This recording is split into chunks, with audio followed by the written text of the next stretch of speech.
I rub my sore eyes and sit up in a daze, the cough still scraping at my throat. The room around me is a small thatched hut only a few square meters wide, like a toilet stall, with a slowly burning bonfire in the middle of the floor. Outside, the wind howls and the dark is so absolute I cannot see my hand in front of my face. I should be in my school dorm right now, asleep, and instead I am here. A prank, a kidnapping, or something worse. Every possibility surfaces at once, but before I can chase any of them down, a voice cuts straight into my mind. Survivor, the voice says, welcome to the dark world. To survive, please remember the following precautions. Unknown dangers lurk in the night, and keeping the bonfire burning greatly reduces the probability of being attacked. The danger level is greatly reduced during the day, so cherish the short daytime and explore and gather as many resources as possible. The shelter is the foundation for survivors to live in the dark world, and you must upgrade your shelter as soon as possible. The survival manual has many functions. Read it carefully and protect it well. A natural disaster will be randomly drawn every natural month, so please be aware. And finally, good luck favors those who strive to survive. The voice cuts off as abruptly as it started, but I know it was real and not an illusion.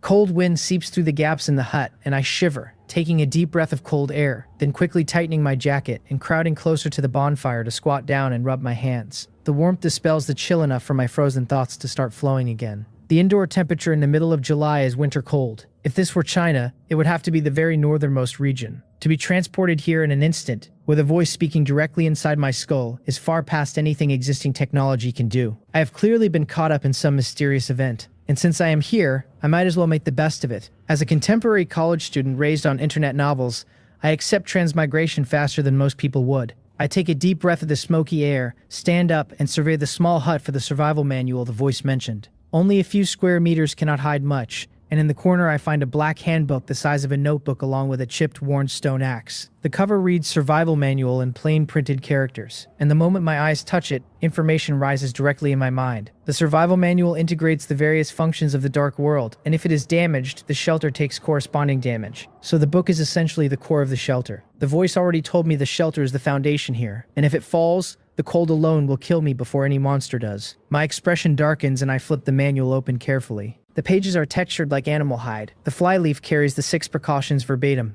The first page logs weather as heavy fog, strong wind, overcast, temperature is outdoor -7.1 degrees, and time is night, remaining 2 hours, 32 minutes, 35 seconds. The animal hide paper updates in real time like a screen, which is unsettling. But transmigration is real, so any other absurdity is reasonable. The second page is the chat channel divided into world, region, and friends. The world channel shows over 8 billion people and is dropping by hundreds of thousands a second as I watch. The region channel is locked at exactly 10,000. Over 8 billion is the entire population of Blue Star, which means everyone has transmigrated. And how the elderly, sick, and disabled will survive in a place like this is not something I want to picture. I lived alone after my grandfather passed, so I do not have to worry about relatives I cannot reach. I open the world channel and instantly drown in scrolling messages I cannot read fast enough to make out. I switch to region instead. Help. I think I have been kidnapped. Can someone call the police? Buddy, I am a police officer from America and I want to call the police too. What kind of black tech is this manual that pipes thoughts into my head? Did we transmigrate or are we test subjects in a secret experiment? Have you seen the world counter 8 billion? Did everyone on Blue Star transmigrate? Dad, Mom, are you here? Stop shouting. 8 billion split into 10,000 person regions. Do you really think you would land next to someone you know? Anyone there? Since we are in the same region, we cannot be far apart. Let us move in together. Move in. With the danger out there, only a fool leaves their shelter. Can someone give me clothes? I sleep naked. I will freeze to death. Awesome. In this cold, who has spare clothes? You are on your own. Then a voice cuts in mid-sentence saying it hears wolves and asking if everyone's bonfires are still burning, that he just opened the door to look outside and the wind blew the flame out. And then he is screaming, telling something not to come closer, then nothing. Someone tries to call him back, brother. Are you okay? Do not scare people. Then the region counter clicks down from 10,000 to 9,999. The precaution about bonfires lands with a weight nobody can pretend not to feel, and the chat falls silent for more than 10 seconds before someone forces a sentence. The bonfire must not go out at night. As soon as it is light, we collect firewood first. Now everyone has a direct sense of how dangerous the dark world is. I look at my own crackling bonfire with a pounding heart, read in silence for a while longer, then flip onto the third page, the trade channel, which is empty because no one has listed anything yet. The fourth page is upgrade, showing level 1 shelter thatched hut, requiring 100 units of wood and 20 units of stone, with a note that the drafty hut is the lowest tier and that upgrading unlocks new functions. Every page after that is blank. So the manual currently has environment, chat, trade, and upgrade, and there are clearly more functions waiting to unlock. Those blank pages cannot be a diary. I close the book, flip back, and reread the 6 precautions one more time. The danger level drops in the day, and there are less than 2 hours of night left. I have to rest fast and adjust my state, because every precaution may be the line between life and death now. I sit cross-legged by the fire and force myself into half-sleep, dozing and waking, never trusting the dark enough to drop deep. With 20-some minutes left, I jolt up, slap myself, and run through the latest version of the 9th set of National Middle School Students Broadcast Gymnastics. My body is not particularly strong, but I know warming up before strenuous exercise prevents injury, and waking up early to do it inside the shelter wastes none of the precious daytime. By the closing jumping exercise, the cold stiffness has eased, and a steady warm current runs through me. Less than 10 minutes of night remain.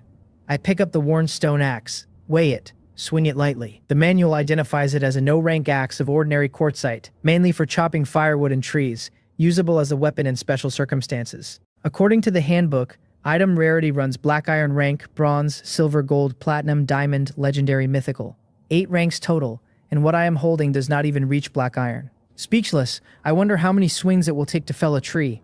Time runs out, the night closes its last second, and daylight descends. The panel updates: weather sunny, outdoor 5.5 and indoor 11.3. Daytime remaining 8 hours. The temperature jump from the freezing outdoor minus to single-digit positive is welcome, and the indoor bonfire makes the difference real. But 8 hours is not much daylight to plan resource runs, exploration, and a return trip in. Cherish the short daytime, the precaution said, and now I understand why. Across the dark world, everyone is bursting out of their shelters. 8 hours is short, and I do not know yet whether the daytime length will change later. I do not rush out. Instead, I cautiously read the chat for a few minutes to see if anyone has hit danger on the way out. Somebody bragging that he held it all night in the outhouse, and brothers, let us go. Somebody claiming he plays construction games and this is home turf. Somebody marveling at the beautiful jungle and fresh air and calling it paradise. No one reports immediate danger. I take the stone axe, push aside the curtain of the hut and step out. Dew clings to grass blades around the hut, sparkling under faint light, and insects and birds chirp softly through unfamiliar trees and shrubs. The harmonious scene only makes me grip the worn axe tighter. Whatever entity dragged everyone here from Blue Star did not do it out of kindness. Nobody abducts the entire population of a planet for a vacation. The handbook says daytime is reduced danger, not no danger. And overnight, the regional counter has fallen from 10,000 to 9,982.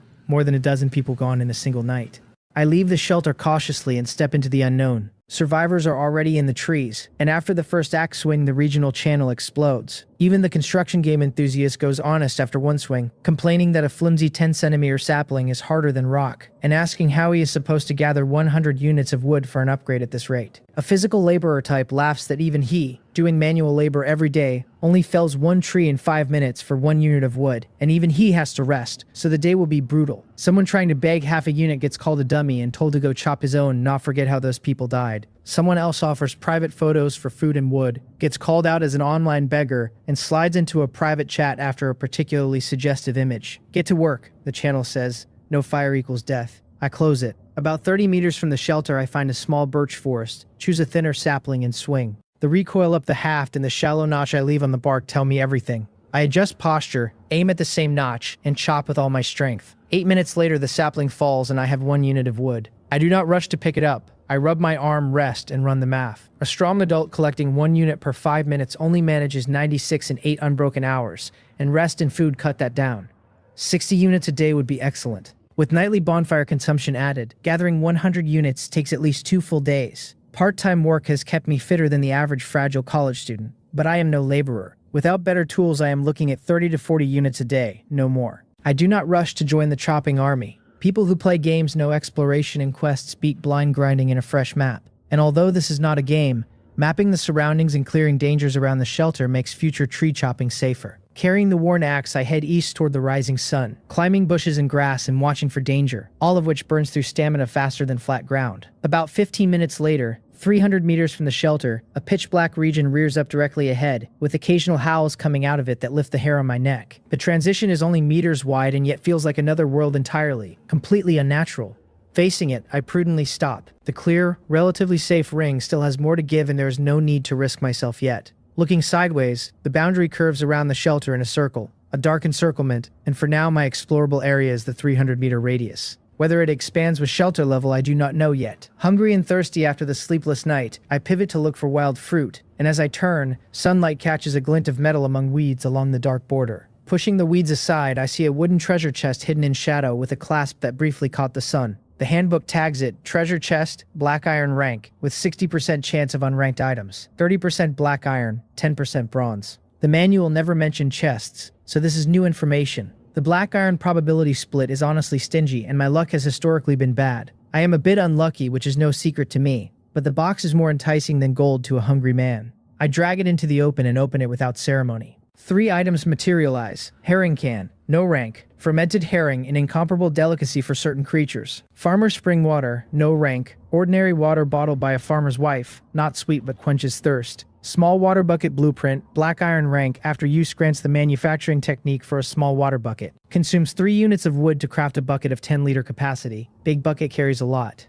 I remember streamers vomiting on stream from herring and decided it's trade goods, not food. I would throw up more than I would keep down. The water is what I urgently need, and I unscrew it and take a small sip. And even though the description warned that the unsweetened water is plain, my parched mouth finds it sweeter than any beverage I have ever had. Refreshing. The blueprint hits last and hits hardest, because in the dark world crafting needs blueprints, handcrafting is slow and quality is unreliable. A water bucket is universal, and 8 billion transmigrants form an impossibly large market. This is a hen that lays golden eggs worth far more than an ordinary bronze item. I will never trade it. I use it on the spot, and the message confirms I have mastered small water bucket manufacturing. If a black iron chest yields this much, what does a bronze, silver, gold yield? I reign the daydream in. The territory is 300 meters around, but actually 280,000 square meters, and a chest the size of a basketball in that environment is a needle in a haystack. Finding one is already extreme luck. Still, I sweep the entire ring for an hour and find only an open-air stone quarry to the west.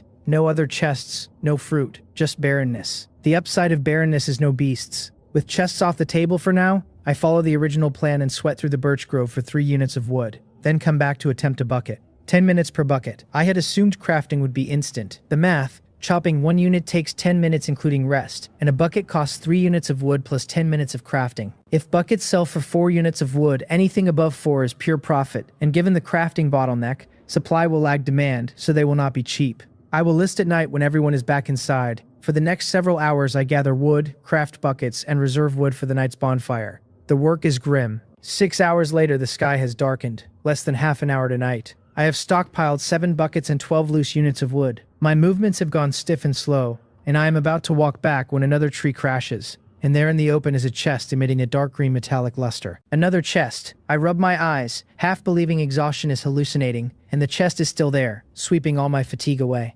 I sprint over. The handbook tags it treasure chest, bronze grade, with 20% unranked, 40% black iron, 30% bronze, and 10% silver. The branch fragment still wedged in its side tells me it fell from the birch I just felled, wedged perfectly into the leaves, the dark green completely matching them. Without the sun straight on it, I would never have found it even if I had searched the territory 10 times. From now on, I tell myself, do not stare only at the ground. Look up too. I open it, and 4 items appear, 1 more than the black iron held, so a bronze chest also drops more items. The first item is long, thick, black, and hard. Baguette, no rank, incredibly hard bread. Consume with caution if you have bad teeth. Doubles as a weapon. I have not eaten in a day and tears prick at the sight of food. I usually prefer rice and noodles, but I am not picky now.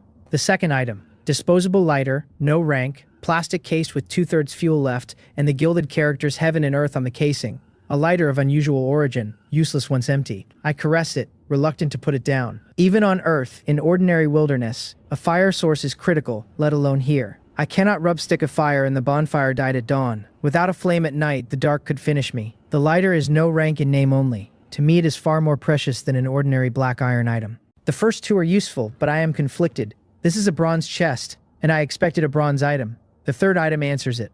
Bronze axe, bronze grade, made of bronze, sturdier and sharper than stone, with the description ribbing me about whether I drop this bronze axe, this silver axe, or this golden axe. I swing it twice and the air whistles. Chopping speed should more than double. As expected of a bronze axe, if I use this to chop, I want to charge into the trees and fell 100, but the sun is going. I shift to the 4th item. The 4th item makes the bronze axe slip out of my grip and thump to the floor. A palm-sized glass bottle, slender-necked, holding more than half of pale purple liquid that shimmers eerily in the last of the sunset. Fountain of mutation, silver rank, sustainable. When placed on the ground forms a fountainhead of alienation that produces 100 milliliters of mutated spring water per day. Ingestion causes unknown mutations in living creatures with effect related to amount consumed, with a glib pitch about not having enough hands and legs and joining the path of evolution. A silver from a bronze chest is 10% probability, and I have hit it the first time. I was already content with one bronze item, and a silver came on top. Better still, it is sustainable, far more valuable than any one weapon or tool. The unknown mutations warning makes me promise I will absolutely never drink it on myself. The thought of growing extra arms after a sip sends a shiver through me. Even if I never use it, it trades for resources, and someone else may want to taste evolution. The note says any living creature, so plants and animals also count, though the actual outcome is anyone's guess. A cold gust hits, I tighten my coat, and the panel reads 21 minutes of daytime left. I haul the chest, the buckets, and the wood back, racing against full dark, then light the bonfire from the lighter and slowly thaw out. Outside, the dark is the kind that swallows everything, and the howls are distant but real. The wilderness at night is too dangerous. From now on, return to shelter early. With the bonfire's protection, I finally exhale. Meanwhile, the region channel is a whale. My bonfire went out. Send fire, please. Attach selfie. Why do you need to borrow fire when you are already this hot, brother? I do not buy that. Damn it, the temperature dropped again. What do I do? What can you do? Upgrade your shelter and prep more cold weather gear. That is all there is. Rubbing sticks for fire does not work like the survival shows on TV. Do not be ridiculous. Do you think you are Bear Grylls? Flint, 10 units of wood per piece. Only 3 pairs left. First come, first served. You profiteer. This is the time to unite. You should give it to everyone for free. Moral hypocrites, get out. Take it or leave it. Or wait for the dark to swallow you whole. The desperation in the chat is real, and the regional counter is sliding down hour by hour as the night drags on. I quietly congratulate myself on the lighter. Without it, I would be paying through the nose for an open flame right now. I pick up the fountain of mutation. It produces water if placed on the ground, but I am not putting a silver rank mutation source outside where some passing monster could drink it and stomp my shelter flat. I dig a 1 square meter, 30 centimeter deep hollow in the middle of the floor with the bronze axe, uncork the bottle, and pour the liquid in. The purple seeps into the soil and lighter purple wells back up. The panel confirms the fountainhead is formed, and the current mutated spring water reserve is 100 milliliters. I am about to open trade to check bucket prices when the broadcast cuts in. The first day has ended. Survivor, the voice says. Have you striven for survival? To reward survivors who have worked hard, resources obtained will be converted into reward lottery wheels based on value. Each person gets 1 wheel, and the points are only used for tier calculation. Tier 1 requires more than 50 points and grants a lottery wheel, black iron rank. Tier 2 requires more than 100 and grants a bronze wheel. Tier 3 requires more than 200 and grants a silver wheel. Tier 4 requires more than 500 and grants a gold wheel. My breakdown is read out next. 33 units of basic resources at 33 points. 4 no-grade items at 40 points. 1 black iron item at 20 points. 1 bronze item at 50 points. Total 293 points. 1 lottery wheel of silver rank. A silver light flashes, and a palm-sized old silver-white compass-like item drops slowly into my hand. I feel the rough texture against my palm, and surprise gives way to joy. The manual's last note about good luck favoring strivers is not an empty promise after all, and the system has put a tangible reward into a striver's hand on day 1. I run the math. I cleared Tier 3 by 93 points, but the Tier 4 line is 500. By the conversion ratio, even 3 silvers leave me 50 short. I found a bronze chest and a black iron chest in a single day, and rolled a silver inside, which is already among the luckiest paths possible. Many people probably did not even see a black iron chest. Even so, I am still far from Tier 4. Will anyone hit it? I shake the daydream off. I am already lucky, and I am not so close to the next line that the loss aches. The people 1 or 2 points short are the ones who will not sleep tonight. The chat confirms it as the rewards drop. Why did nobody warn about quests? I chopped a few trees and got 6 points and 0 rewards. I want compensation. You lazy dog, blaming gravity for your inability to crap the weak die first. My mentality is shattered. 99 points. 1 point off second tier. Pain, brother. I have 51. Exactly 1 over. Want to borrow it. You cannot lend points and you are rubbing salt in the wound. Despicable. Good thing I got 53. Big brother, how did you hit 99? I axed until it smoked and got 60. Oh, I just opened a black iron chest and the items added points. Chests, there are chests here. I missed a fortune shopping all day. The clown is me. From the chatter, I scrape out useful information. The basic resource conversion rate to reward points is not the same for everyone. Some physically strong males got nothing for a unit of wood, while some weaker females got 2 points or more for the same unit, which means anyone working hard enough to gather resources is at least guaranteed Tier 1. Tier 2 is rare. Tier 3 is much rarer. I have not seen anyone in my brief scan admit to it, let alone Tier 4, though it is entirely possible some are playing dumb to develop quietly. The settlement also confirms an obvious world-building point. The system tracks per day, per survivor, and rewards effort rather than only outcome, so even the meekest grinder eats. The catch is that tier skipping requires items, and items require luck, and luck is finite. The people in chat who hit 99 and missed by 1 point will lose sleep tonight. I am not one of them. The compass tags itself lottery compass, silver rank, randomly draws 1 silver rank item, single use, formerly the livelihood of a third-rate geomancer whose livelihood later became a broken bowl. The joke is presumably that he wound up a beggar, truly third-rate. A silver wheel hands me a silver item directly, which means a gold wheel hands a gold item. Overpowered. Silver is not easy. A bronze chest only has 10% odds. Statistically, 10 chests from 1, and rolling silver from 1 chest must have eaten a year of my luck. Use it early, enjoy it early. Use it late, and there is no discount. I trigger it. The pointer spins across fan-shaped grids etched with characters I cannot read, then slows under my nervous gaze and settles around 45 degrees clockwise. A silver light flashes, and a beast skin scroll bearing a purple eye appears. Skill scroll. Eye of Taming, silver rank, uses to learn the skill of the same name, which slightly raises the spiritual power limit and grants the ability to tame creatures with spiritual power lower than mine, with the number controlled scaling on spiritual power, with a clip about colored contacts not being for Chunibu and weak creatures submitting or dying. 21 years old and my face still flushes at this writing style, but I have built up resistance to weird item descriptions and recover quickly. Beast Taming. That is the Beast Tamer class in games. The Dark World clearly has supernatural items, not just biotech. Every other item could be explained as genetic engineering, but a skill scroll cannot. The supernatural means unknown, which means danger, and a sense of urgency rises. I have a head start and must work harder. Only enough strength deals with unknown threats. And in a supernatural world, there might be powers that bring back the dead. Grandpa, maybe I can still see you. I clench the scroll and use it. The scroll spontaneously combusts, and a faint, imperceptible purple light drives into my left eye. The pain is like thousands of needles, and I drop to my knees, screaming, almost ready to dig the eye out. Half a minute later, the pain ends with a confirmation that I have learned Eye of Taming silver rank. I am drenched in cold sweat with my heart still racing, filled with lingering fear. The scroll never warned me of the pain at all. From now on, scrolls get used in safe places only, because if a monster found me mid-learning it would be over. Fortunately, I was inside the shelter.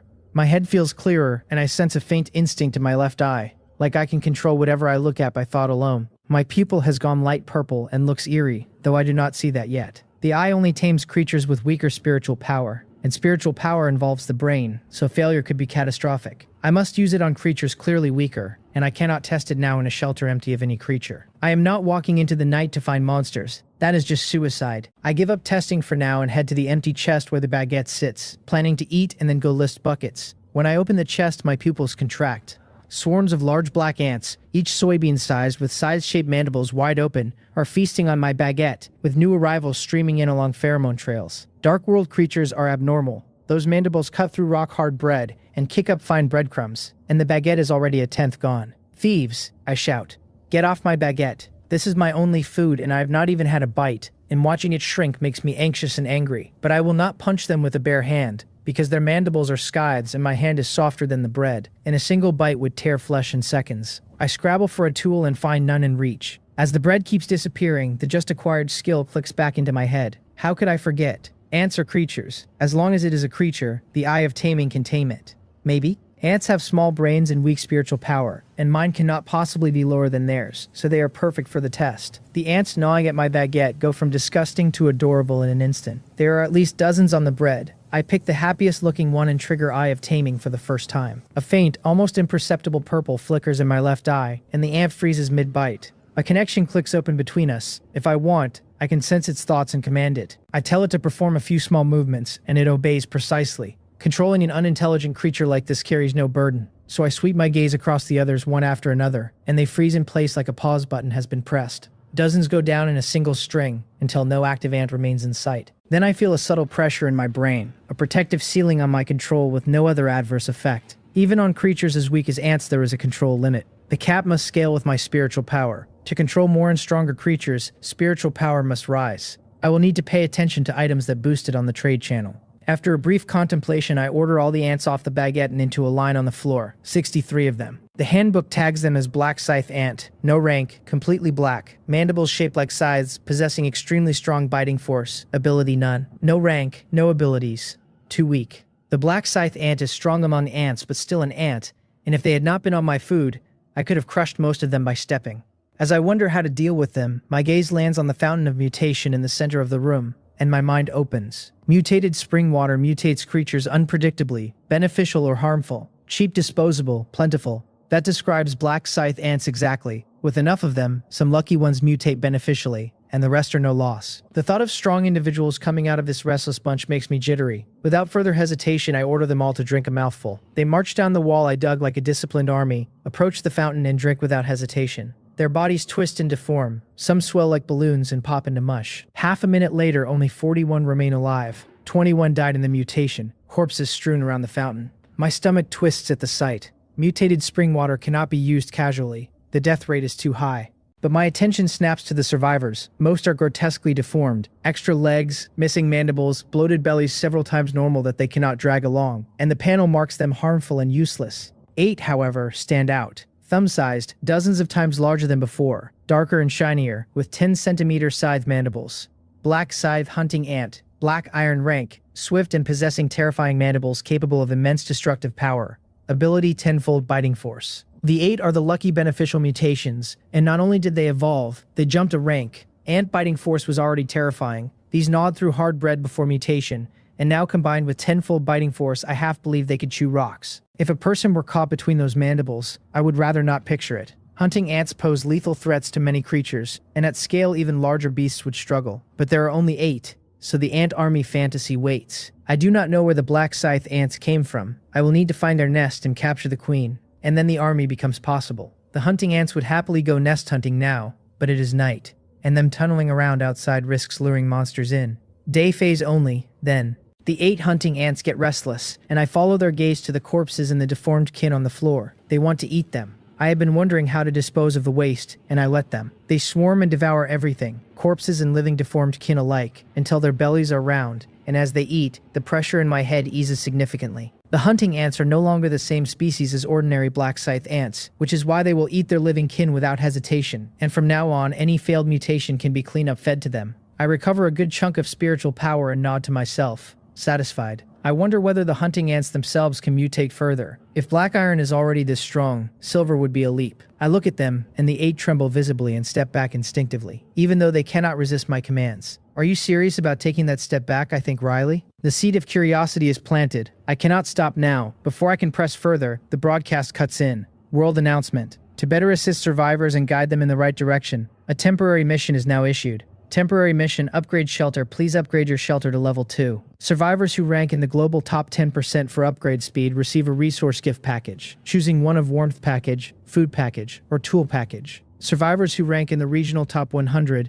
receive a skill selection gift package, with quality scaling on rank. Both channels go feral. People want all 3 packages and all the skill ranks at once. Holy crap, warmth, food, tool. I want them all. What do I do? Can I have all 3? Somebody pee on him to wake him up. Skill selection package. What skills? This sounds like a game. This is not scientific, is it? If I can grab all of these, I take off. Who is willing to exchange resources with me? People are pulling out wooden spears at 15 wood or 5 stones each, marketed as a self-defense weapon for home and travel against monster knocks at the door. A streamer is offering tenderness in private with chat or video for a little wood and stone, promising the customer's heart will be comforted. Someone is lending 50 wood and 20 stone at 10% daily interest with a call for serious lenders. It is the 8 immortals crossing the sea, each on their own wave. To upgrade fast, every trick comes out. I cannot afford to study the ants further. Ants can be studied any time, but missing this temporary mission means missing the rewards forever. Even my well-stocked self drools at the package list. I yank up the manual and dive into the trade channel. The mission has world rewards and regional rewards. Top 10% globally is easy for me. I would have to be incompetent to miss it, since I already have abundant resources and items, and if I cannot make top 10%, I might as well find a block of tofu and slam my head against it.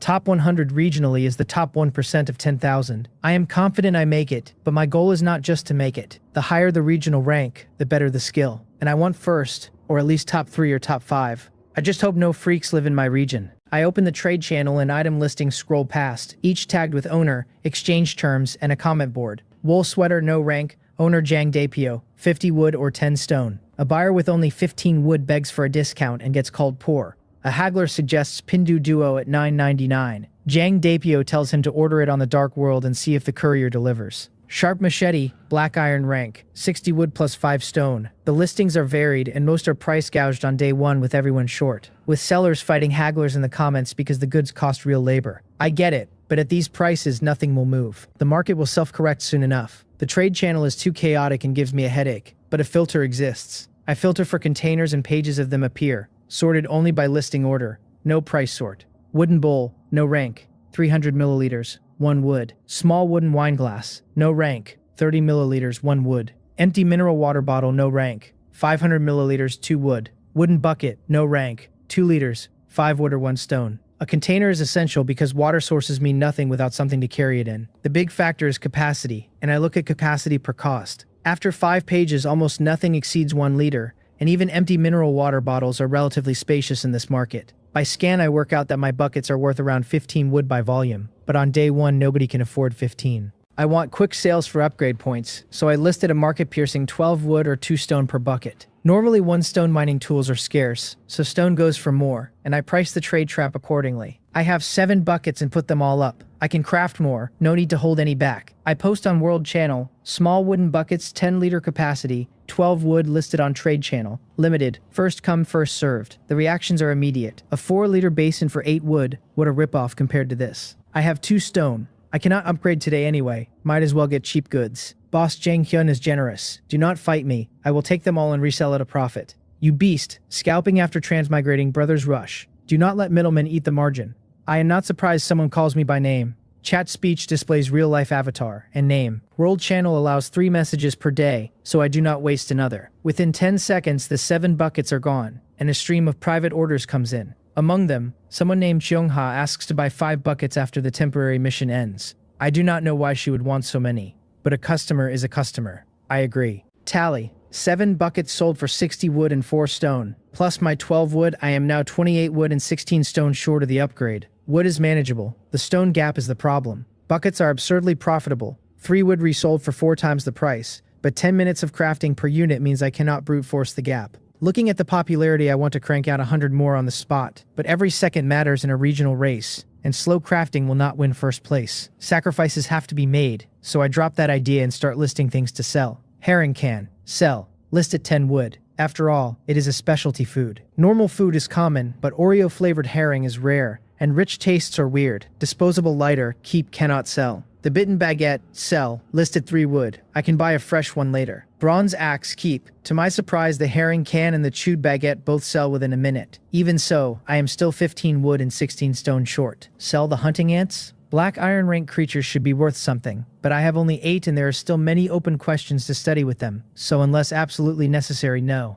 Wood I can chase, stone I cannot. Riding a bicycle to a bar, save where you can, spend where you must. I turn to the most valuable thing I own, the mutated spring water. Reserve sits at 93.8 milliliters. The small ant trial used only 6.2 milliliters because ants drink almost nothing. I cut 12 small wooden cups with grooves to hold liquid using the bronze axe. Take out 60 milliliters of spring water and divide it into 12 5-milliliter portions. I list them at 13 wood per portion, or 2 stone, and post a second World Channel ad. Silver rank items, discounted prices. Come and grab them quickly. The reactions ride between disbelief that I have a silver rank item, lament about the gap between people, and rapid buying, since spring water is niche and only specific needs match it. The trade trap pricing leans buyers towards stone. Sale successful, 2 stone. Sale successful, 2 stone. In 2 minutes, 8 portions are gone for 16 stone, exactly enough for the shelter upgrade. The pace then slows on the spring water because curious onlookers are sated, and my World Channel ad is buried. I am only 15 wood from upgrading and about to cap exchanges at wood,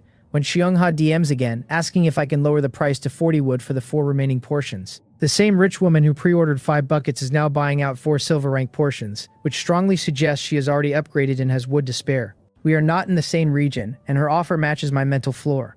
I do not haggle, I take it. Sale successful, 40 wood. The moment the trade clears, I open the manual, hit upgrade. Survivor detected meeting conditions. Consume 100 wood and 20 stone. Yes. Shelter upgrading, please wait. Shelter successfully upgraded to level 2. Wooden house. Then the broadcast fire. Top 10% globally for upgrade speed. Resource gift package. Choose between warmth, food, or tool. And the second one, sharper. Congratulations, you are the first survivor in this region to upgrade your shelter. Reward skill selection gift package. Gold rank. I do not relax until the broadcast confirms first regionally. The cheap sell losses have been earned back with interest, and gold rank for first place is unexpectedly generous. The world rank package can wait.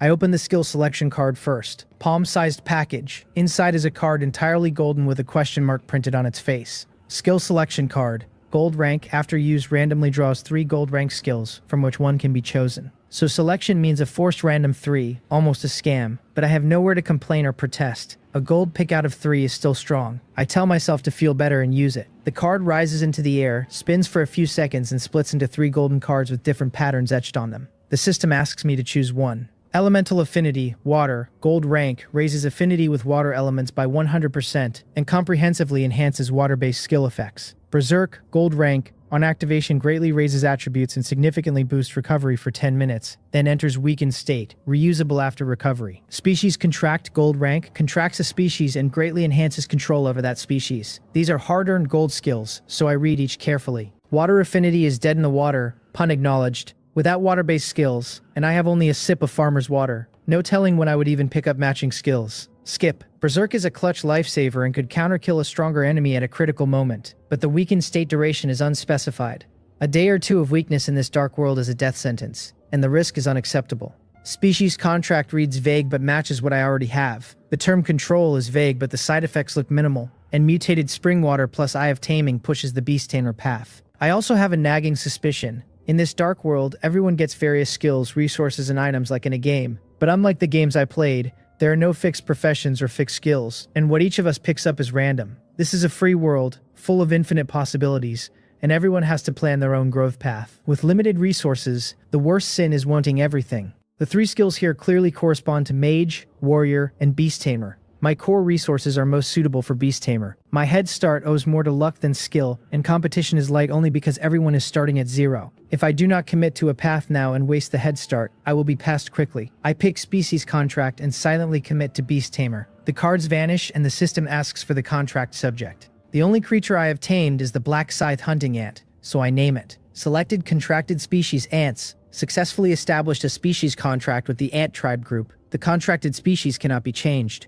Cannot be changed. The skill description never said that. Is this a scam? My dream was to be a Dragon Knight. What the hell are ants? I am on the verge of tears, feeling like the sky is falling. 3 minutes later, I sigh helplessly and accept reality. I only have ants right now anyway. Ants are cheap and easy to acquire, and pair beautifully with mutated spring water, and maybe one day they mutate into giant flying fire-breathing ants. If I cannot be a Dragon Knight, Ant Knight will do. I look at the new skill, Species Contract, Ants, Gold Rank, greatly enhances control over ant tribe creatures. Vague again, a gold skill cannot be too weak, right? I look at a hunting ant to test, and the readout expands far beyond before. Black Scythe Hunting Ant, Black Iron Rank, swift action with mandibles of powerful destructive force. Potential Silver Rank, type Combat, ability 10-fold Bite Force. Current mutation evolution success rate 11%. Feeding flesh-type material increases the rate. It is highly likely to evolve into a combat type, with a very small chance of mutating into other types.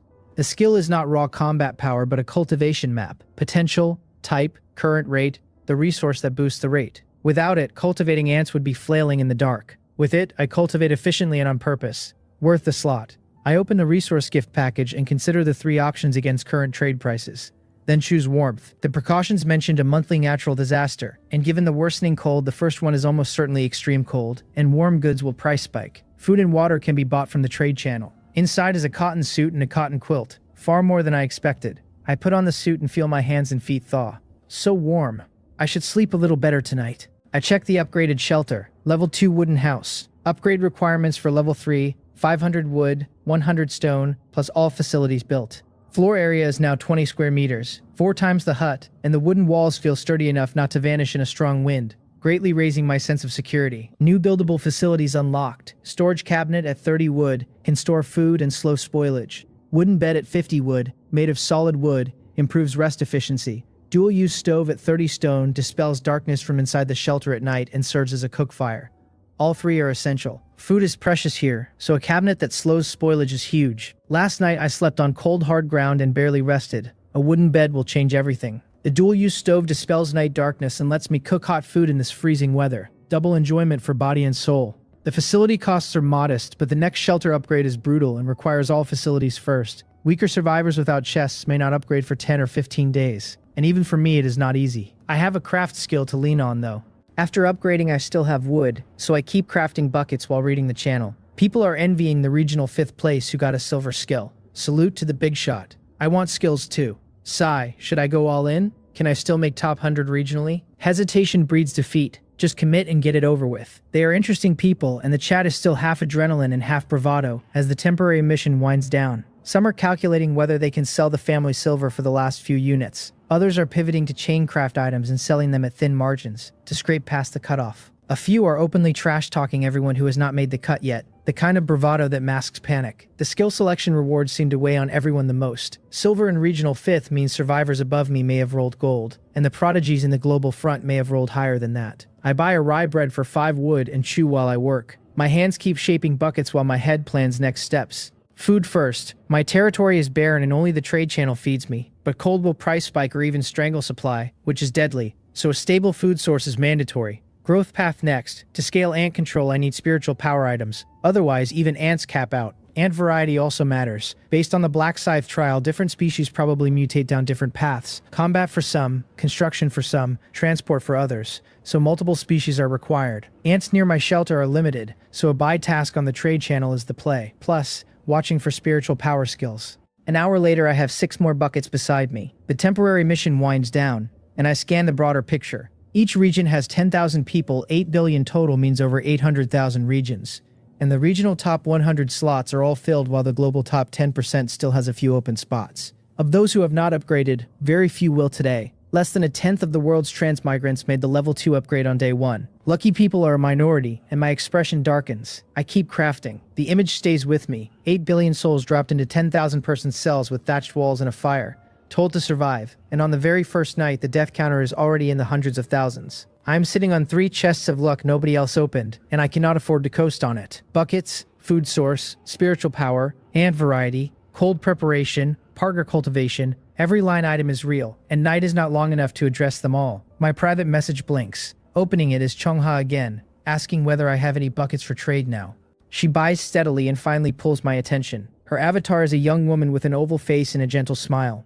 Dark world avatars cannot be photoshopped or beautified, so the face is real, and even I, who am usually face blind, have to admit she is beautiful. I do not have impure thoughts. I head straight to her wallet and quietly decide to mark up. With that appearance and temperament, she has to be wealthy and high status and not short on money. If she could read my mind right now, she would be speechless. I confirm I have buckets and ask how many. 5, she says, and asks if I still have mutated spring water for sale. I have 33.8 milliliters left from the original allocation, and the spring eye produces another 100 milliliters daily that the ants barely touch, so yes.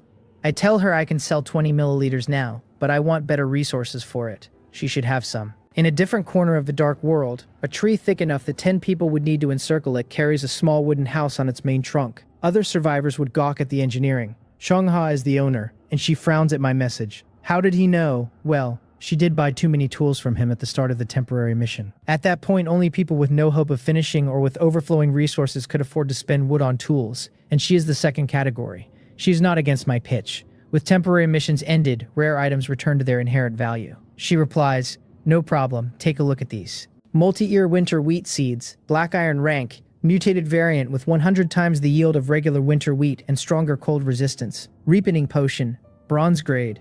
Applied to plants accelerates growth. Lower quality plants benefit more. 2-color goji berry, silver rank, slightly enhances physique and increases resistance. My eyes light up. The seeds plus the potion solve my food problem outright. A plot of multi-year winter wheat means I never lose to food shortages. The goji berry is even better, since there are no hospitals here and even a mild cold can be fatal. So a permanent physique and resistance bump is invaluable. I keep my reply flat. Not bad. How do you want to trade? Xiongha knows exactly how heavy these items are at this stage of the world, and smiles at my poker face. She offers 100 multi-ear winter wheat seeds, 3 bottles of ripening potion, 1 2-color goji berry, in exchange for 20 milliliters of mutated spring water and 5 buckets. What do I think? I freeze for a moment, not because the price is low, but because it is high, far above expectations. By my own reckoning, 30 seeds plus 1 bottle of potion plus the goji berry would already have been a good trade. She is generous to the point of strange. I had intended to fleece her, and now I am almost embarrassed. That is the power of a rich woman, and I almost lose the will to grind. Willpower wins. I push back. That is too much. My goods are not worth that. She replies quietly. In items the math is uneven, but she values my development potential. Long-term cooperation then. We are far apart and she has no recourse if I take the trade and ghost her, so paying extra on a possibility is a confidence move. Sensing my pause, she adds, your regional rank in this temporary mission cannot be low. Your mutated spring water as a silver rank sustainable resource matters greatly to me. I am willing to take a certain risk. Cooperation is mutual and you also need things I have, and the dark world's danger far exceeds what either of us imagines, so partners survive better. Long term is the framing. She is right that the spring water is what really matters, and the cooperation framing follows. My own preference is to specialize in one path and concentrate resources in that direction. Like classes in a game where combat, recon, support, and logistics combine to outperform generalists. The risk is that specializing creates weaknesses, and entrusting safety to a stranger is a death sentence. This is not a game. I have only set my own career path. If her toolkit complements mine, long-term works. I ask, cooperation needs mutual benefit. Do you have other advantages? Because once my food is self-sufficient, these go down in value. She is not annoyed and answers confidently. All her items, skills, and resources are plant-related, giving her a unique advantage in cultivating plants. The multi-ear winter wheat is her own breed with astonishing yield. As long as I keep trading her spring water, she keeps cultivating mutated plants, and she will give me first dibs. Without plant specialization, I would burn resources for poor results. Once I have used spring water myself, I know exactly what she means, that harmful mutations dominate beneficial ones. Cooperation is full win-win, so she is also a path-committed survivor, just on plants. Smart people abound. I am not the only one to commit early. With her continually breeding mutated plants for me, the partnership is real. I drop the hesitation and agree. Happy cooperation. Happy cooperation. We complete the trade. Then I ask casually why she started buying from me at the start of the temporary mission instead of selling for upgrade points. She replies, "Oh, that I had already upgraded my shelter to level 2 during the day, so the mission was completed instantly when it dropped. During the day. I freeze in place.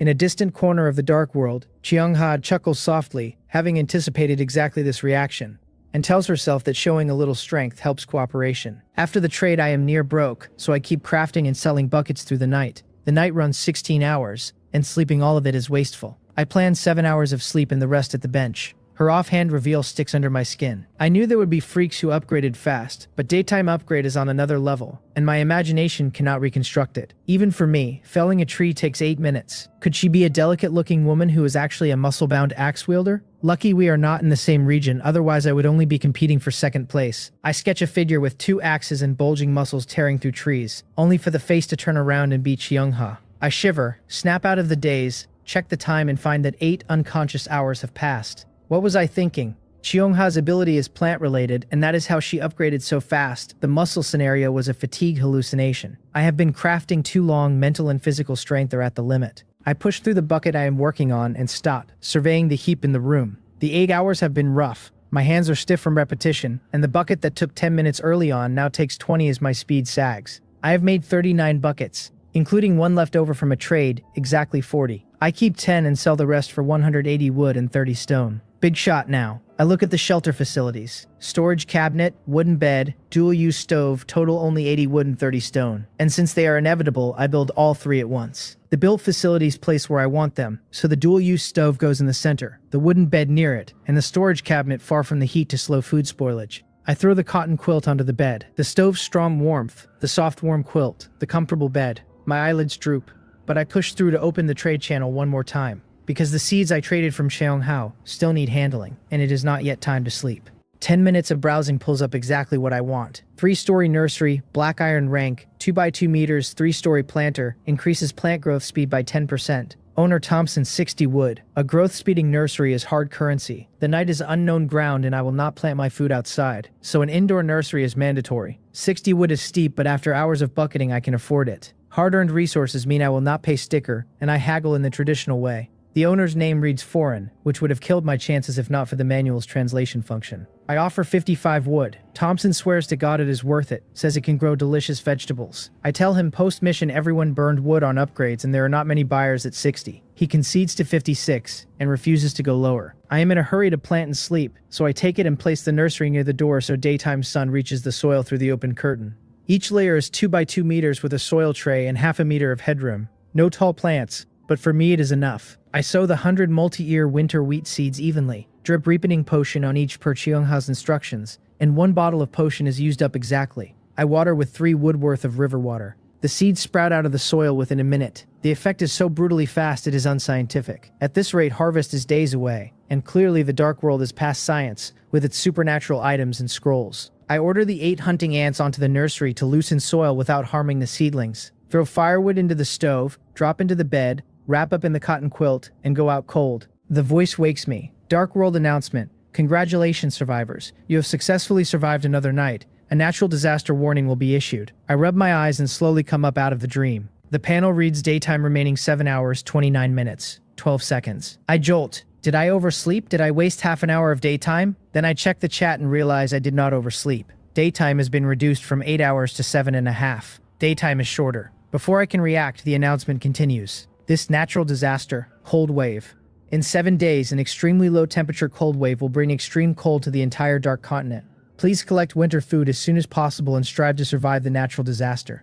I am wide awake. Cold wave, the first natural disaster, is exactly what the worsening temperature implied, and most survivors expected something like it. What no one expected is 7 days. Once the wave hits and the outdoor temperature crashes, exploration becomes impossible, which means within those 7 days I need a month of food, a month of firewood, and warm gear adequate for extreme cold, all stockpiled inside the shelter. Even at my tier, the pressure is real and the urgency is sharp, let alone for survivors still in level 1 huts. Most are dirt poor with dilapidated thatched walls. I had thought the dark world was not that dangerous. Clearly I was wrong.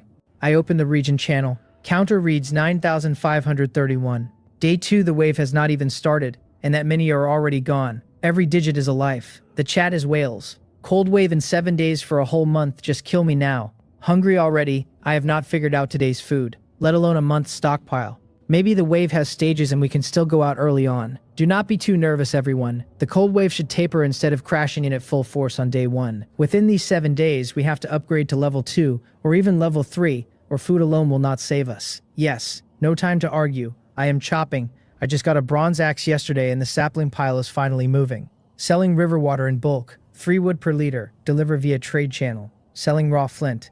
10 wood apiece. Last batch before prices spike. Selling cotton scraps for makeshift insulation, 2 wood per bundle, only 10 bundles total. I close the channel before the noise can drag me into other people's panic. I open the trade channel and list 1 milliliter of mutated spring water at 10,000 wood, not to sell it, just to stick a billboard on top of a high traffic listing. With a note attached, buying large quantities of various ant species, must include a queen ant, can trade in resources or items. Without a queen, the ant project cannot scale. I DM Chuong asking her to help look for ants nearby. As a plant specialist, she works the soil constantly and might bump into a colony. Then I prepare to head out. Past the nursery, I check the wheat. Already heading. A few more hours and it is ripe. My thinking was too narrow. In the dark world, anything is possible. After warm-up, I take a few hunting ants and step outside.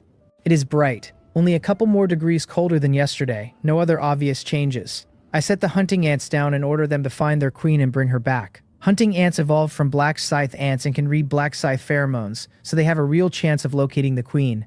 Then I decide to spend half an hour exploring. A chest is huge profit if I find one, and even without one it is recon, after which I go chop trees. I head east opposite yesterday's direction. 10 minutes in I stop, frowning. I should have hit the dark border by now, and there is still bright forest ahead. I have a guess. Did level 2 expand my territory? The channel says nothing about it. I DM Chongha, who has already replied agreeing to help find ants, and I ask. She replies, after level 2 the territory expands from 300 meters to 500, and mutated beasts now appear around the territory and are very hard to deal with. Without strong combat means, do not explore yet. I thank her. I look at the new ground.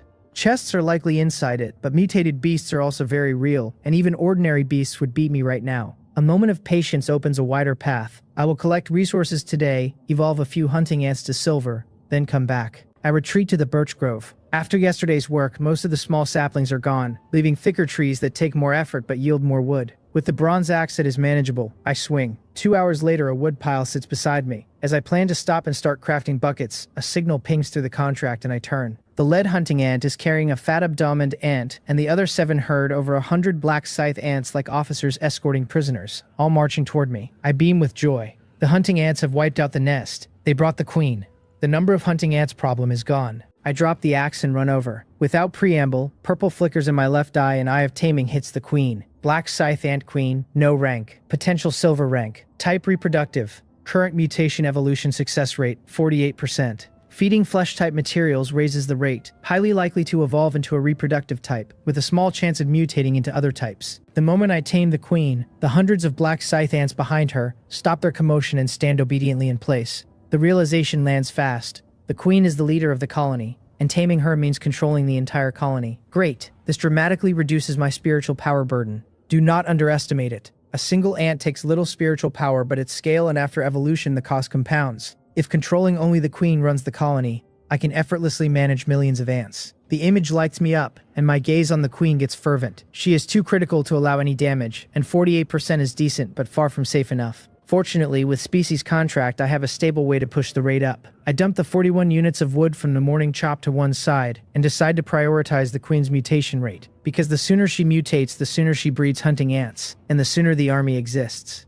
I open the trade channel and filter for flesh. Daytime exploration. Few hunters yet. There are only a dozen pages. I skip unranked flesh entirely and focus on black iron and above. Excluding price gougers, a few candidates remain, and one comes out on top. Mutated rabbit meat, black iron rank, owner Will Porter, 20 wood per gin, half a kilo. Mutated wild boar meat, bronze grade, same owner, 40 wood per gin. Same person selling both at scale, which means combat power and intel I want, plus a price negotiable bulk volume. Counting the freshly chopped 41, I have 98 wood total. Enough. I DM Will. I will take the 1 gin of mutated rabbit meat and the 1 gin of mutated wild boar meat you have listed. Can the price be a bit lower? He takes 5 minutes to reply. Will, if you have looked at the trade channel, you know the price is already very favorable. Me, yes, but few people can afford meat right now and your listing has been up a while. I have a long-term demand for high-quality flesh, and we could establish long-term cooperation. In a distant corner of the dark world, a nearly 2-meter-tall white man, shirtless, props a blood-dripping long-handled axe on the ground and frowns at his manual. After thinking for a while, he writes back, I am somewhat interested in long-term cooperation. Since you can afford this much meat now, you must be a strong individual.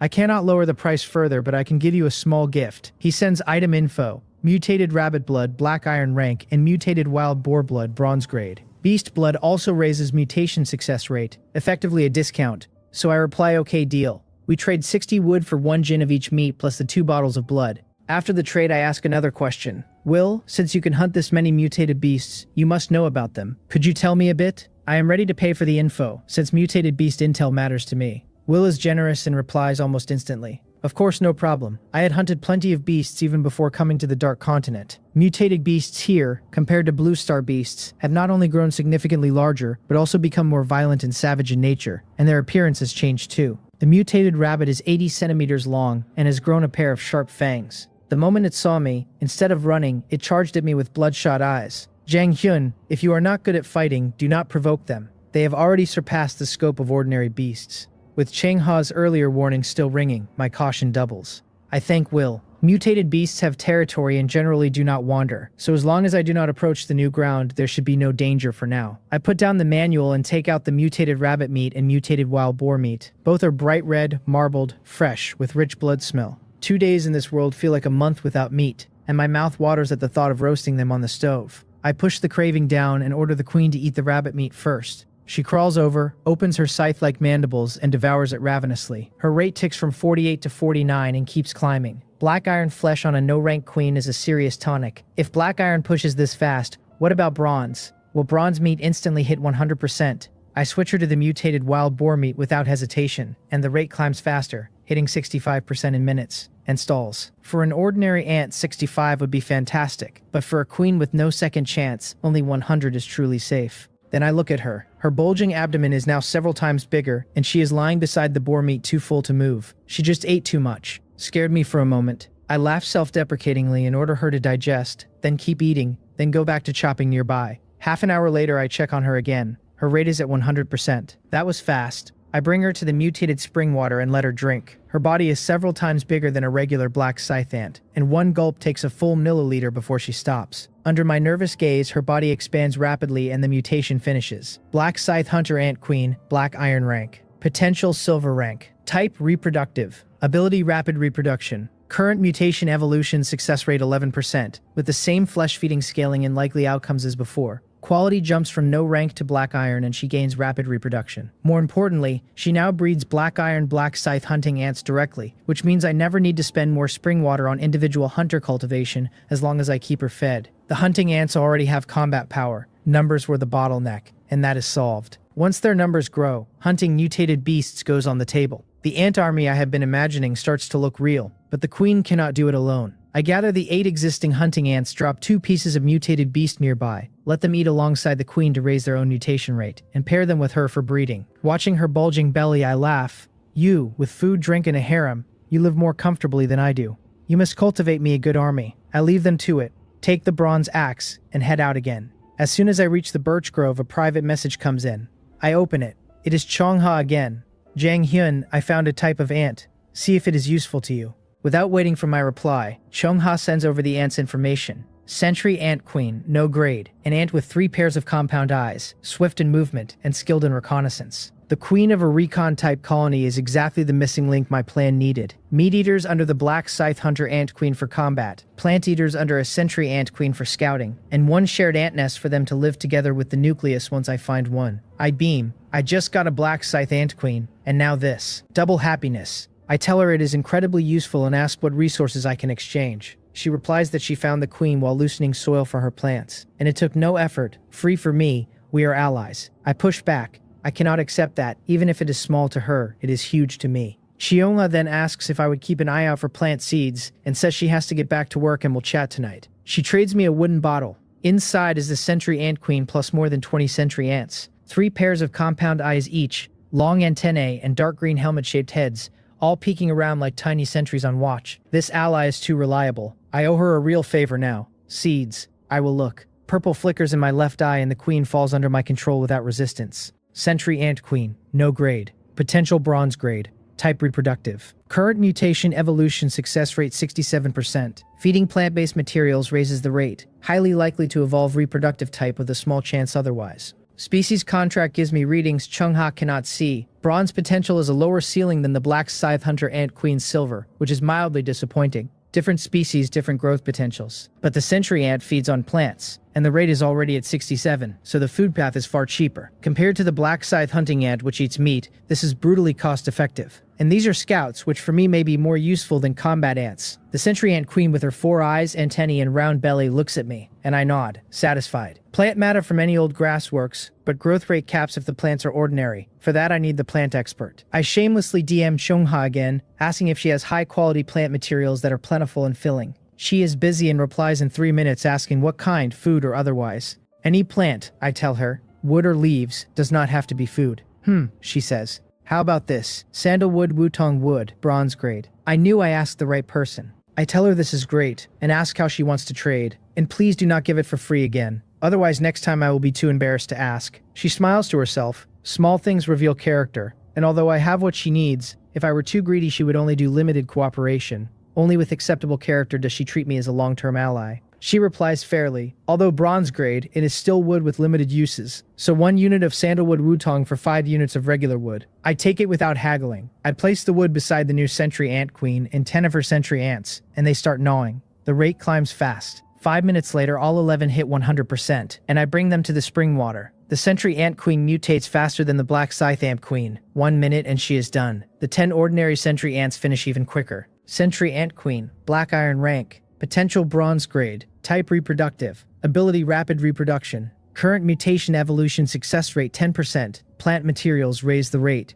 Likely reproductive evolution. Sentry ant. Black iron rank. Potential bronze grade. Type reconnaissance. Ability basic agility. Current mutation evolution. Success rate 10%. Plant materials raise the rate. Likely reconnaissance evolution. Unlike the black scythe ants, who jumped dozens of times in size, the sentry ant queen only got a few sizes bigger, and the workers are unchanged. The queen has rapid reproduction like the other queen, and the workers picked up basic agility. Compared to tenfold bite force, basic agility sounds boring, until I let one move. It crosses the shelter in seconds, faster than I can walk. For that body size, the speed is incredible. If basic is this fast, what about intermediate or advanced? With this speed plus reconnaissance, my recon efficiency multiplies several times once numbers grow, and I can stay home while ants scout the perimeter. I treat the sentry ant queen and her harem the way I did the hunting ants, drop the sandalwood beside them, and let them feed and breed simultaneously. After the sentry ants are settled, I decide to take another stroll for chests within 300 meters. The 300 to 500 ring stays off limits per Will's and Shonla's warnings.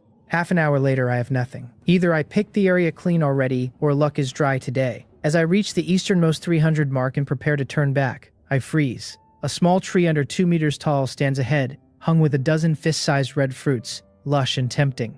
Beneath it sits a wooden treasure chest. The catch, it is roughly 360 meters from the shelter in the mutated beast band. Charge or cower. My mind locks into the kind of standoff between heaven and man. A cold gust slices my cheeks. So cold. I had been cycling between ant work and shopping in a padded jacket and barely felt the chill, but the moment I stop the cold lands hard, and the panel is already below 0. Yesterday it was 5 degrees. The wind clears my head. Less than 7 days to the cold wave, and food and warm gear are nowhere near enough. Hesitation will erode the day one lead. Decision. Do it. 60 meters there and back, plus picking and chest. 3 minutes total. I do not rush in. I find a tall tree with good visibility and climb. From the high vantage I scan the area for 10 minutes. Will described mutated beasts as large. In a small area cannot hide one. I see nothing big. Sigh in relief. Climb down. Pick up the bronze axe. And step into the unknown ground.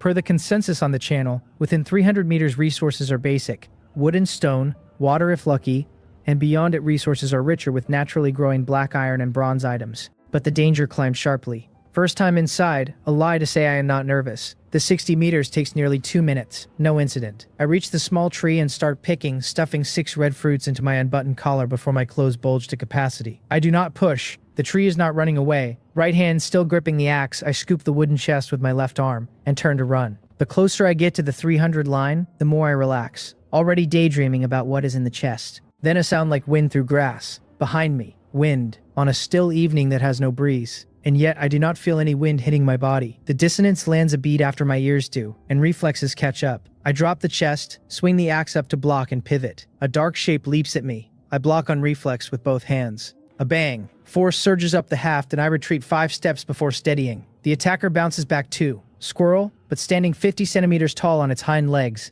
bearing sharp fangs, red eyes blazing with bloodlust, completely unlike the timid creatures I know. Mutated squirrel, black iron rank, ability junior concealment, raises the success rate of hiding items and tracks, so this is a mutated beast, exactly Will's description. Despite my caution, a concealment using squirrel slipped past my scan from a tree or burrow. I cannot outrun it on this terrain, and the safe zone label is just a name I made up. Only an idiot trusts it. Fortunately, it is just a squirrel, and I have a weapon. The mutated squirrel pounces again instantly without giving me time to prepare. I count 3, 2, 1, now estimating its run and leap arc, and at the apex of its leap I bring the axe down with both hands across its head and neck, pressing the blade as if I am driving it into the ground. It cannot redirect mid-air and watches the blade close on it. In the same instant, with no path to dodge, it lashes out with its claws and rips 2 long gashes through my chest, tearing the cotton padding open. The blade lands. The squirrel crashes and rolls, wounded but not dead. I do not let myself think. Step in and chop again. Blood splatters and it goes still. I gasp, breathing hard, heart pounding. Adrenaline masked it, but as soon as the fight ends, a wave of fatigue hits my whole body sore as if beaten. First life or death fight, intense physical reaction makes sense, but I cannot stay. The blood smell may pull more dangerous creatures. I lift the squirrel onto the chest, tuck both under my arm, and stumble back toward the shelter. Only when I see the walls do I exhale, and the harvest in my collar finally puts a smile on my face. I close the door, sit on the floor, and sort. Mutated squirrel, ordinary squirrels weigh under a pound. This one is at least 6 pounds. After basic processing, internal organs and bones removed, I get 3 gene of meat, 1 squirrel hide, and 200 milliliters of blood. At market rate 80 units of wood in a few minutes of fighting. Hunting mutated beasts pays far better than chopping. But I push the get-rich daydream off. The danger is on another level, and a clean fight today does not generalize. Mutated creatures may carry pathogens. Even a small wound at a vulnerable spot like the neck could kill. The squirrel meat goes on the menu tonight, the blood goes to the hunting ants as a bonus, and the hide gets repurposed as a scarf or gloves. Then I open the chest. Rye bread, buckwheat pillow, and a third item, another manufacturing blueprint. I never expected a black iron chest to drop a blueprint, and rye bread plus a buckwheat pillow already had me content. The third item is a familiar cowhide scroll, and I recognize it instantly. Wooden fence, black iron rank, pointed top wooden fence, may catch the careless climber by the crotch, encloses a shelter to reduce the probability of dark world creatures visiting. Manufacturing cost, 1 unit of wood per piece, 3 minutes per piece. Excellent. Shelter safety is hard currency, and the raw material is the most plentiful one. Buckets are good now, but everyone will have buckets soon, and within a day or two, the price performance crashes. Rare resources I cannot spare for trade. I was wondering how to keep earning, and the assistant answered. I use the blueprint on the spot. I do not start crafting fences yet. I lay out the 6 red fruits on the floor. Red heart fruit, bronze grade, can be used to increase physique and quickly recover from muscle damage. Bronze grade with permanent physique buff and muscle repair. The fruits are heart-shaped, hence the name. Right after a day of chopping in a life-or-death fight, my muscles are aching everywhere, and the timing could not be better. I wipe one on my sleeve and bite. The juice is sweet and rich, and the body finishes the fruit before the mind can savor it. Only 3 melon seed-sized seeds remain. As expected of bronze grade, Taste alone is past every fruit I have ever eaten. Then a warm current spreads through my body and the soreness fades. Within 10 minutes, I feel fully recovered, muscle fibers thicker than before. I want a second fruit immediately and force myself to stop. The fruit's ideal usage is post-strenuous exertion when fibers are torn. With only 6 on hand, casual eating is wasteful. I wonder if Cheongha can cultivate them in bulk. If so, red heart fruit freedom may be on the table. After that fruit, I almost feel anticipation about this dark world. Dangerous, yes, but full of possibilities.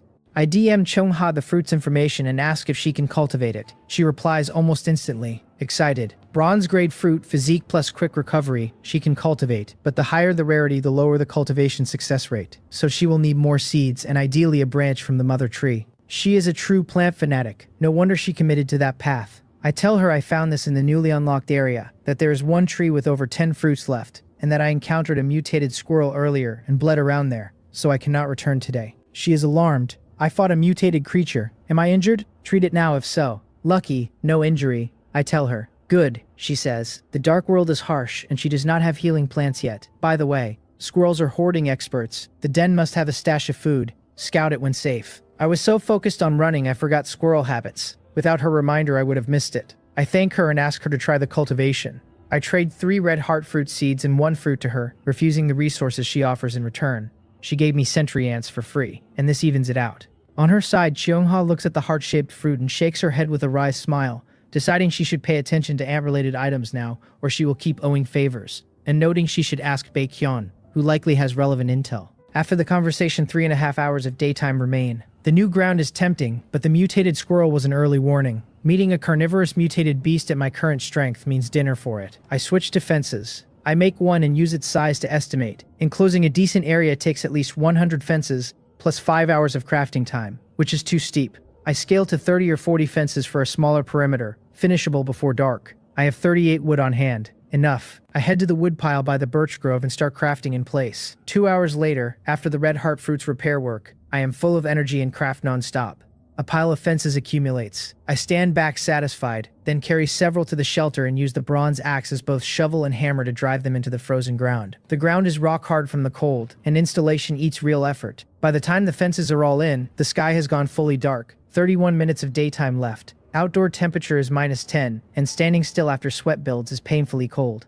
I duck inside. The night is bearing down, and I have used up my energy. The stove kindling has burned out, and as I reach for fresh wood I realize I used every unit on the fences. Rather than panicking out into the cold, I decompose the black iron chest from earlier and get 5 units of wood. The storage box is fine. Anything more would crowd. I throw one in the stove, light it, and start crafting more fences. I tentatively list a single fence on the trade channel at 5 units of wood per piece. Net 4 wood in 3 minutes is far better than buckets, which are now 10 wood per piece for 10 minutes of work. I make 2 more fences, but the listing is not sold. Too high, or fewer eyes on the channel right now. I drop to 4 wood per piece and the fence sells fast, with messages flooding asking if I have more. I tell everyone to wait and continue crafting. 4 wood per fence net of 1 wood cost equals 1 wood per minute. Much better than chopping directly. Night closes. Weather strong winds, cloudy. Outdoor -14.1 degrees, indoor 8.1 degrees, night remaining 16 hours. 30 minutes, outdoor temperature has dropped several more degrees and the indoor temperature, even with the upgrade in the stove, has not crossed 10 degrees. A few more days and indoors may slip below 0. Cold wave has not even started and the slope is this steep. I have to push level 3 urgently or the cold wave will end me. I had planned to spend resources on combat first, but priorities flip. As I reach to keep crafting, I notice no world announcement today. The voice has been the rhythm marker of every day since I arrived, and the silence on day 2 is unsettling in its own right. Without settlement and without temporary missions, the system has shifted from carrot-driven to pure survival pressure. Sure enough, the chat is already buzzing about it. What's going on? Where is settlement? I worked all day. Why no rewards? Maybe settlement and temporary missions only happened on day 1. Holy crap. Without those, on chopping and digging alone, we are doomed during the cold wave. Not entirely. You can find chests. A few a day means a comfortable cold wave. If chests were that easy, nobody would chop trees. If chests are hard, hunt mutated beasts. Meat is high-cost performance. I do not believe you, you old geezer. You are too cunning. If I had not seen a mutated goat snap a tree, I would have believed it. So no settlement today. Even without it, the day 1 rewards motivated everyone hard, and most people probably hit level 2 today. I close the channel. I check on the queens. The Black Scythe Hunter Ant Queen is at 51%, and the Sentry Ant Queen has rocketed to 76%. Both were on bronze-grade food, so why the gap? Growth speed likely correlates inversely with potential ceiling. The sentry ant has only bronze potential, a lower ceiling so it climbs faster. The black scythe hunter ant queen has silver potential, a higher ceiling and climbs slower. 16.5 hours of night ahead means both can finish tonight at this rate, given enough food. I have plenty of bronze boar meat and sandalwood wood, so I let them eat and tell them to hurry. They eat faster. Then the nursery. The multi-ear winter wheat is so dense the ears press against each other. What I planted with a wide gap has filled the trays. 10 kilograms looks plausible from 100 seeds, and harvest is hours away. The ripening agent is unreasonably potent. Cheong's plant work is something else. Food worry is dimming a little. As I plan to ask her for more seeds, she pings first. Jang Hyun, your ability is ant-related, right? Look at this. Item info attached. I scan and my pupils dilate. Ant nest nucleus. Ant nest nucleus. Bronze grade. Placed in the ant nest. Raises the queen's breeding speed by 20% and increases food consumption by 30%. Ants in the nest gradually gain various attribute increases. Bronze in name, divine artifact in effect. The description hides the upside. This is exactly the kind of niche item that becomes overpowered in the right hands and worthless in the wrong ones, which is why it ended up at the bottom of someone's chest in the first place. 20% breeding speed alone is impressive enough. Extra ants per night with no extra resource per ant, but stacked with rapid reproduction and production expansion when the queens hit bronze. The math compounds. The 30% food consumption looked at first glance like a tax, but mutation success rate is fed by food consumption, so a 30% food increase becomes a 30% mutation acceleration. Even the slow attribute buff is the kind of thing that quietly raises a colony over days. Half the items I rejected in the trade channel had narrower descriptions than this and 10 times the asking price. 20% breeding speed compounds horribly in my favor, since ants win on numbers. The 30% food consumption looks like a downside, but for me, it is upside. Eating drives mutation rate. More food means faster mutation. The slow attribute buff is a bonus. I cannot keep my poker face and tell Xiongha this is very useful, and offer to trade more spring water as compensation, since after a day I have another 100 milliliters accumulated and do not need it all. She replies that it is fine. She traded for it from an acquaintance who said ants were too weak and nobody used them, so the item had been bottom of the box and went cheap. She offers to introduce us if there is a chance. A bit erratic, but trustworthy. Hearing ants are looked down upon, I do not know whether to laugh or cry. It tracks. Even I, with all the relevant skills and items, have not produced anything visible from ants yet, and the consumption has been heavy. People without those skill items would be madmen to invest in ants. Better that everyone underestimates them. Cheaper to scoop up ant-related items at low cost. Sensing my silence, Xiongha gently encourages me. The dark world holds infinite possibilities. Focus resources on one path and persevere, no matter the path it works. I tell her I am not giving up.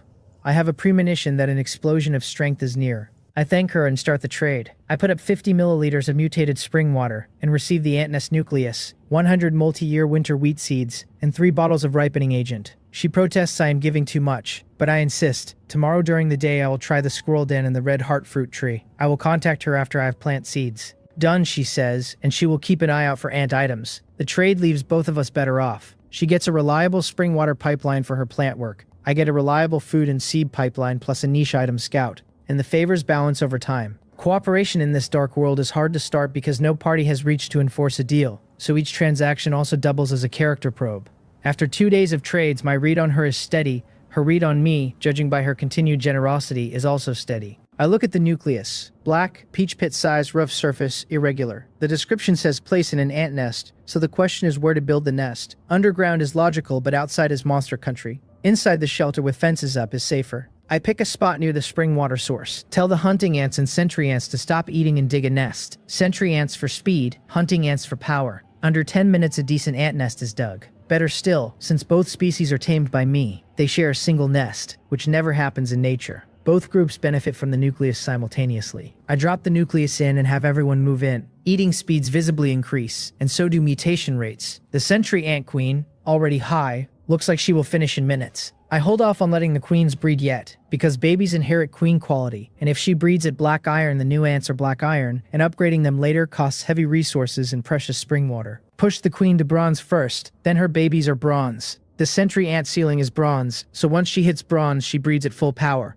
The black scythe hunter ant queen needs more thought. If her rate climb stalls badly after bronze, an early breeding wave might be necessary, since the sentry ants are scouts not soldiers, and after the mutated squirrel, I want some bodyguards. A signal pings through the species contract. The sentry ant queen and her 10 harem ants all hit 100% simultaneously. I send them to drink spring water. Bronze evolution looks harder than black iron. 5 tense minutes, but no fatalities. Sentry Ant Queen, bronze grade. Type breeding. Potential bronze grade. Reached its limit. Can be broken with special items or skills. Abilities rapid reproduction. Production expansion. Sentry Ant. Bronze grade. Type reconnaissance. Potential bronze grade. Reached its limit. Can be broken with special items or skills. Abilities basic agility. Beginner detection. The queen's abdomen has grown. 3 pairs of compound eyes have become 4. The helmet is darker and shinier. Antennae longer. The workers are pinky finger size now. Neat little soldiers. Production expansion increases breeding quantity, stacking with rapid reproduction. The army builds fast.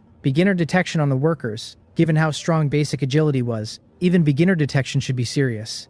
Once sentry ants increase, every chest in my territory gets swept clean. I order the queen and her harem into the nest to breed. Right as I settle them, the black scythe hunting ant signal pings. The hunter ant queen is also at 100%. Let us go. The black scythe hunter ant queen and her 8 hunting ants drink spring water and replicate the sentry ant's route, but their evolution takes a full 10 minutes for the larger bodies. When they emerge into bronze grade, I am stunned. The thumb-sized hunting ants have grown more than 10 times, fist-sized, jet-black carapace looking ridiculously sturdy, mandibles longer than their bodies, like 2 massive scythes. One bite would unsettle a leg, and I am glad they are mine. The queen's body and abdomen grew several sizes and her mandibles are smaller than the workers. The hunter ant queen also picked up production expansion. The workers picked up junior fortification. I tap a hunting ant's shell, like metal. I step on it lightly, no reaction. Defensive output combined with the scythe attacks. At scale, mutated beasts will not survive. Excited, I have the queen finish the rest of the boar meat to push towards silver. She inhales it, 3 tails gone in a few bites. Then I check the rate, plus 1%.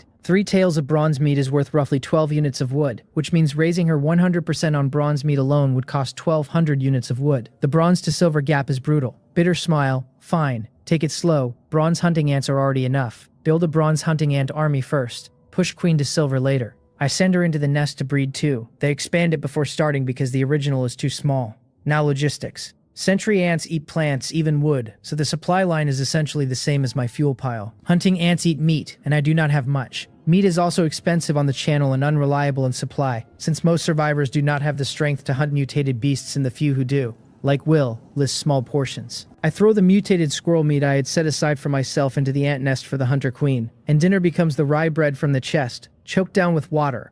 Bear with it for now. Once the hunting ant army actually exists at scale, meat will be at every meal of every day. Through the nest entrance I see plump white eggs already, which lifts the mood, but the food beside the queens is dropping fast. If food runs out, no more eggs. I take out wood and grind on fences. 7 hours later, I am collapsed spread-eagled on the bed. My physical limit hit hours back. A red heart fruit reset my muscles, and I kept going, but spiritual power has no fruit fix, and that depletion hurts worse than soreness. Several times worse. I need items that restore spiritual power. In 7 hours, I made 130 fences, only 10 short of theoretical maximum. Fences are popular and all sold at 4 wood each, netting 3 wood per fence on top of the 1 wood cost. 390 units of wood total. The nest's food is almost gone. I DM Will, do you still have meat? In a corner of the dark world, in a wooden house adorned with hides, a burly 2-meter white man with long golden hair and a bushy beard is tanning leather. He frowns at the manual buzz, finishes the step, wipes his hands, and reads. Customer who buys meat. Anyone who keeps buying meat at this stage must be strong. He likes both strong people and customers. Will, of course. How much? I had thought he was asleep and was about to look elsewhere. 5 gin of bronze grade. Can you discount? 5 gin in one go. Most people buy in tails. So Will smiles and offers 5 gin of bronze grade for 190 wood, with 5 bottles of beast blood as a gift. Done. After the trade, Will pulls his manual back open and DMs someone else. Ryongu. I just traded another 190 wood. With that you should have enough to upgrade level 3. So Will is also networked, also moving wood toward an ally pushing for the next shelter tier. I do not see this. If I did, I would be shaken. Someone is already stacking for level 3. In a tight alliance, I am barely thinking. I throw the 5 gene into the nest, drop the sandalwood wood in 2, and crash. Some unknown time later the broadcast cuts in. Dark World announcement. Congratulations survivors. You have survived another night. The cold wave will arrive in 6 days. A temporary mission will now be issued. Temporary mission again. I sit up and the broadcast continues. 3 temporary chests will be randomly generated in the bright areas of every survivor's shelter. Picking and opening grants items. Once 5,000 chests are opened in an area, all remaining temporary chests vanish. Top 100 regional rankings by quantity and speed earn 1 self-selected item of varying quality, scaling on rank. I crunch numbers. 10,000 per region. 3 chests per shelter means 30,000 chests total, capped at 5,000 cleared, so on average less than 1 chest per person. The higher the shelter level, the larger the bright area and the harder to find randomly placed chests, and level 2 and above have mutated beasts that further raise difficulty and risk. Survivors still on level 1 may actually have an edge. Chat goes feral. Finally, top 100 this time. No way, I just upgraded last night, are you messing with me? Do not panic, day 3, almost everyone has upgraded. If only I had not lacked resources, top 100 would be mine. These chests are not easy to find, learn from the past few days. Mutated beasts are dangerous, many will die in this mission. Just chop trees and let me take the rewards. Bah, shameless. Charge Brothers still in the channel, more than I thought, and 1,000 or 800 of them in any region adds up. Speed matters. I do not panic, I have specialists. I walk to the nest entrance. I look down and only see darkness, no clear count. The hunting ants have dug deeper overnight. I order the queens to bring everyone up. Sentry ants stream out, about 150 by my rough count, and black scythe hunting ants follow, only 23. Sentry ants are small and many, hunting ants are large and few, which fits. The queens signal me through species contract. More eggs and weaker juveniles are still in the nest and need a few hours to mature. I leave the queens to mind the nursery and head out with all the workers. Outside freezing. The moment I step out the door, I shiver violently, hurry to tighten my coat, rub my hands, and stop my feet as I check the weather panel. Weather light snow. Outdoor minus 9.5. Indoor 14.2. Daytime remaining 6 hours, 55 minutes, 12 seconds. The shelter delay cost half an hour and I now have exactly 7 hours. Snowflakes the size of 50-cent coins drift down. Soon a thick layer will sit on everything. Snow further hides chests. I check the chat. Snow is falling near other shelters too, which equalizes the field. Sentry ants and hunting ants are unbothered by the cold. I split the sentry ants into 8 squads of about 20 each, 1 per direction. East, south, west, north, northeast, southeast, northwest, southwest, with orders to net search for chests and report mutated beasts. Their main job is the chests. The secondary job is intelligence on mutated beasts roaming the territory ring. After the black iron evolution, they could keep up with my walk. After bronze, they match my run. The 8 squads scatter and vanish in seconds. 23 bronze hunting ants at my feet, fist-sized each, look intimidating en masse. Comfort. If I meet another mutated squirrel today, I do not lift a finger. I do not know how many beasts hide around the shelter, so I will wait until the sentry ants have reported, then visit the red heart fruit tree in the squirrel cache. I send the hunting ants out too with orders to follow the sentry ants and carry back any chest. As an afterthought, I tell 2 hunting ants to stay near me as bodyguards. After the mutated squirrel, I do not walk anywhere outside without backup. I head back inside to harvest the wheat. Snow is now thick enough to muffle the sound of my own footfalls. The world feels smaller than it is. The multi-ear winter wheat is fully ripe overnight, golden across the trays. I try the bronze axe, but the cramped space and tough stalks defeat me. The axe is too heavy and blunt for cutting. Should I buy scissors or a sickle? As I think, a young black scythe hunting ant peeks from the nest entrance, mandibles shaped like scythes. How could I forget? I send the queen a command and 13 young hunting ants emerge, climb the trays and cut the wheat like combine harvesters. Under 3 minutes, all harvested. I take out the new 100 seeds Chongha sent and prepare to sow when a thump-thump from outside hits along with the hunting ant signal. Chests. I rush out. 2 walking chests are running across the snow, carried by hunting ants. In barely a dozen minutes, 2 found. The hunting ants drop the chests at my feet without ceremony, then turn and head back out to support the sentry ants. No rest needed. A grateful thought lands and passes. Gratitude does not register on ant brains, but the species contract registers something close to acknowledgement, and that is enough. Even if I were given double or triple the time, finding a chest myself would be a struggle. Professionalism. The first chest is black iron, the second bronze. Temporary chests have the same drop tables and visuals, as regular chests have the same drop tables. I open both. Black iron yields long cotton socks, a bottle of water, and a black iron pickaxe. Bronze yields white bread, a black iron machete, a box of 666 cold granules, and a bronze-grade blueprint. Every item is useful. Cotton socks for the cold, a water bottle, a black iron pickaxe to finally start mining stone, a piece of white bread that is real bread instead of brick rye, and a black iron machete that is sharper than swinging the axe at flesh. The 6-6 cold granules are life-saving in the coming wave. Even on Blue Star, a cold could escalate, and here a cold without medicine is potentially fatal. The blueprint is the shocker. Quick hemostatic bandage, bronze grade, wrap on a wound for fast hemostasis. Crafting cost: plant fiber, adhesive, coagulation serum. Even on Earth, blood loss is a top cause of casualty, and here it is fatal. A producible bandage is hard currency. The materials are uncertain, only plant fiber looks easy, and adhesive and coagulation serum will need digging. I will ask Chungha and Will after the mission, or hit the trade channel. I use the blueprint, move the rest into the shelter, and have 10 hunting ants help loosen soil, sow the new seeds, and shell the harvested wheat. They have no complex emotions and excellent stamina. If they did, they would curse me as a capitalist. 10 adult and 13 young hunting ants finish soil, sowing, and shelling in under 10 minutes. Extreme efficiency. Wheat total roughly 10 kilograms. Matches my estimate. I sack it into an empty bucket.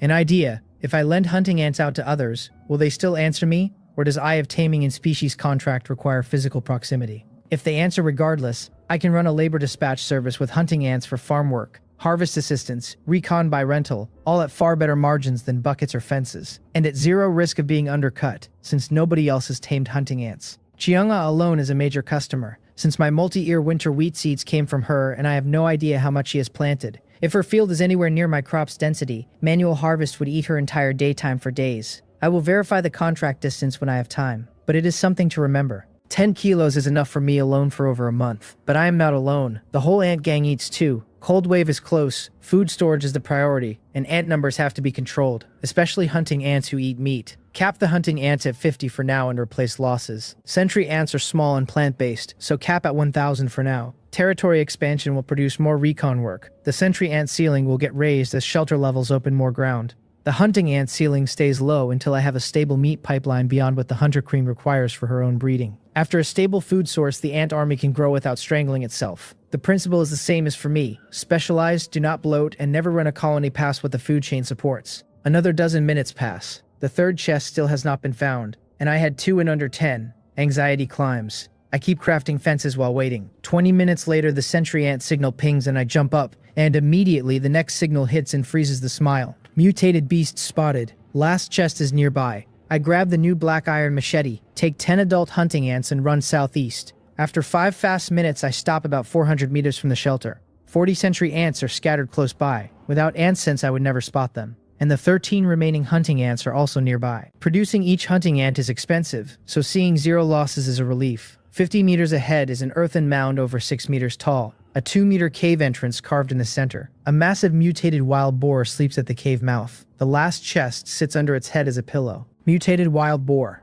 Bronze grade. Abilities. Charged thick skin and flesh. Even lying down, the boar is a meter tall. Standing, it is 1.5 meters and at least 300 kilograms, with 30-centimeter tusks like daggers. 2 abilities, both clearly hard to deal with. Hunting ants can take small mutated beasts, but a bronze boar with thick skin is rough. Even winning would burn ants. But the boar is on the chest, and without it the mission slips. I DM Will, since he sells bronze boar meat and must have killed one. He does not reply, probably also doing the mission. I have to think for myself. Killing it is not the goal. The chest is. Lured away. Hunting ants cause damage but are slow and big target. Bad lure. Sentry ants are fast and many and replaceable. Good lure. Question is whether sentry ants can anger and lure a wild boar at all. Their stings may not break thick skin enough to register, and the boar may simply ignore them. But sentry ants can swarm into nostrils, ears, and eye corners where thick skin is irrelevant, and even a beast can be driven crazy by enough small bites in tender places. I have to try. I order 40 sentry ants to harass the boar collectively, and 10 hunting ants to hide in a tree nearby ready to act.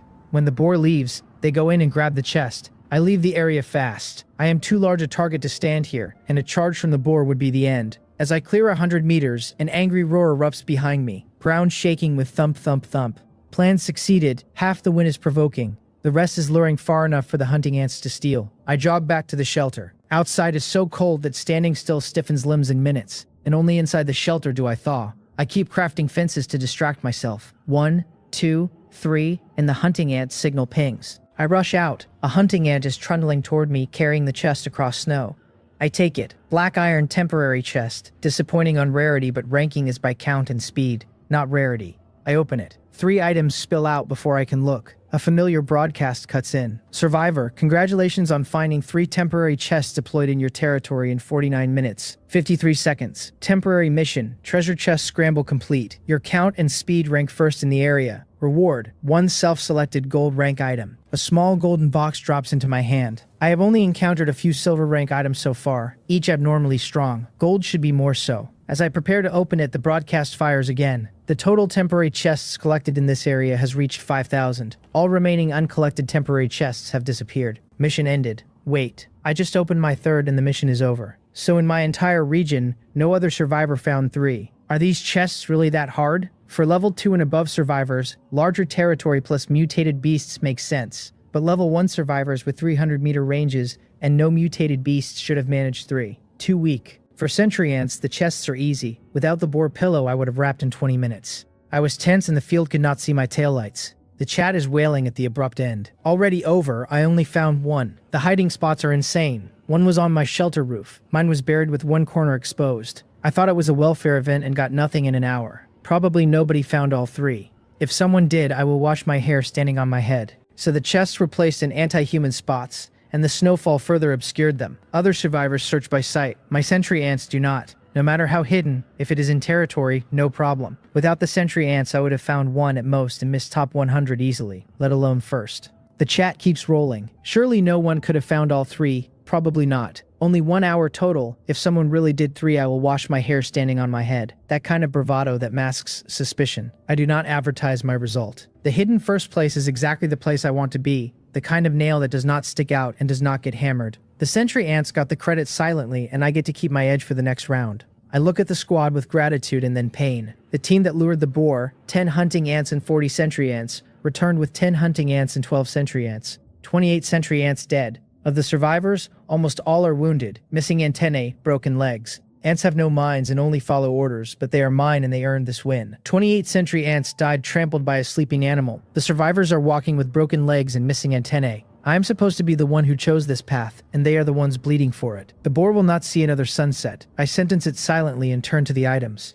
A bottle of water, a piece of pig iron, a pair of knitted gloves. I put on the gloves and warmth pools back into my hands. I drink some water, pick up the pig iron, and head inside with the ants. I warm up, then open the gold gift package. I hope for combat power. The boar exposed me. As shelter level rises, mutated beasts get worse, and so does the territory I cannot avoid stepping into. Combat power has to come from somewhere, and ants can only carry so much weight on their own without an upgrade. I unwrap the gold gift box. A golden flash. 3 items in the air, each rotating slowly in the air for me to pick from. Pursuit longbow, gold rank. Arrows gain auto-correction within 10%. Detection telescope, gold rank. Sees through darkness, observes scenes beyond 500 meters. Gene manipulator, gold rank. Extracts gene fragments from biological flesh and integrates them into other organisms, granting characteristics. Each effect is abnormal. Pursuit longbow makes a novice lethal at archery, in which man does not dream of perfect aim, but I have no arrows, and a cold weapon scales on raw strength I do not have. Skip. Detection telescope is excellent, but my recon is run by sentry ants who do not need vision. Once the territory is mapped, I can send them past 500 meters anyway, and I am not going to walk into the dark world personally regardless. Skip. That leaves gene manipulator. It extracts and implants genes. I see uses immediately, and they branch in every direction. Mutated beast genes into hunting ants for bigger and stronger versions. Avian genes into sentry ants for flying scouts that scale walls and treetops nothing on the ground can reach. Boar, tiger, brown bear genes into hunting ants for raw power. Aquatic genes into sentry ants for water reconnaissance whenever rivers come into play. Spider venom genes into sentry ant queens, if I can figure out the implantation order. Combined with ant reproduction, the upside is immeasurable. If a hunter queen breeds hunting ants, and I gene fuse them off the production line, the army's specialization can be tuned per ant rather than per species. Choose. I pick the gene manipulator. The 3 orbs vanish and a microscope-like instrument appears. I take Will's bottle of mutated wild boar blood and figure out the operation in a few minutes. The interface is simple. Place flesh on the platform and it auto-separates gene fragments at a ratio that depends on the donor material's quality. 1 bottle of boar blood yields 5 gene fragments. Then place the recipient creature on the platform to implant.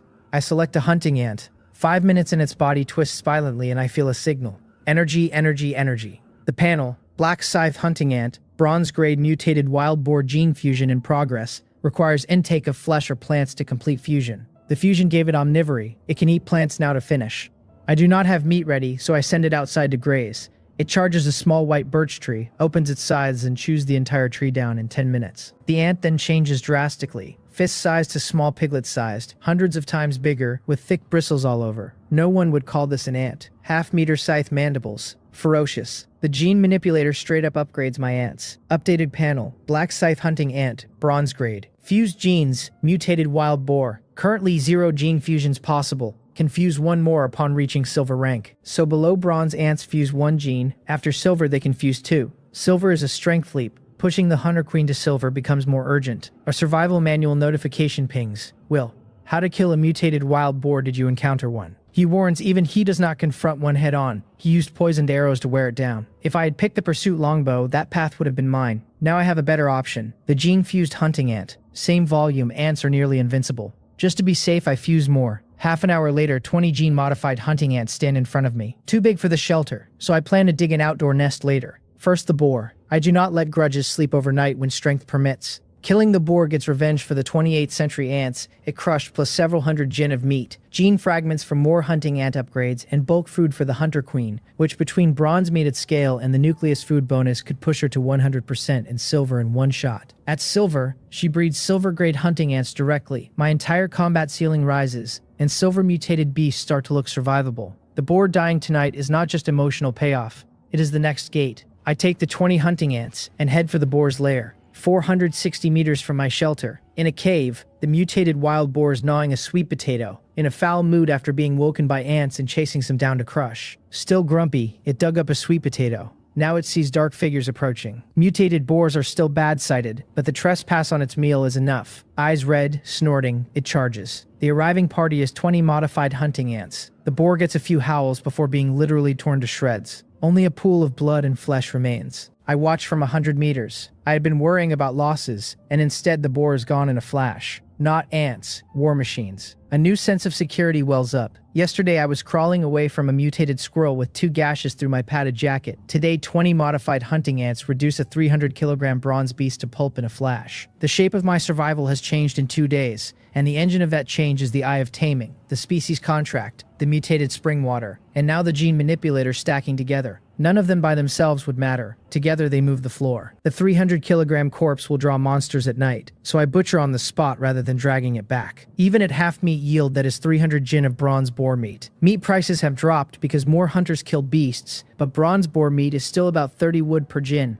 300 gin equals 9,000 wood. With other materials, killing one boar is roughly 10,000 wood. 20 hunting ants act as 20 professional butchers and finish in minutes. Then my smile fades. This meat yield is wrong. Where is the meat? I have only 30 gin of boar meat, 1 gin of pig blood, 1 hide, a pair of 30-centimeter tusks like daggers, and 20-some gin of various offal. Combined, well under 100 gin. The other 500-plus gin is missing. I pick through the offal with the black iron machete and find a red walnut-sized orb. Beast core, bronze grade, the condensed essence of a mutated creature's life, generated by bronze grade or higher mutated creatures. So the missing weight became this core. No wonder meat prices are this high. There is not much meat to begin with. Contentment brings happiness. The 10,000 wood jackpot is a fantasy. The remaining materials are still worth at least 1,000 wood, more than enough to upgrade to level 3. The beast core itself is a bronze sustainable item by description, and even though I do not yet know what to do with it, anything condensed from a mutated creature's life energy is worth holding rather than selling, especially with the Hunter Queen still climbing towards silver. Boar tusks at 30 centimeters can plausibly be sharpened into stabbing weapons or traded. The hide is winter-grade material. The offal goes straight to the Hunter Queen as fuel. The 30 gin of muscle meat I keep partly for myself and partly to feed the next breeding wave. Nothing is wasted.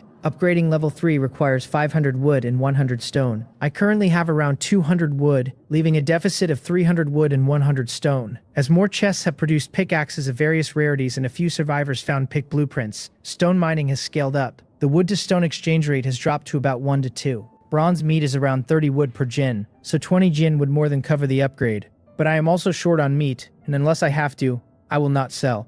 Plenty of daytime left. Explore the territory ring first. Settle the deficit at night with a meat sale if necessary. I have the hunting ants carry the boar harvest back, including the offal in a bucket, since the Hunter Queen will eat anything fleshy, and that saves resources. An hour later, with the sentry ants, I have swept the entire 500-meter ring, this time with explicit orders to find mutated beasts and unusual plants. 4 black iron mutated rabbits were found, and the combat squad dispatched them quickly. 25 gin of black iron rabbit meat, 2 gin of rabbit blood, 4 hides. Black iron does not produce beast cores, so meat yield is much higher. 4 rabbits roughly equal a wild boar in meat. The sentry ants also found several sweet potato sprouts where the boar's old lair was, fully matured, about 20 gin total. All carried back. I had the sentry ants thoroughly sweep the squirrel area, 7 different burrows, 15 gin of nuts and seeds in total. I also picked the remaining 8 red heart fruits and broke off a branch from the mother tree for Chungha. I DM her with the harvest. She replies instantly. Great, she really needs these. By the way, has my shelter upgraded to level 3? Not yet, still short on resources. She does not reply with words. She opens a trade and lists 300 units of wood. I stare at the trade window.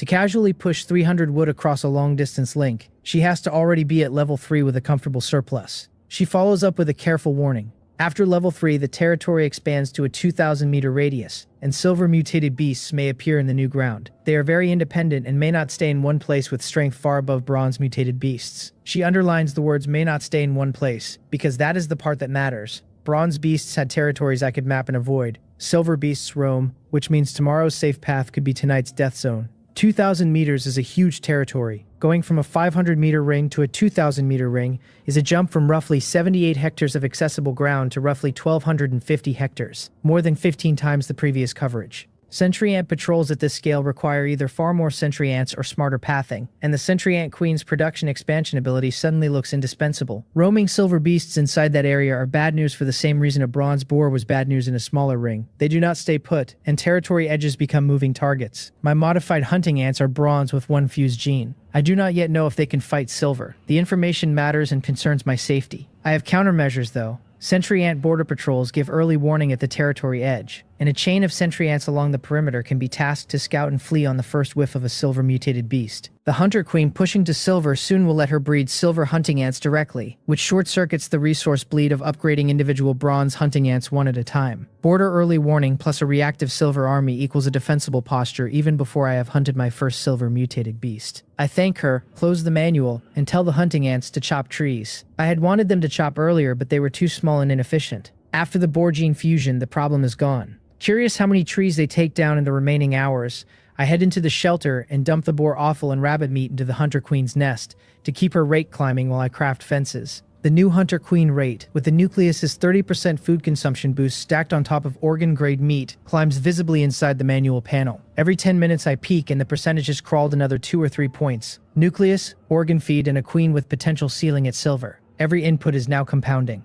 Meanwhile, in a corner of the dark world, beneath a giant tree wide enough that more than a dozen people would need to encircle it, a 1,000-square-meter field stretches around the base. Half is golden multi-year winter wheat, fully mature but unharvested, simply left in the soil. Survivors elsewhere would vomit blood at the sight. The other half is strange-shaped plants, some barely recognizable, some wholly new species. A graceful figure bends over the soil, sowing seeds, hands and feet muddy and unbothered. Xiongha. She straightens after the bag empties and wipes her forehead with the back of her hand. She murmurs, "Phew, finally planted. Hope luck is better this time, and more plants mutate. That way Little Green can collect more gene fragments and grow stronger." The giant tree's leaves rustle without wind, answering her. She continues, "Do not worry, Little Green. I will work hard to collect different plants to help you reforge the glory of the Casimir World Tree." She stumbles on the long name and the leaves rustle louder until she gets it right, then quieter and satisfied. A world tree, indeed, like a childish ghost. She glances at the wheat field. With this much ripe wheat, harvesting it alone would burn an entire daytime,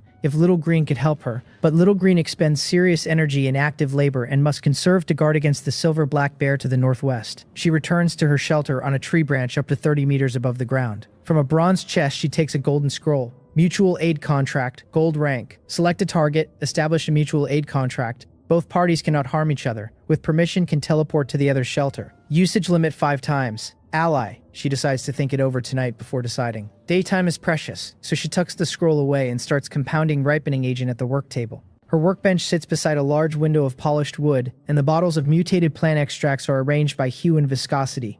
Orange concentrates in the front for accelerators, pale green in the back for stabilizers, a few amber drops kept apart for the rare cross mutations she does not yet trust. Each bottle is labeled with a script she invented. Pure inheritance from a botanist grandmother, she likes to say. While she works, the giant tree's leaves rustle softly above the field, almost like a long exhalation. Little Green is content. She is content. The wheat will keep.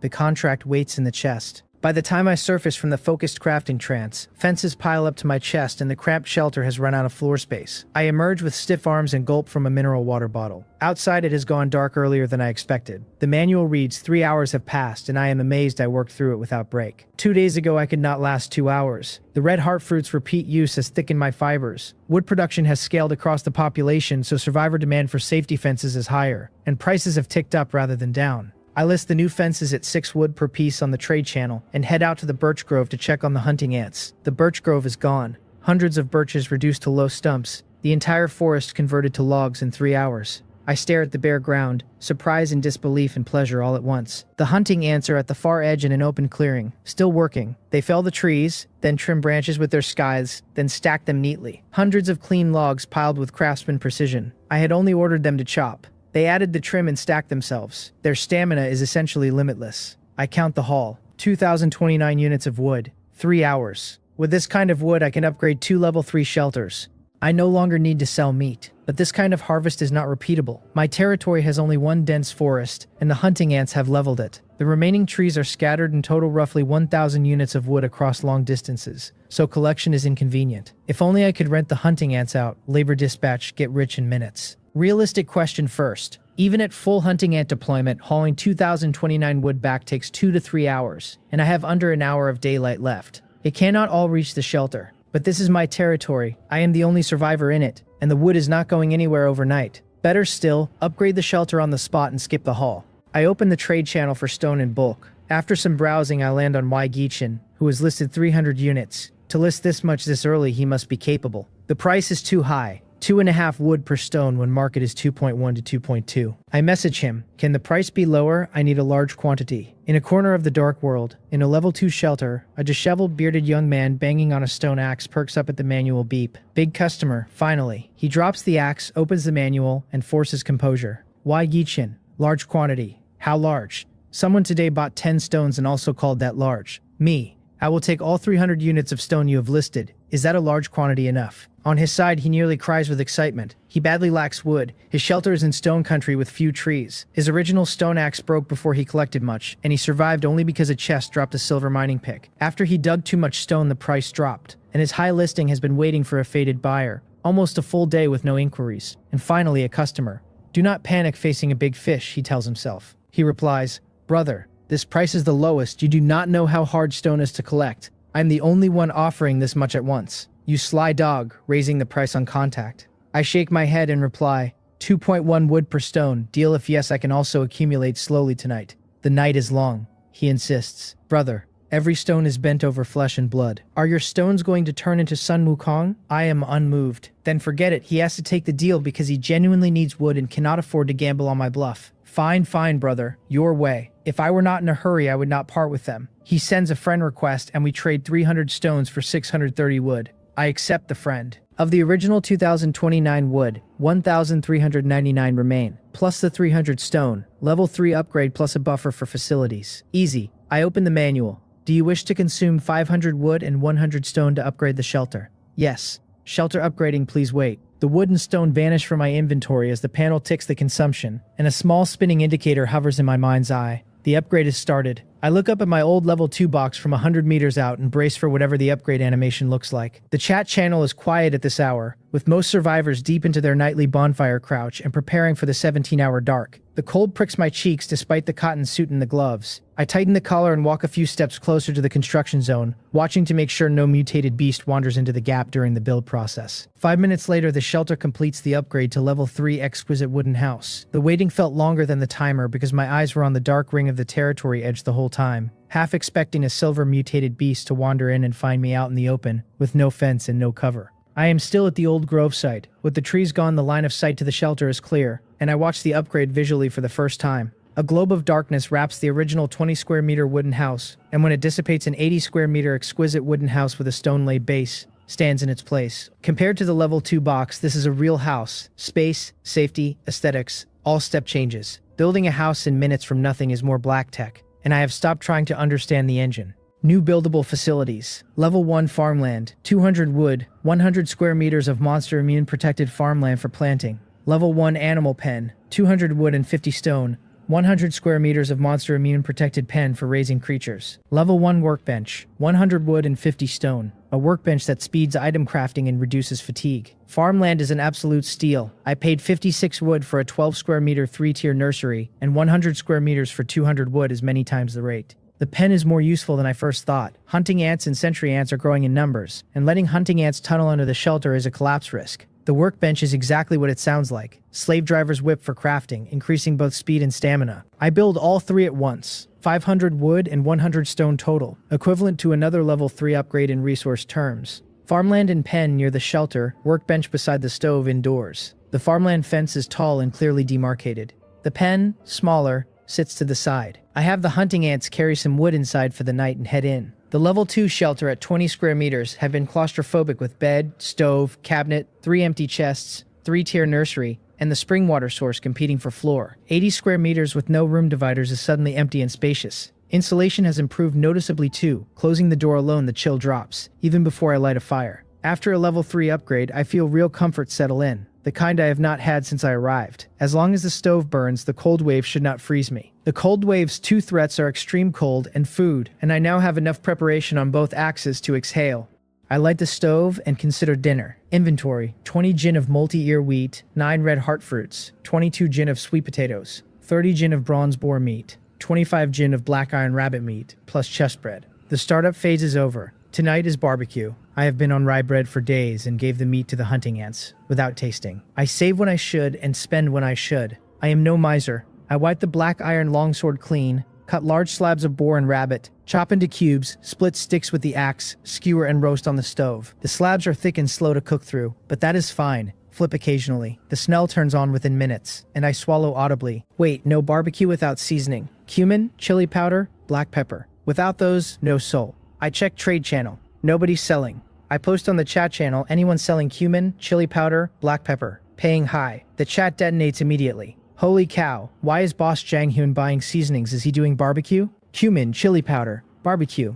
I have not even hit rye bread freedom, and Boss Jang-hyun is at barbecue freedom. Brother, can you give me a piece? If you give me a piece of barbecue, I will do whatever you say. Hey, you can see avatars in the chat. You do not have the looks for this. My private DMs flood with freeloaders to the point I have to disable non-friend messages. I rub my forehead, regretting the broadcast. 3 messages a day on the world channel, and I burned 1 on cumin. I had been on top of my development cycle, and a single careless line about barbecue collapsed my privacy for the night. Lesson logged. Never broadcast aspirational consumption on the world channel. Everything goes through DMs and friends. Just as I close the manual, the friend bell pings. Cheongha. She and I have been friends since day 1. Cheongha Jang-hyun. It is night again. Do you still have mutated spring water to trade? My eyes light up. She is the highest probability seasoning supplier I know. Plant specialist. I reply, we will get to that. Do you have any seasonings, like cumin, chili powder, etc.? She is stunned. Why is he asking? Before she can reply, I send a trade with a string of barbecue skewers on my side, and her eyes widen at the golden sizzling, oily roasted pork skewers. Cheongha's plant path is real, but she is not a vegetarian. Days of not tasting meat. Weak tears flow at the sight. Yes, she replies, I have many kinds. Logically, with her wealth, she could easily buy fresh meat, but her cooking is so terrible the food she makes is inedible, so she has been eating chest food and porridge. Hence the meat deprivation reflex. I grin, ask if she wants to trade barbecue for seasonings, and she instantly agrees. We trade 2 boar skewers and 2 rabbit skewers for cumin, chili powder, and a green pepper powder she cultivated from a plant called green pepper, which according to her tastes like a mild mustard. On her side, she has forgotten her original purpose entirely. She is sprinkling all 3 seasonings, eating with oil dripping, almost swallowing her tongue. I eat the rest of the skewers and nod, satisfied. Cooking has not declined since I started living alone after grandfather passed. If anything, tonight outdid myself. Not skill, ingredient quality. Bronze and black iron meats and Cheongha's mutated plant seasonings produce a flavor past every barbecue I have ever made. Better still, after eating I feel warmth spread through my body, and even my physique seems faintly improved. Ranked meats are not just delicious, they are physique buffs, and over time the cumulative effect should be significant. Like the red heart fruit. I am no hedonist, but if pleasure also makes me stronger, no hesitation. I commit to chasing ranked grains and meats in the future. The red heart fruit already proved that physique can be improved through ingestion if the material is rare enough. Ranked meats clearly do the same incrementally. Stack red heart fruit with ranked food daily and the cumulative buff over weeks could meaningfully raise my baseline. The base tier of survival is no longer one fence and a fire. It is what I eat and what my ants eat, and both feed the same combat ceiling. After the barbecue, I walk to the ant nest by the spring. The animal pen is built, but it is night and I have not moved the nest yet, so the original is still in place. I summon the hunter queen. The panel reads current mutation evolution success rate 87%. Flesh and blood materials raise the rate highly likely reproductive evolution. 13% from silver. Since the bronze evolution, she had only climbed 11% on the meat I fed her, plus the 20-some gin of boar and rabbit organs from the cleanup. Those waste organs alone added 76%. Should have bought organs from the start. Would have saved a fortune. Trade channel still has nobody selling them, since organs are foul and most hunters discard them. I take out 4 gin of boar meat and feed her. She trembles excitedly and devours all 4 gin in 2 minutes. Rate spiking to 100. Drink the spring water. She walks happily to the source. She remembers what comes after. She drinks 5 milliliters before stopping, more than the small tasting because her body is bigger now. I did not gene fuse her, so she is 7 or 8 centimeters and not the half meter of the boar-fused workers. The water takes effect and her body swells rapidly. 5 minutes, 10 times bigger, 70 or 80 centimeters long. Her originally all-black abdomen now carries layered silver ring patterns, mysterious and almost ornamental. Her scythe mandibles are nearly gone. She is a reproductive ant, and every evolution strengthens reproduction at the cost of offense. Ordinary hunting ants at silver get sharper and bigger mandibles. Queens shed them. She is in extreme energy depletion post-evolution, so I give her boar meat to refill. She inhales it. Panel: Black Scythe Hunter Ant Queen, silver rank. Potential silver rank, already at limit, can break with special items or skills. Type: reproductive. Abilities: rapid reproduction, production expansion, rapid development. Fused genes: none. Currently confused genes 2 times. Rapid development is a new ability. Inject energy into newly hatched larvae and rapidly develop them to mature state. Double the normal energy cost. Not for daily use, but a clutch save in a pinch. Instantly spawn thousands of hunting ants for counterattack if anything threatens me. 2 gene fusions on the queen now. I have not rushed queen fusion because there is only one of her and the choice has to be cautious. Vague hypothesis. Fusing higher potential creature genes might raise growth potential. If she fused with a gold creature gene, would she gain gold growth potential? Trade channel does not even list silver flesh, let alone gold. This stays theoretical for now. While I am thinking, the queen finishes eating, rubs her antennae toward me, and makes a shasha sound, the rhythm carrying meaning the species contract decodes directly into my head. Master, the meat, delicious. If it is tasty, eat more, plenty of meat, I reply on autopilot. And freeze. I am the only one in the shelter. Where did the voice come from? Chill down spine. I look around. No invaders. Only the queen with her abdomen on the floor, lifting her head to look at me with 2 large black eyes. Calm. The voice earlier was not human. A strange rustling sound, but I understood the meaning directly. Realization. The only biological foreign language I can understand is the contracted ant species via species contract. The queen rubs her antennae again. Rustle. Master. Confirmed. Until now the ants, including Mowol pre-silver, only sent biological signals which I decoded. She has now sent an emotionally textured statement with content. The previous ants were like robots, only receiving commands and executing them strictly, never transmitting messages with clear meaning and emotional shading. In this dark world anything is possible, but the simplest explanation is the silver evolution pushed her over the intelligence threshold. Silver is clearly a strength and intelligence inflection point, not just a damage and durability bump. If silver mutated beasts roam level 3 territory and they are this kind of inflection, the pressure is real, and the laziness from the upgrade and the meal evaporates. I sigh wryly. The dark world does not allow rest. Still, Silver Hunter Queen is a serious upgrade, and once silver hunting ants breed and gene fuse with strong creatures, silver mutated beasts may become matchable. The resource problem rises again, because I had thought I was set, and clearly I am not. I push it aside. You should have a name now, I tell her. She tilts her head. Name? Yes, a name. I rub my chin and brainstorm. I rule out Xiao Hei, Little Black too generic. After 2 minutes of careful brainstorming, my eyes light up. Ink-colored blade, silent moonslayer, the imagery a Korean classical scholar might have used for a dark assassin. Your name shall be Mowol. Russell, Russell. Ink, moon, Mowol. Thank you, master. Whether she fully understands the meaning is unclear, but she straightens her upper body and waves her 2 small scythes. Satisfied. Mowol, breed some silver hunting ants. Powerful enemies are around the shelter. I need your strength. Yes, master. She cannot breed alone, so I invest another 10 jin of bronze boar meat to upgrade her 8 hunting ant harem to silver. To my surprise, ordinary silver hunting ants do not develop intelligence. Silver intelligence appears to be exclusive to queens, which fits ant social structure. Mowol enters breeding state, and I leave her alone, since her feeding cadence is hers to manage, and the harem ants will work on her schedule. The new ant nest entrance is now a meter wide to fit her, which means the inner tunnel volume has more than doubled, and the hunting ants have stacked the spillover dirt into an impressive ring around the cavern that doubles as bedding for new larvae. I stand at the entrance for a few moments, listening to the soft clicks of mandible work and the thin whine of feeding, and the scale of the nest hits me. A few days ago, this was 63 rice grain ants chewing my baguette, and now it is a silver tier breeding chamber. Specialization works. The Eye of Taming, Fountain of Mutation, Species Contract, Ant Nest Nucleus, Gene Manipulator, the Hunting Ant Queen and Sentry Ant Queen sharing a single nest with the nucleus inside. And now the Silver Hunter Queen with 2 gene fusion potential all stack into a single thesis. Ants as scalable infrastructure. The fantasy of a dragon knight is dead and buried. The reality of an ant knight is taking shape, and it is already absurd. I look at the quick hemostatic bandage blueprint. Crafting cost, adhesive, coagulation serum, plant fiber. None of these read as raw materials. They sound like processed products. A bronze-grade blueprint with this complex a craft chain is unusual. The night now runs 17 hours. Plenty of time to sort it out. Trade channel first. Adhesive. Owner Yo Hazel, 5 wood or 3 stone. Few sellers. I message her. How much adhesive total? Half an hour into the night, she replies instantly. I only have 10 right now, but if you need more, I can make more. So adhesive has its own blueprint behind it, and she's on the production side. Plant fiber and coagulation serum almost certainly work the same way. I have just walked into a small craft economy I had not realized existed. So adhesive is also blueprint crafted, not raw. Probably the same for coagulation serum and plant fiber. I take 10 for now, contact again if more. She is happy because adhesive does not move quickly. Trade complete, 50 wood for 10 units. Days tally, 348 wood from fences, plus the hunting ant haul, minus stone purchase and upgrade in facilities, leaves 399 wood in stock. With my prior stash, total 802 wood and 200 stone. Comfortably rich. Coagulation serum next. Far fewer sellers. One listing catches my eye. Owner Will. 100 wood per unit. Price negotiable via private message. Other listings are 20 to 30 wood. Exorbitant. But Will is honest and the negotiable note is a beacon. He is fishing for serious customers. Will sells fresh meat from day 2.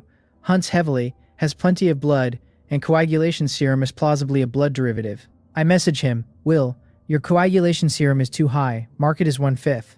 10 seconds later he replies. Janghyun, why are you searching coagulation serum? Do you know its use? He set the high price to fish. I have nothing to hide. I have a quick hemostatic bandage blueprint. Coagulation serum is a raw material. I send him the blueprint info. In his own level 3 shelter elsewhere, Will is on a wooden bed, manual in hand, his bearded face still smelling faintly of beast blood from a recent processing session. The instant he reads the blueprint info, he stands up, bearded face complex with surprise and joy. Janghyun, do you have this bandage?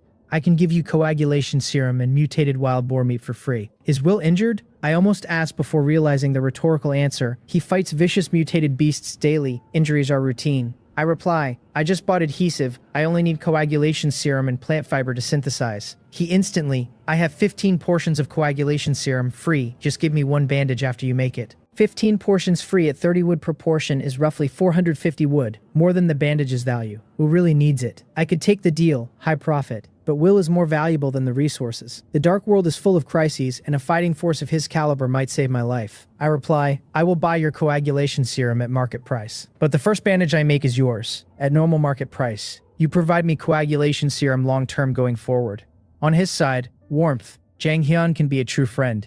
Although he wanted to give the serum free, since I refuse, he stops insisting and silently resolves to send me more resources later. Trade. 330 wood for 15 portions. Pale yellow vials, sealed at the cork. I line them on the workbench shelf alongside the 10 adhesive units, and the bench is starting to look like a small medical supply atelier. Last material, plant fiber. Trade channel keyword plant fiber yields over 20 pages, prices around 10 wood. Will's urgency is real, and I made a promise. I do not want to delay his injury or sit on an unfulfilled promise. I picked the first reasonable listing, buy 1 portion at 10 wood, and sit at the workbench for the first time. The bench is like a spacious computer desk, surface comfortable, operations smooth. Bandage crafting time drops from 10 minutes to 9.5.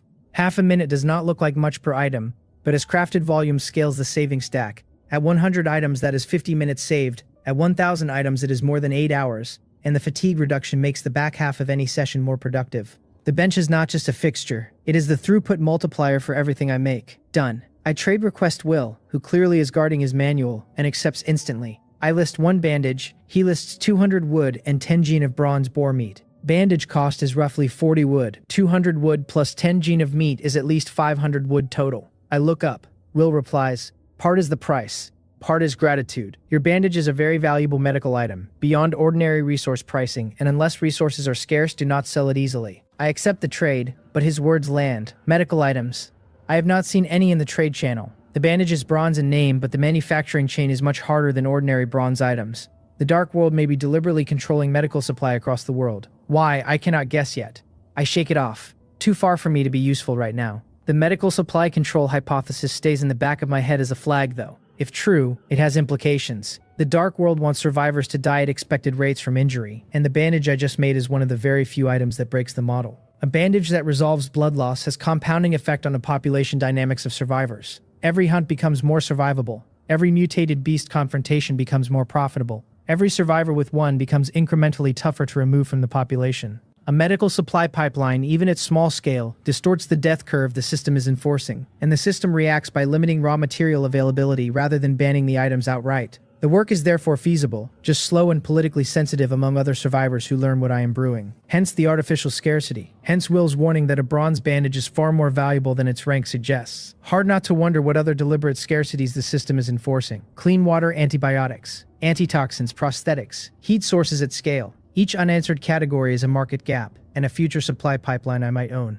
With Chongha's plant work, an alliance might be the engine that scales medical production rather than just bandages. Disinfectant from mutated alcohols, antitoxins from venom-cultivated plants, anti-inflammatory pastes from leaf compounds. The Dark World may want to keep medical supplies scarce. Partnerships breaking that scarcity become exponentially more valuable. I file the thought as priority pipeline development for after the cold wave. Now I want to make a batch. I open the trade channel for plant fiber again. And stop. How could I forget? Xiongha is a plant specialist. Plant fiber is not rare, and trading with a friend is preferable for relationship and supply stability. I DM her. Xiongha, do you have plant fiber? She takes 5 minutes, long enough for me to drift to other tasks and contemplate buying from a stranger. When she finally replies, plant fiber, yes, what do you need? Are you making something delicious? Plant fiber and food. What is the connection? I do not understand the leap. On her side, her face goes red. She clutches the manual tighter. Did I just say that? Will Jiang Hin think I am only a foodie? She covers, oh, you asked for seasonings earlier, so I assumed food again.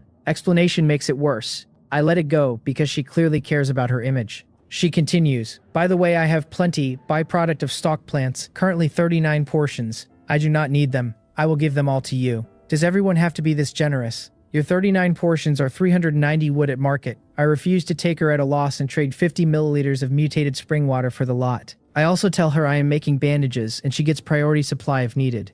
As I am closing the manual, another message from her. By the way, Jiang Hin, I was so focused on the meat I forgot the important matter. Important matter. When she asked about mutated spring water originally, that was the lead-in. But I already gave her 50 milliliters. That should be enough. She continues, it is like this. After a few days of interaction, I feel you are someone worth befriending. Good strength, good character, excellent cooking. Is that the main point? There is something strange in there. I prompt. So important matter, not just to praise me, right? You wish. The important matter is I want to form an alliance, become allies. I reply jokingly. Allies? I thought we already were. Yes, but only a verbal gentleman's agreement. My idea is that we should establish a deeper level of cooperation. The dangers of the Dark World are far more numerous than either of us imagines. One person's strength is limited. To survive better, we must prepare for a rainy day. The phrasing is careful, not pushy. She is letting me lead the question while making it clear the answer will be a substantive instrument, not a friendlier handshake. The how, please. She sends item info, mutual aid contract, gold rank, select a target, establish a contract. Both parties cannot harm each other. With permission can teleport to the other's shelter. Usage limit 5 times. Mutual aid contract. Gold rank. I sit up straight, the soft mattress no longer soft. The fence crafting fatigue no longer relevant. This is the kind of item where the answer is yes before the negotiation begins. And the only question is whether the partner is the right one. The mutual aid contract is overpowered. 2-way teleport, mutual non-harm binding, 5 uses. Humans are social animals and crave alliance. In this dark and dangerous world, isolation is psychological as much as practical. And a contract bridges islands. The acquisition difficulty is high. The only way I can imagine she got this is the gold gift package from the temporary mission, which means she is probably first regionally too. Her deeper cooperation pitch was not an empty line. The item's value demands sincerity from me too. I reply, since you have the item out, you want to sign with me. I am very interested in deeper cooperation. On her side, a quiet exhale. She chose me carefully after considering many people and was hoping I would accept. I add, your item is high value, alliances are mutual, but to avoid misunderstanding, let us clarify some things first. You probably do not have a basic understanding of my abilities. I only know yours are plant-related. Let me introduce mine and you can introduce yours. Then we decide on the contract. She smiles at the directness. She replies, all right, but let us send simultaneously rather than have one go first. Done. We type at the same time. Mine. Main ability, control and cultivate ants. Strengths, reconnaissance, can detect surrounding territory. Combat, can defeat silver mutated beasts. Physical labor assists with chopping and harvesting. Genetic modification, can extract and implant biological genes. Hers. Main ability, control and cultivate plants. Strengths, food, large amounts of food including mutated plants with effects. Detection, can communicate with plants for territory info. Defense, defends against silver creature invasions. Information, some special information of the Dark World. Reading hers, I am stunned. Food is the bottleneck of this world, and how much food she can produce is anyone's guess. The math is simple. 200 multi-ear winter wheat seeds I traded from her yielded 40 gin in my 3-tier nursery in roughly a day with 1 bottle of ripening agent per 100 seeds. If her level-free farmland is 100 square meters at full density, and she has multiple farmland tiers and additional protected ground around her shelter, the per-day output is in the low thousands of gin, possibly more. Most survivors are still chewing rye bread. She is sitting on a small grain reserve. I do not eat a lot, but the ants do. The more food, the bigger the army. Ants are omnivorous. Even hunting ants who need meat for evolution can survive on grain, since silver workers are at potential limit, and the meat demand drops to maintenance. Her food alone would be enough to anchor the alliance. Detection answers my old question of how she finds resources in chests so fast. Plants are everywhere, and her plant communication may even outperform my sentry ants. Defense against silver creatures means her own combat power is real, even if it operates through a different vector than mine. With a contracted world tree, she has a moving fortress in the form of branches, roots, and condensed leaves, none of which I have been able to picture from her trade messages alone. Her defense line probably does not just mean she can survive a silver attack on her shelter. It probably means the world tree can drive one off, which is a far more aggressive defense than survivors usually achieve. Information is the most curious. Dark World Secret Tier, potentially. The system has dropped 6 precautions and a few broadcast lines, and otherwise left survivors to read the mechanics off each other's experience. If she has access to a deeper layer of context, disaster forecasts, rarer item taxonomies, the structure of the territory rings, who the supposed top-tier survivors are, that information bridges blind spots that have been costing me time. After the contract, I will see what I can learn. On her side, she is also shocked. Jang Hyun's strength is exaggerated. She developed quickly thanks to a contract with Little Green from day one. Does Jang Hyun have something similar? Combat against silver mutated beasts. Even Little Green struggles with one. He controls ants, and ants can defeat silver creatures. What kind of ants are these? Ants are synonymous with weakness. She cannot picture rice grain ants matching ferocious silver mutated beasts, but Jang Hyun is not boastful, so she accepts and reserves judgment. Then the labor and gene modification entries. She lights up. Physical labor saves her muscles. Gene modification could direct her plant mutations. She knew about my fountain of mutation, did not know about gene modification. Both alone make the contract worthwhile. She writes, "Your abilities are incredibly strong, Jang Hyun. Let us sign quickly." Right after sending it, she rubs her head. I was a little too eager, not conducive to cooperation. Jang Hyun is a 5-sided warrior. The only side he lacks is food, which I have in abundance. Perfect complement. I see no need to raise the price. Her abilities are critical for me and vice versa.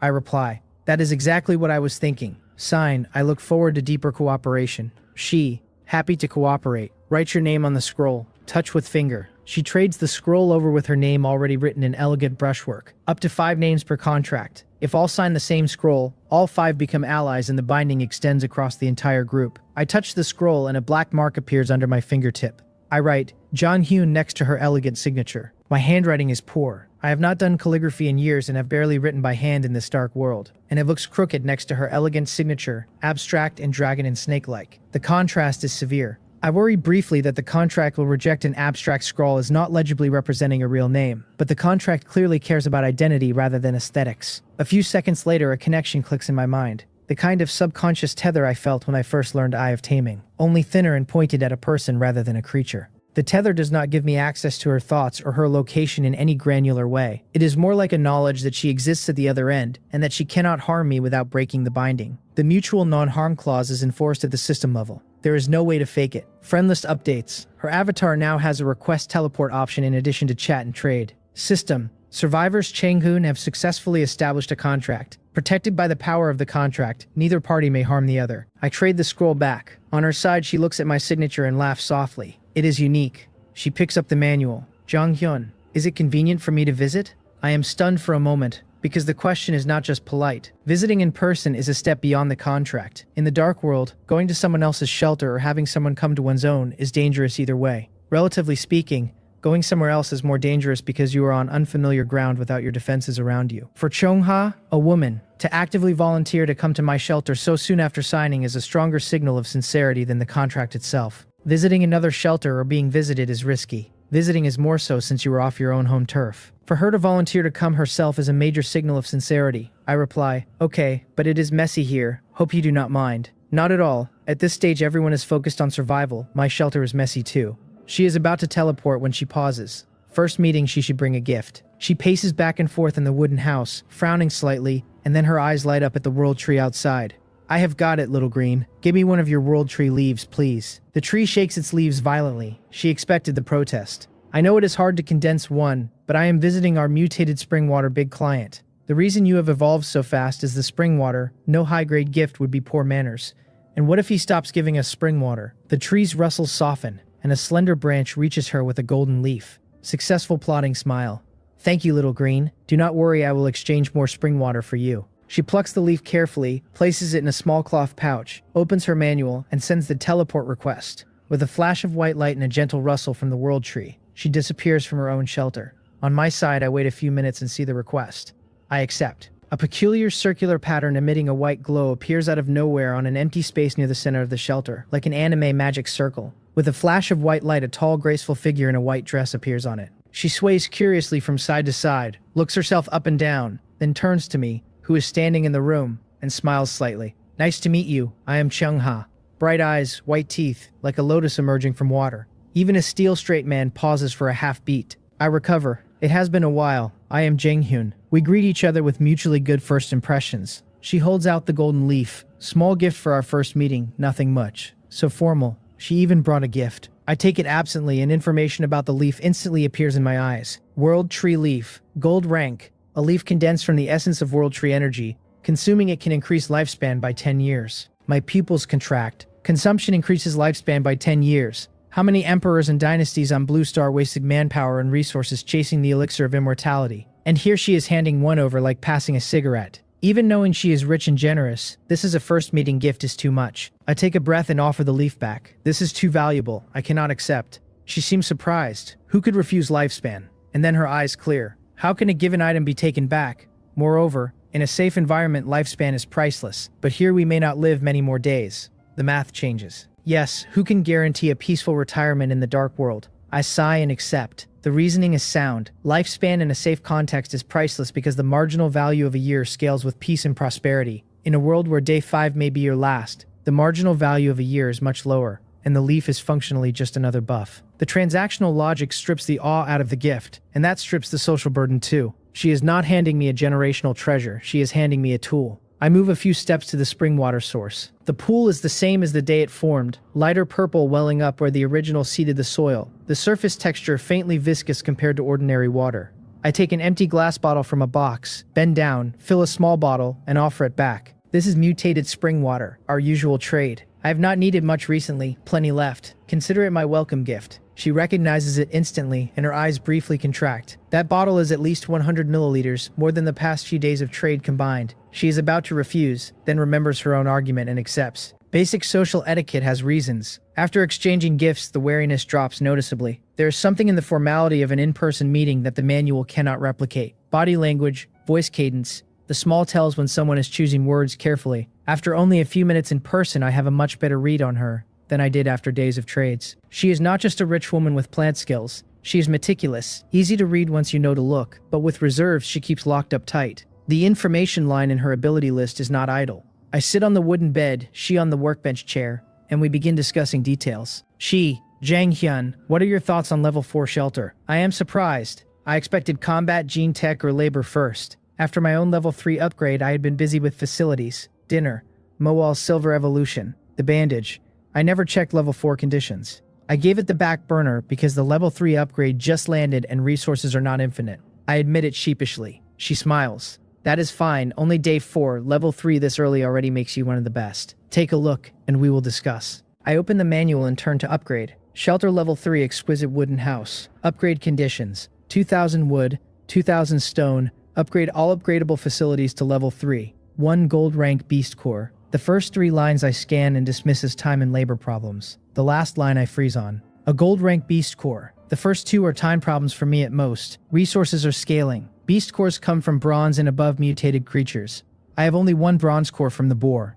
A gold rank core has to come from a gold rank mutated beast. Silver mutated beasts I have not met yet, and Xiang has been clear they are not on the same level as bronze. Gold is past that. No wonder she is rushing the alliance. Gold rank mutated beasts are not solo material at this stage of the dark world. The only way to kill one and bring back its core is a strong alliance, ideally with multiple specialists, whose combined skill set covers attack, defense, recon, and post-fight transport. Mutual aid contracts allow up to 5 names per scroll, which is exactly the size of a small operations team. She has been thinking past me toward an eventual 5-person cell. I file it for later. I exhale. Given the difficulty, ordinary survivors have no chance. You said you have information, you must know something about this. She nods. That is right. Level 3 is the limit for ordinary survivors at this stage. Level 4 is a huge hurdle even for top-tier survivors. I have not personally seen a gold-rank mutated beast, but I have learned about its strength through other channels. She lowers her voice and leans slightly forward, the conversational gravity shifting. If silver mutated beasts are 3 times the strength of bronze, then gold mutated beasts are 10 times the strength of silver. 10 times silver is a number my eyes twitch at.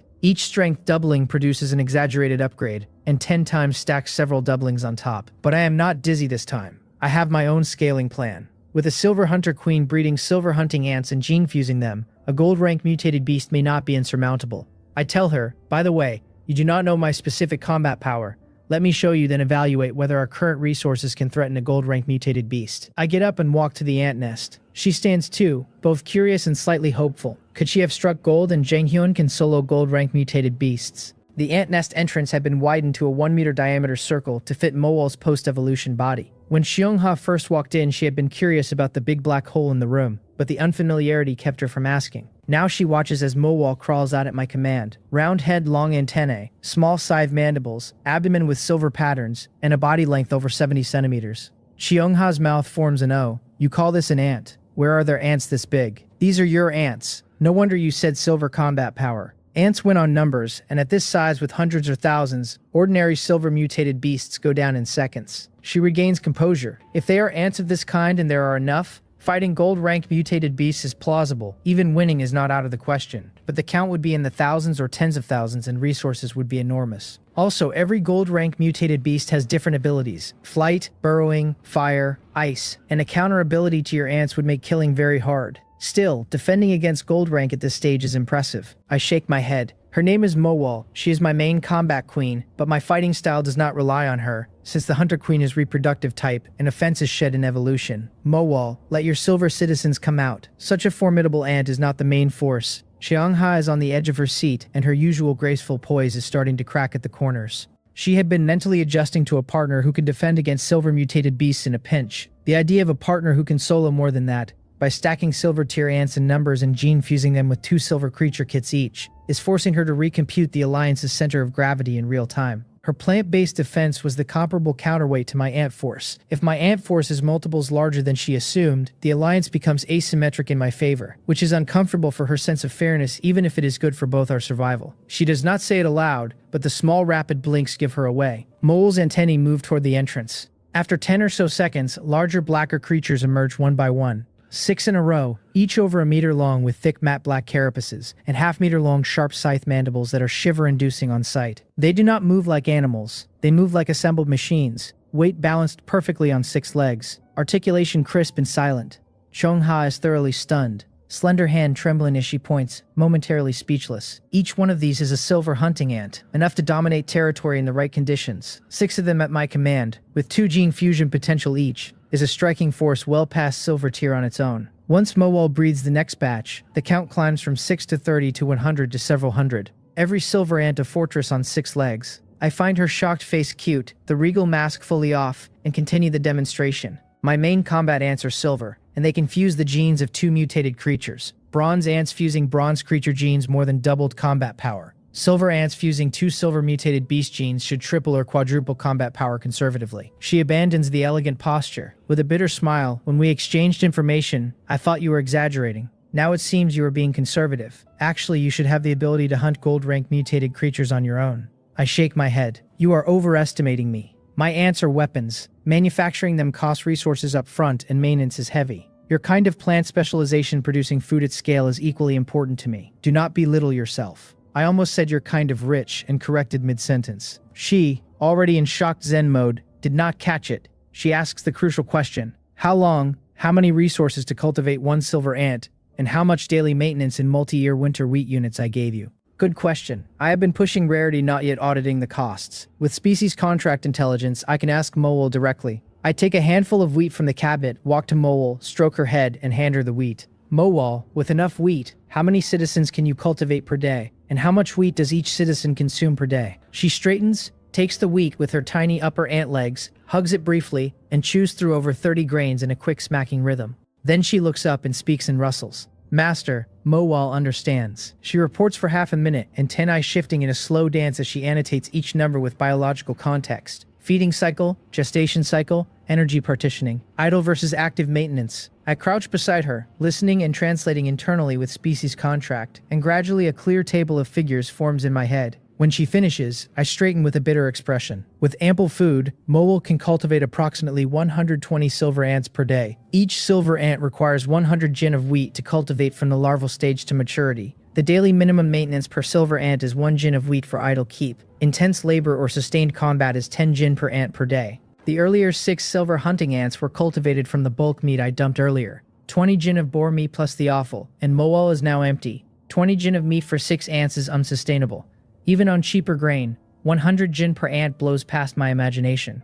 Balance. I cannot do whatever I want. The silver ant army fantasy crashes. Cultivating 10 silver ants requires 1,000 jin of grain, which is roughly 50 multi-year winter wheat plantings on my 3-tier nursery. The nursery yields 10 kilograms in roughly a day with ripening agent, which is 20 jin in the same period, meaning 10 silver ants is nearly a 50-day production cycle of my own farming, before maintenance is considered. Even with the new 100 square meter level 3 farmland, the math is grim. My face goes wilted. Cheong-ha, who had been numbed by the demo, lets out a pff laugh. With a relaxed expression, she pats her chest and declares, "All right, do not be discouraged. I am still here. You go all out and cultivate ants for 3 days. I will provide the grain." The gentle voice brushes my ear like a powerful explosive. I stare blankly at her small hand, patting her chest in such a bold declaration. Her slender figure suddenly seems majestic. 3 days of unrestricted grain, at 100 jin per ant per day, 360 silver ants are theoretically possible, and at the daily maintenance cost of 1 jin per ant in idle,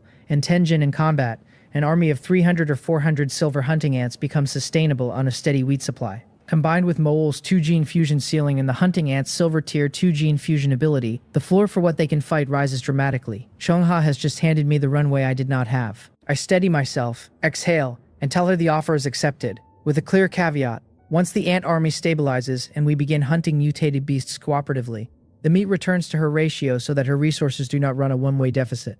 She nods, satisfied with the symmetry. Cooperation is mutual. She likes that I do not take the freebie at face value, which lets her keep extending the line of credit without worrying she is being used. 3 days of grain at her promised generosity probably runs into thousands of jin, easily enough to push my silver hunting ant army from 6 to several dozen, and possibly past the threshold where a single silver mutated beast becomes a one-sided fight. The cumulative effect of the past 2 days is starting to feel like a real strategic position rather than a string of lucky chess pulls. Eye of Taming, Species Contract, Mutated Spring Water as a sustainable resource, the Hunter Queen and Sentry Queen sharing one nest with the nucleus inside, the Gene Manipulator extracting mutated wild boar genes for hunting ants to fuse, the Quick Hemostatic Bandage Blueprint feeding into a quiet medical supply pipeline, the Mutual Aid Contract slot holding open for at least one more name. Each piece individually is interesting. Stacked, they are a portfolio. Day 5 of the Dark World is going to look very different from Day 3, and the Cold Wave's actual arrival will probably accelerate every line. I take a slow breath, sit down on the wooden bed,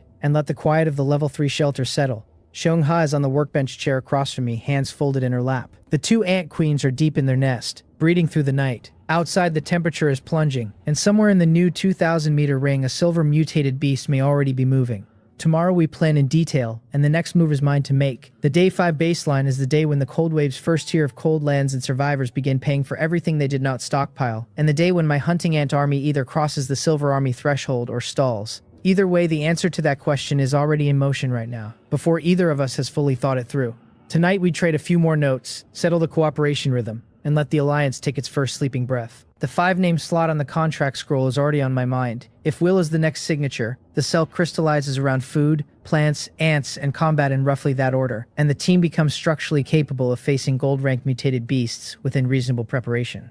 I will not press the introduction tonight. Alliance scaling is incremental, and overpressing breaks trust faster than slow building accumulates it. Cheong-ha brought the first contract. She is best positioned to suggest the second name, and I trust her judgment on character. Will, if he agrees, brings hunting capacity and the steady meat pipeline that scales with my hunting ant numbers. The resource symmetry between his hunts and her grain feeds the colony at both ends. Looking at Cheong-ha's mighty slender figure patting her chest, I almost go weak in the knees and kneel before the rich woman. Firm willpower dismisses the spineless thought. I take a deep breath, tone low, and tell her thank you for your support. Please do not hesitate to ask if you need anything. She turns slightly, blinks and chuckles. We are allies, are we not? I have a stake in your ant army. I will not be polite. The serious atmosphere dispels with one joke. The relationship slips a notch closer. She sits back at the workbench, hands folded on her knees, eyes fixed on me. The cold wave is approaching, she says quietly, and we do not know what situations we will face. The mutual aid contract supports 5 names. For safety, we should find a few more teammates, but quality over quantity,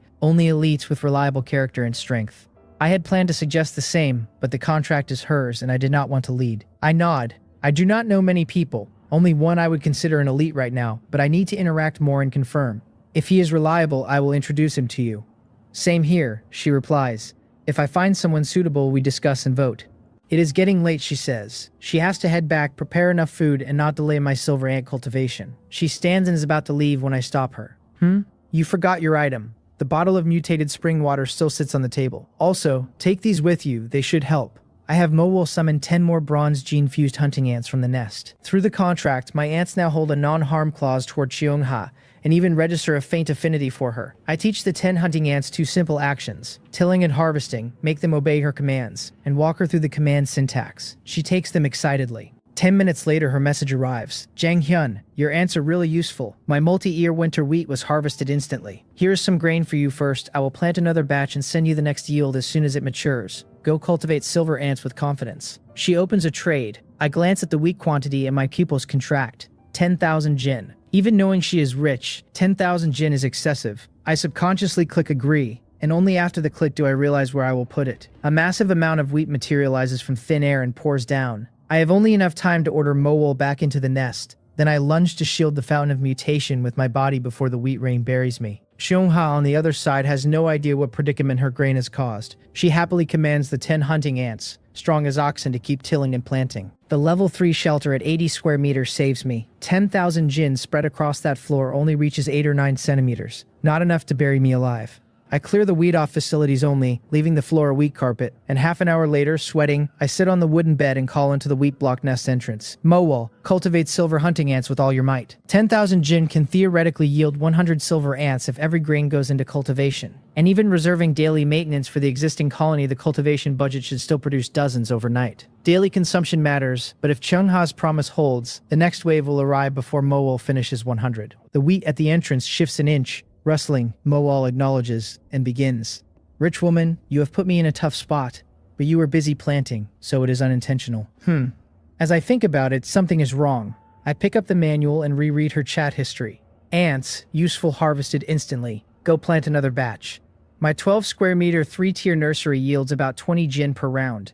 10,000 jin requires at least 600 square meters of land, far past any level 3 shelter's farmland of 100. So she is planting outside her shelter, but it is night. How does she manage that? My face goes pale and my heart rate quickens. For half a second I let my imagination run wild and link her with the night monsters. I ask directly. She answers. She has a very magical contract partner that brings the nearby 50-meter area under protection at this stage. Immune from monster attack even at night. That is how it is. You scared me. I reply with a chuckle, just asking. I will not bother you now. Finish your work first. So Cheongha has more trump cards beyond grain. I should visit her sometime. With the misunderstanding cleared, my curiosity grows. I park the thought and pick up the manual again. What excuse do I use to learn about will? I just experienced firsthand how the mutual aid contract builds trust and integrates resources. My floor is still under several centimeters of wheat. Without the contract, no amount of chat would have produced this. 3 minutes of thought later, my eyes light up. The right move is sincerity, not interrogation. I open Friends, find Will's avatar and type, "Are you there?" I wonder what Will is busy with. After a minute with no reply, I'm about to set the manual aside when I glance back at "Are you there?" and grimace, like a shy high schooler confessing or a long-lost classmate about to ask for money. Whatever. As I prepare to send another, Will answers. "What is wrong, Jung-hyun?" On his side, he has just put down a finished wool mattress and picked up the manual. A rusty welded mechanical arm gauntlet wraps his right arm, a wasteland-style technological creation that does not match the dark world aesthetic. I do not know any of this. I roll out my excuse. "Will, weren't you injured? If you still need a quick hemostatic bandage, just tell me." "Concern for me," he reads. His expression stiffens. His eyes flick to a pink pig cartoon watch under his left cuff, and his pupils lose focus. He drops into memory. "The organization does not need trash. All of you who failed training get to District 8 and feed the test subjects." "Yes, instructor." 08. You are no good either. 08 who came earlier cannot even beat me 11. A man cannot go back on his word. If you refuse to call me brother, wear this watch. The organization does not need emotional trash, only killing machines that obey. The people opposite you are not comrades. In half an hour, kill each other or die. 08, 21 fights. You have lost every one. This is the last. Only I survive. I heard you have a younger sister in District 9. Let me take care of her. Haha, you really thought of me as a friend. You are just a toy I always bullied. Cough. Why did you not dodge? My legs were numb. Is that not allowed? Idiot. Do not cry. Do not let the butcher see. Before the organization caught me, I had a brother. Same golden hair. Same stubborn temper. This watch. He lent it to me. Take it. Take care of your sister. Do not be a useless brother like me. 08. From today, your name is Will. Will Porter. Hold your documents and do not expose your identity. Begin operation.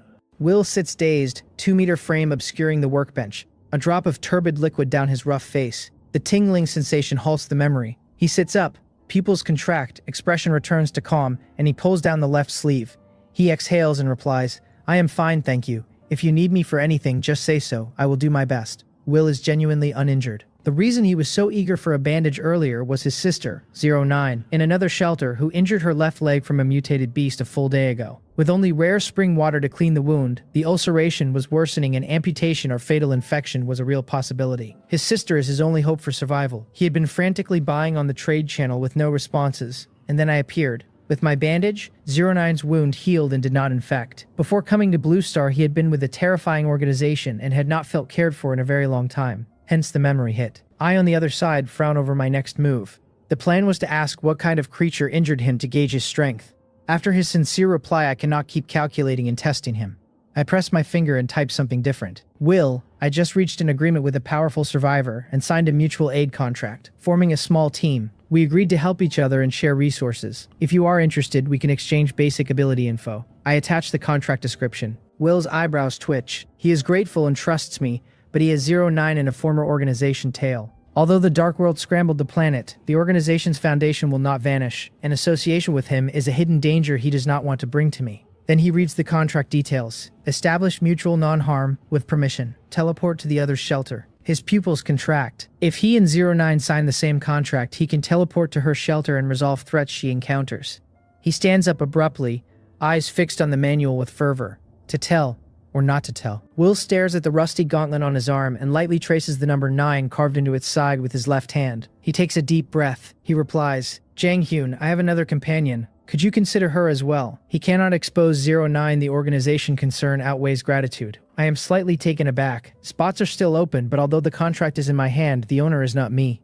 I will discuss with her. Of course, the person you recommend must have guaranteed character and outstanding strength or ability. Otherwise, the contract owner will not sign. He nods to himself, reading my reply. Anyone who has this scroll plus my approval is reliable and top tier. For the team, look for compatible experts, not dead weight. He sends his ability info. My main ability is close quarters combat, with strength to kill silver mutated beasts. I also have abilities in flesh and fur material processing, byproducts and traps that lure and weaken mutated beasts. My companion's combat power is weak, but she is skilled in mechanical manufacturing and modification. At this stage, she can already create relatively crude firearms and mechanical tools. And as material processing improves, the tools improve. He attaches the gauntlet info. Rusty mechanical arm gauntlet. Bronze grade, a crudely made mechanical creation that greatly enhances strength and defense. Requires beast core for power. My eyes widen. Will gives me a huge surprise on his own side. I already knew he was a fierce hunter from day 2, and silver mutated beast capability is in line. The companion is the bigger surprise. Mechanical technology in the Dark World, where supernatural items mostly come from biotech or alchemy, is gold. The saying is, a gun is fast at 10 paces and accurate within 10. Even mutated bodies are flesh and blood, and mechanical firepower scales without ceiling. She can also do mechanical modification, combine machinery with biology, and has working products like a beast core powered gauntlet. I picture my hunting ants in mechanical armor with mechanical cannons on their backs. Long-range firepower, then close quarters scythe assault. Her drawback is weak combat. The team does not lack combat power. The team needs ability multipliers, and she fits perfectly. My eyes turn red. The companion's mechanical specialization is not just a niche skill. It is a force multiplier that my biological-only stack cannot generate by itself. And over time, the synergy between her tools and my ants will push the team's combat ceiling much higher than either of us could reach alone. I have to discuss with Chong-ha. I reply, Will, your and your companion's abilities are very strong. I will speak with the contract owner. I am sure she will agree. Will reads it with mixed feelings. He could conceal the rest and likely close the deal, but after my help to him in 09 he cannot do that. He sends another message. Zhang Hyun, do not rush. There is one more thing. My companion and I were kidnapped by a terrorist organization on Blue Star when young and trained. I was a combat member, she was a research member. With the transmigration, we have escaped the organization's control, but it has not been destroyed and may find us in the future. We will not obey them, and we may face retaliation. Terrorist organization. I grew up in a superpower with good public order, lived alone after grandfather, never had food worries or life-threatening danger, and only know terrorist organization from television news. Will's frame, fighting capacity, and the depth of his manufacturing makes sense now. An organization that has both combat and research members is not light. Probably hundreds of operatives, dedicated training facilities, deniable cover, foreign government links. The full apparatus of an entity that takes children and rebuilds them into killing machines or research drones. Will's mention of instructor, District 8, test subjects suggests an industrial scale to the operation, the kind that does not vanish without leaving rumor and remnants. But transmigration scrambled Blue Star's accumulations, and what is left may be brainwashed automatons without coordination. Compared to Dark World dangers, that is downstream noise. Will's open disclosure is itself sincerity. I reply with a smile. I understand. I will tell the contract owner truthfully. If there are no problems, I will contact you again to sign. He exhales. His tense body relaxes. A small arc on his rugged face. Thank you, Jang Hyun. I await your news. I DM Chungha with Will's and the companion's abilities, and the organization disclosure. She does not reply for 10 minutes, busy outside. Even with hunting ants, the planting is real work. I look at the nest entrance. The wheat hourglass has sunken further. Mole has cultivated several more silver hunting ants. Taking the lull, I open the trade channel and think. By morning, around 70 silver hunting ants, a substantial force. 2,000-meter range definitely hides rare resources and rare chests. Daytime is good for searching. Silver mutated beasts are likely in there though, and even 70 silver hunting ants fighting one with special abilities risks losses. Each silver hunting ant is a treasure for the gold rank engagement. Minimize losses, ideally avoid them. I look at the gene manipulator. At this stage, someone should have killed a silver mutated beast. Anyone selling. I filter the trade channel for silver beast materials. Less than a page of listings. First item, mutated raven blood, silver rank, owner Will, 10 million wood. Exchange for silver rank or special bronze grade resources. Private message if interested. Will again. The exorbitant price is bait for serious customers, and the resource type singularity makes sense. He hunts and is meat rich. I message him about the listing. He instantly tries to give the materials free. I cannot accept it, already taking advantage of him. So I make 3 quick hemostatic bandages on the workbench and trade them for 2 bottles of silver rank beast blood, mutated raven blood and mutated yak blood. 2 species means he has killed at least 2 silver mutated beasts. I wonder if Cheonghwa will agree to the addition. I sigh, set the gene manipulator on the workbench, twist the red side knob. A minute later, the camera component on top emits a blue-purple beam onto the platform. I open the raven blood bottle and pour it into the circular vessel, then twist the blue button. The beam shines on the vessel. The color deepens for 5 minutes, then fades. Above the red blood are thin light yellow flakes. 10 mutated raven gene fragments. 100 milliliters, 10 fragments. 10 milliliters per fragment. Wonder how much blood and meat a silver mutated beast yields, and how many fragments scale. If yield is low, fully fusing silver-grade genes into all ants is another expense. Sustain war with war is the answer, plus Chungha's grain. Now I can verify the conjecture. Do gene fragments above the recipient's potential ceiling raise the recipient's potential? I send a sentry ant up to the workbench. Hunting ants already have silver potential. Raven fragments would not raise it, but sentry ants cap at bronze. The little sentry climbs to the vessel. I tap the gene manipulator's yellow button. The beam flashes. A fragment flies up and implants itself. The sentry trembles violently like a sieve for half a minute, then jumps to the floor and devours wheat frantically. Gene fusion takes energy and it inhales whatever it can. 3 minutes later, the sentry calms. 4 pairs of compound eyes intact, antennae intact, dark green helmet intact, body still finger joint sized, but a pair of matte black fuzzy wings sit above its abdomen. Fly to me. Wings vibrate fiercely. The sentry lands on my fingertip in a blink. It really flies, and the speed is incredible. This is no longer a sentry. This is a pilot scout. I check the panel. Sentry ant, bronze grade. Type scout. Potential silver rank. Abilities basic agility, beginner scouting. Fused genes mutated raven. Current 0 gene fusions can fuse 1 more after evolving to silver. Current mutation evolution success rate 0%. The potential has risen to silver. My pupils contract. Each level a creature climbs is a leapfrog improvement. An ant potential becoming dynamic, pushable by gene fragments above the recipient's ceiling, removes the structural ceiling on my whole strategy. The hunting ants and sentry ants and now tunneling ants all have the same upgrade path. I just need higher ranked gene fragments. Gold mutated beast genes become the next prize, and Will's hunting capacity becomes part of the same pipeline. I had suspected this, otherwise I would not have tried silver ranked gene the moment I had it. Verified now. Silver combat power is 3 times bronze. More importantly, after silver, 2 gene fusion. If I find gold-ranked genes, ant potential could hit gold. The weakness of low ant potential vanishes. I exhale, the long-held worry dissolved. Tension released. I glance at the manual. No messages right now. I look at the nest. Mowall, send a few silver hunting ants up. Meter-long ants emerge. I cycle through extraction and implantation, but this time fuse the gene fragments into silver hunting ants, not sentry ants. I imagine the chemical reactions. Silver hunting ant plus raven gene plus yak gene in one body. What kind of monster does that produce? Creation is irresistible. I twist knobs, shake bottles, blue-purple flashes pulse through the room. After an unknown time, the manual beeps urgently and pulls me out. I look at the new creations. First, a silver hunting ant fused with mutated raven gene. Wings of black down, 1.5 meters spread, capable of lifting the heavy body to fly, otherwise unchanged. Second, a silver hunting ant fused with mutated yak gene. 2 meters long, thick white fur like a yak, rough to touch with strong cold and physical defense. Third, a silver hunting ant fused with both genes, combining all features like a prehistoric monster brought back to life, projecting raw oppression even standing still. I stretch my sore arms and check the chat. Chungha's messages have stacked up. Zhang Hyun found 2 teammates that fast. You have a wide network, both excellent, especially the mechanical abilities, big use for our future development. The organization, do not worry. The Dark World tied up over 8 billion in one go. They cannot stir trouble. Since they were open, please tell them about my abilities too. Approval. I tell Will, who sits in his shelter and reads my abilities in silence. Food, silver combat, gene extraction, reconnaissance. Strong. As a professionally trained soldier with pride, he had not expected ordinary survivors to be powerful, and the alliance pivots in his head from gratitude driven to actively useful. He replies, I understand. I will contact my companion to confirm a time, but she gets engrossed in tools at night and can only be reached during the day. A night-long crafting trance. I get dizzy and sore in 2 hours and would quit if not for survival, so the companion is a serious specialist.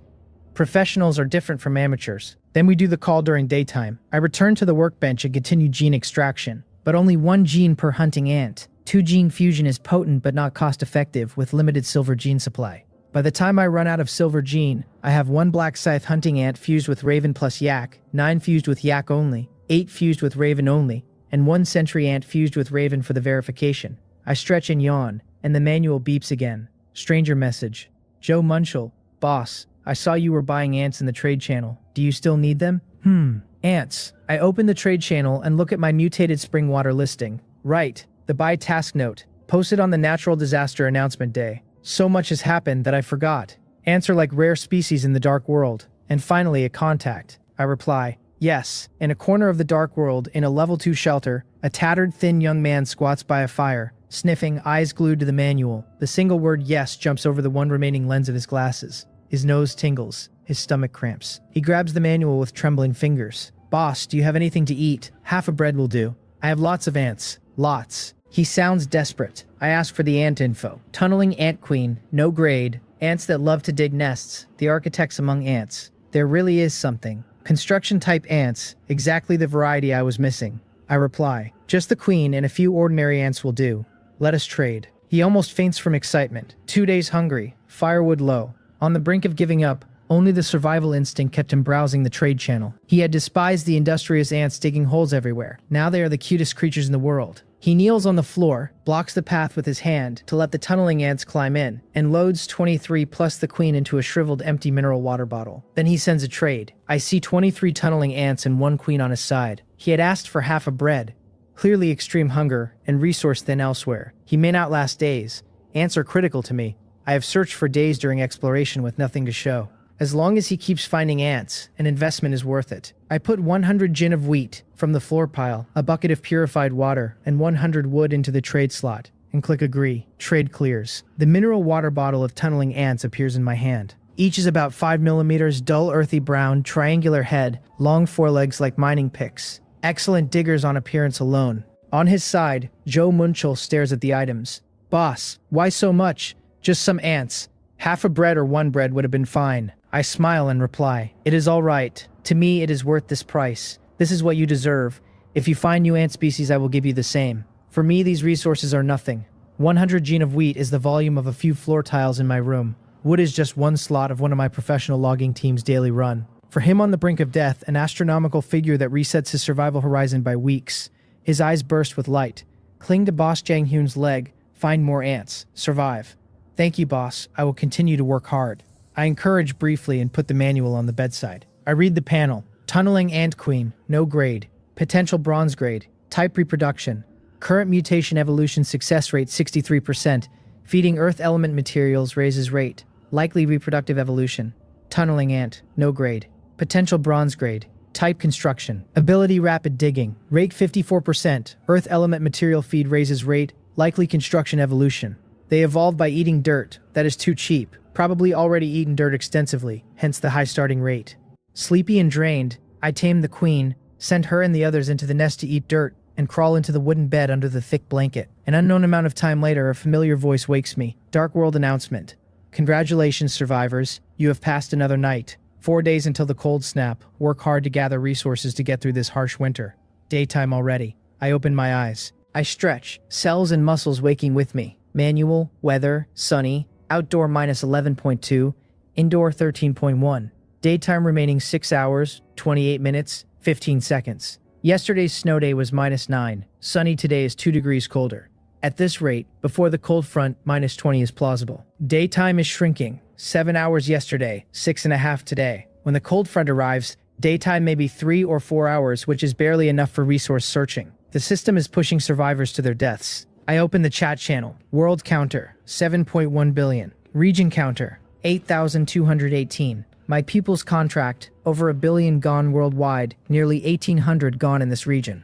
Each digit a life. The system's death pace is brutally fast, and the slope steepens because the lower tier survivors have neither the resources nor the alliances to weather the cold wave once it lands. Hurry. Level 4 before the cold front fully arrives. I put down the manual and walk to the nest entrance, which has been expanded again into a perfectly regular circle, almost compass drawn. Tunneling ant work. Obsessive compulsive architects. Mowol, except for breeding ants, send all silver hunting ants and sentry ants up. Yes, master. With silver intelligence, Mowol can flexibly manage the colony from my high-level commands. Big-bodied, oddly shaped hunting ants emerge first, then more normal-looking ones. The room runs out of standing room.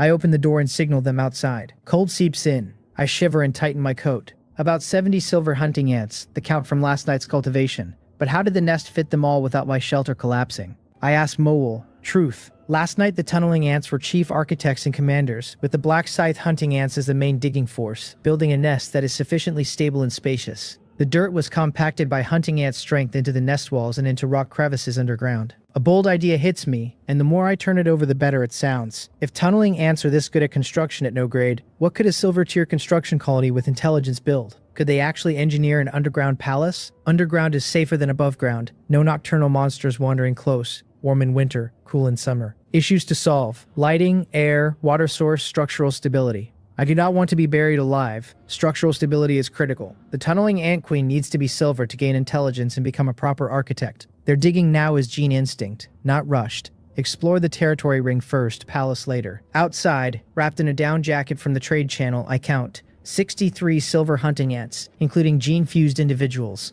521 sentry ants, including the raven-fused one. The cold glint of hunting ants' scythes raises pride. With this army, anything below gold is slaughter. Cheonga's information says silver mutated beasts are not common in level 3 territory, but better safe than sorry. I send all 521 sentry ants out to net search the entire 2,000-meter ring, marking chests, rare resources, and mutated beasts. I lead the hunting ant squad to chop scattered birches near the shelter for wood. A 2,000-meter ring of roughly 1,250 hectares is gigantic for one person. For 521 bronze sentry ants moving in a coordinated net, it collapses to manageable in minutes. The detection geometry is straightforward. Divide the ring into 8 sectors, subdivide each into smaller patrol grids, and beginner detection on each ant translates to redundant overlapping coverage of every square meter that matters. 10 minutes later, they have marked everything and reported through Mowol. Compared to the days I would have spent walking the ring solo, the radar-style coverage is a step change in operational tempo. Unknown grade rare resources 4. Treasure chests 3 of various qualities. Black iron mutated beasts, 28.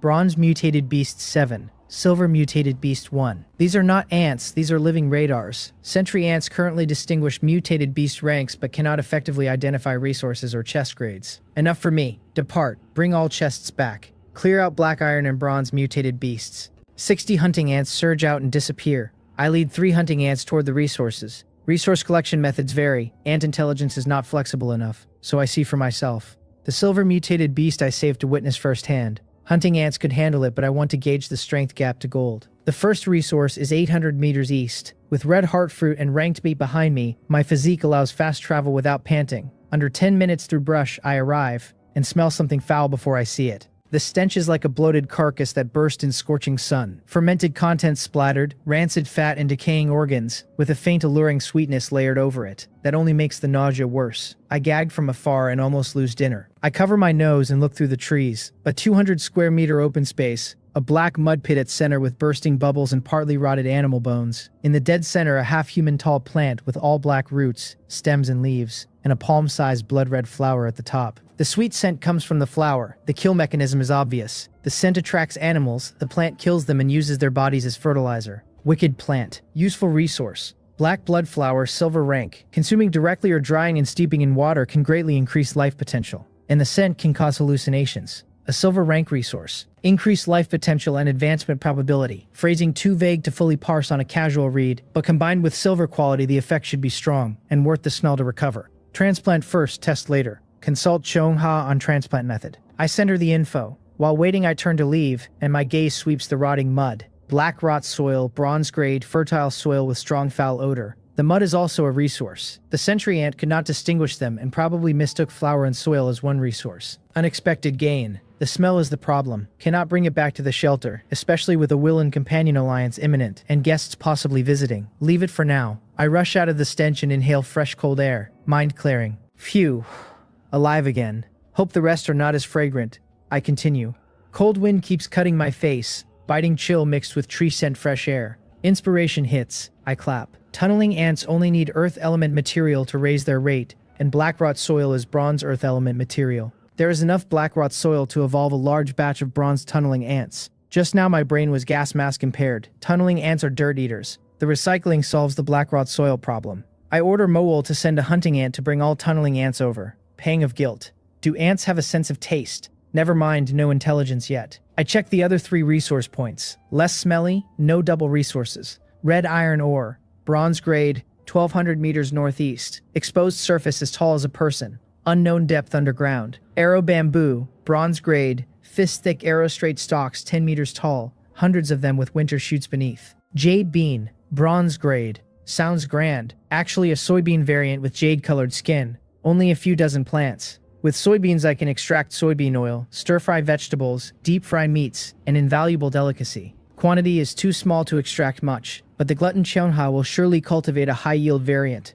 I dig a few arrow bamboo stalks and a few jade bean plants for the hunting ant to send back, and walk back along the ring. Along the way, several small hunting ant squads are hunting. Mutated beasts at black iron and bronze fall fast and get dragged to the animal pen outside the shelter. Mowol estimates 10 to 20 more minutes to clear all sub-silver mutated beasts. 3 chests of various qualities are already at the shelter. I will open them first, then meet the silver mutated beast. I open the door, and stop. 3 chests beside the workbench, the center one radiating silver light. A silver rank treasure chest. The silver chest is mostly wood, with silver trim. Exquisite. I squat and touch it. Treasure chest, silver rank, 20% black iron, 40% bronze, 30% gold.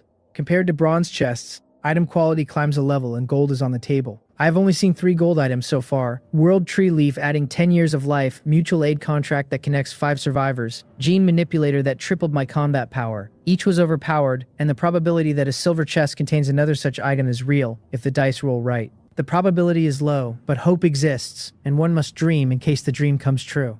I take a calming breath and do not open the silver chest yet. I look at the 2 bronze chests beside it. On Blue Star, I played enough games to know the padding enhancement trick. Enhance other gear first as bait, then enhance the target. Superstition but widely circulated, so probably has reasons. With extra chests, I try it. I lift both bronze chests and open them at once. 2 bottles of water, 2 pieces of bread, a pure cotton mattress, a piece of refined iron, a military shovel. Useful, but mostly black iron or unranked. Only the refined iron is bronze. As unlucky as it gets, Exactly what I needed for the padding theory. First step complete. I rub my hands, place hands on the silver chest, lift it gently, and the lid opens. Dazzling treasure light leaks out, vanishes. First item, Primordial Dragon branded assault jacket. Bronze grade, wear resistant, cold resistant, lightweight and stylish, made with inner thermal circulation technology fabric. With cold wave incoming, it will be useful. I set it aside. Second item, big black pot, black iron rank. Ingeniously designed cooking utensil convenient to carry on the back, essential for wandering chefs. I do need a pot for cooking, but black iron is a letdown. 2 items in and not even a silver shadow. Padding superstition useless. Third item lights my eyes, an instrument. Small water purifier, bronze grade. After use, it can filter water into direct drinking water. The more polluted the water, the slower the filtration. Excellent. River water has been my daily, and quality varied so much I had to boil long every time. With this, no more water quality worry. Reminds me of the bigger water source problem. When the cold wave hits and rivers freeze, river water collection difficulty spikes and prices will surge. Note logged. I place the purifier dispenser-shaped by the workbench. The silver chest has 1 item left. I have lost hope of gold and casually take it out. And freeze. Tier 1 trial scroll, gold rank. Survivors can initiate a trial after use. Upon completion of the trial, one's life level can be elevated. Gold rank. The padding worked or did not. Either way, a real gold item. Trial, life level. Strange terms again. Vague and elliptical the way the original 6 precautions were vague and elliptical. The way Eye of Taming's description was vague. As my strength rises, the information vagueness rises with it. Past world experience increasingly useless, a new domain entirely. I will not use this scroll until forced. Trial difficulty unknown. Instant death possible. My progress is leading. No need to take this risk now. The manual buzzes urgently. Chiangha.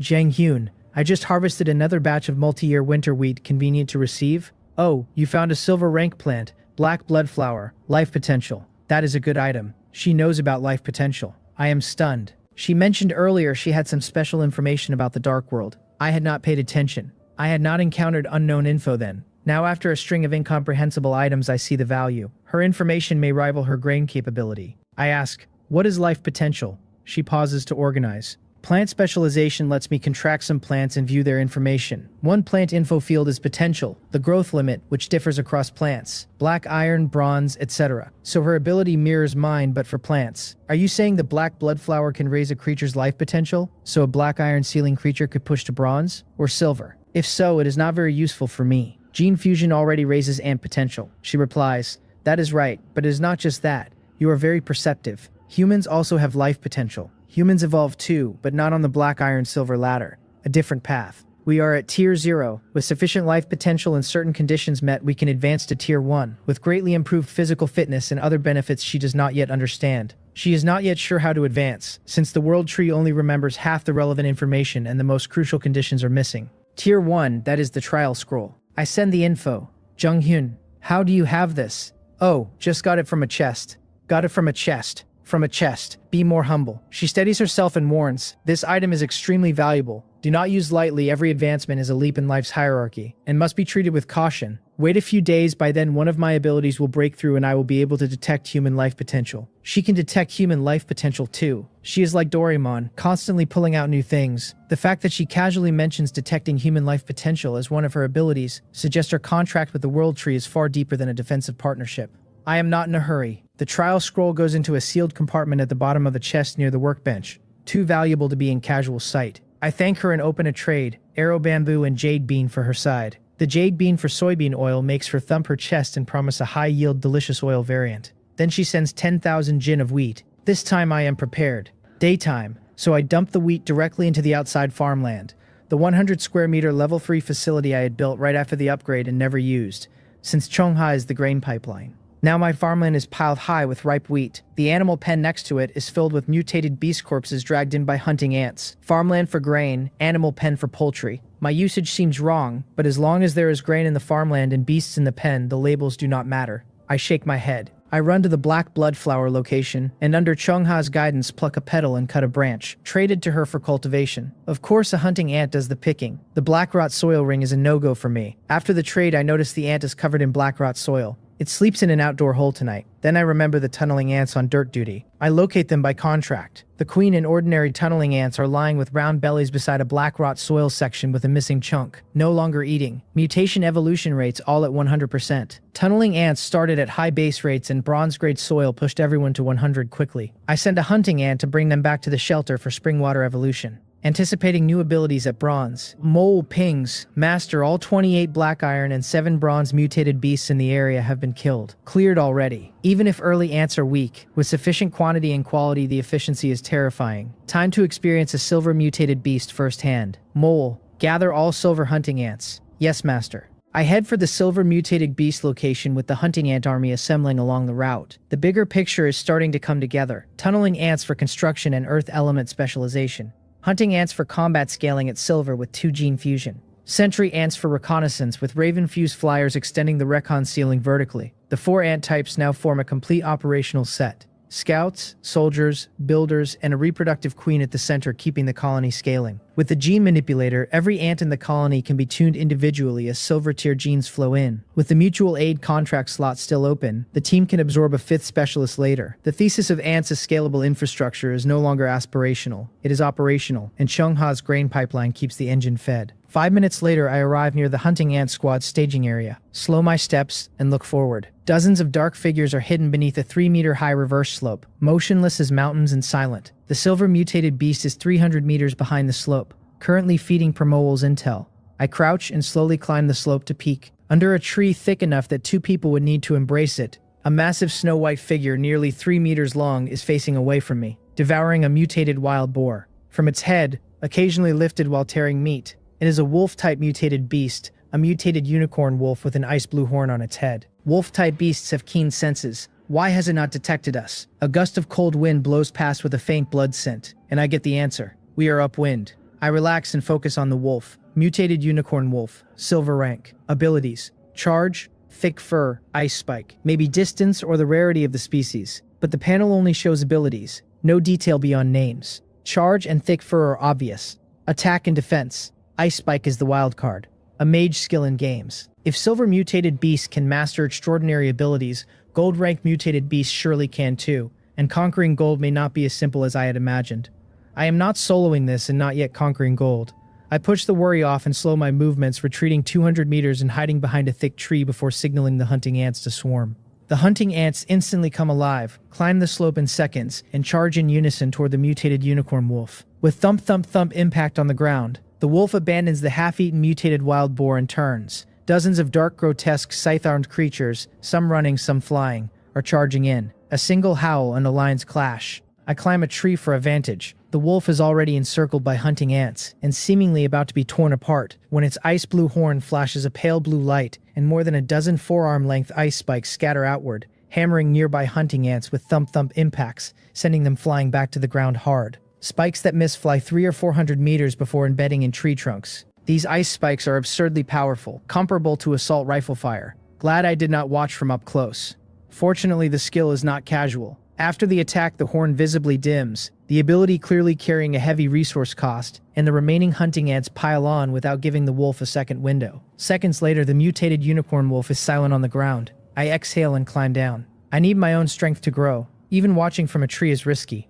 I check the hunting ants hit by ice spikes. All up, no immediate harm. A few hit in the abdomen leak yellowish-brown fluid, but the wounds are healing themselves. Back carapace hits show only slight indentations, not even minor. The ice spike was probably the wolf's ultimate. Even so, it caused only minor inconvenience to silver hunting ants. Silver mutated beasts are handled with relative ease at this scale. Gold, with 10 times silver strength, would still cost casualties. I signal the hunting ants to transport the corpse to the animal pen with the other 35 from earlier. Meanwhile, in a corner of the dark world, Will is tending an animal pen outside his shelter. Unlike my 100-square-meter pen, his is 500 square meters and clearly upgraded. And unlike my pen, full of beast carcasses, his pen actually houses over 20 different species of mutated beasts, mostly unranked in black iron with 3 at bronze or higher. They include herbivores and carnivores, and despite typical bloodthirsty mutated beast nature, they coexist peacefully. His methods remain a mystery. He is building a shed inside the pen, but his face shows worry. Why has 09 not replied yet? She should be awake by now. He sets the manual down and walks to a cage at the side, lifting a small mutated beast cub by the scruff of its neck and inspecting its leg, then putting it back. The pen's peaceful coexistence is hard won. He has been pacifying these animals one at a time, with patient handling and food rationing, building a small private menagerie around his shelter that doubles as a buffer against the larger mutated beasts that wander the territory ring. Each of these animals is a potential gene donor or labor tool once 09's machinery is ready. The shed he is building inside the pen will become her workshop, with proper shelter against the cold and a controlled environment for the more delicate components. He just wants her to reply. Back in my shelter, I unpack the new chest items and review the day. The silver chest's contents: a salt jacket, big black pot, small water purifier, Tier 1 trial scroll. Together represent infrastructure across 3 different lines: cold resistance, food preparation, and water purification. The water purifier in particular hits a problem I had not yet addressed, and would have addressed badly later. The Tier 1 trial scroll is a separate problem. I lock it away in the bottom of a chest with the World Tree leaf, the mutual aid contract slot remaining open in my mind. Both are gold rank items that I cannot use in the next few days, and both are insurance for the Cold Wave's longer arc.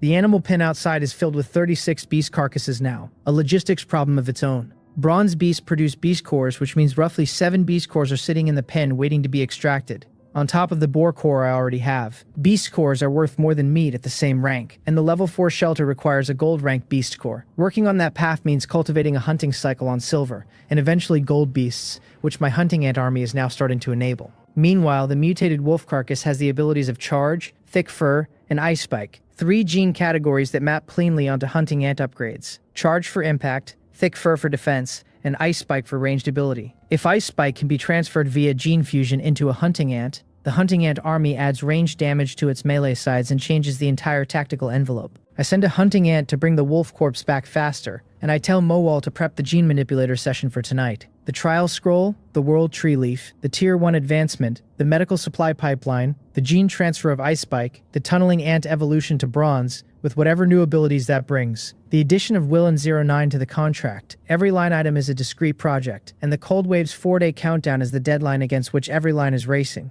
Day 5 out of the gates, and the Dark World feels less like a survival run and more like a logistics game I am running across multiple work streams in parallel. The first day was about staying warm and finding food. The second day was about basic tooling and the first chest acquisitions. The third day was about ant army scaling. The fourth day was about alliance and contract. Today is about silver tier consolidation and gold tier preparation, and every successive day looks like it raises the abstraction level by another notch. The trial scroll is the first whisper of a tier above silver and gold for survivors themselves. Not for items or ants, but for the human at the center of it all. And I do not yet know what that ladder looks like, only that it exists.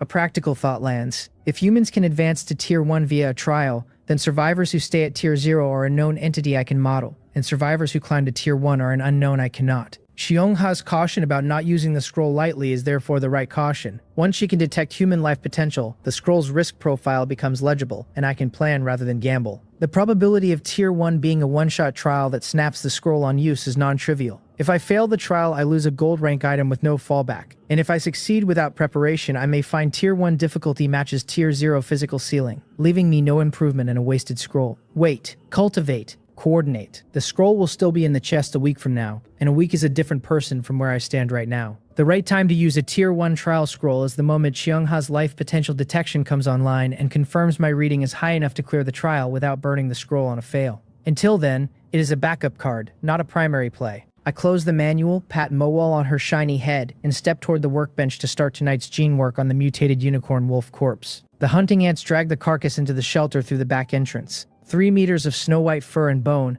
ice blue horn intact at the center of the skull, the thickest layer of fur I have ever felt running across my fingertips. The horn alone is a curiosity. If its ice spike firing function survives extraction, it could become a separate gene fragment line of its own, a kind of arcane ammunition source for the hunting ant army. I cut a small portion of the horn off cleanly, set it on the gene manipulator's vessel, and twist the red side knob to begin extraction. The blue-purple beam fires up across the platform, and the workbench hums under my fingertips, with the quiet promise of another set of fragments stacking onto a pipeline that has not yet finished scaling. The horn shavings react to the beam slowly at first, then begin to give up faint pale blue motes that float into the vessel like underwater snow. If this works, every hunting ant fused with the ice fragment will be able to fire a personal ice spike, and a 50-strong squadron of ice spec hunting ants becomes a ranged fire battery instead of a melee swarm.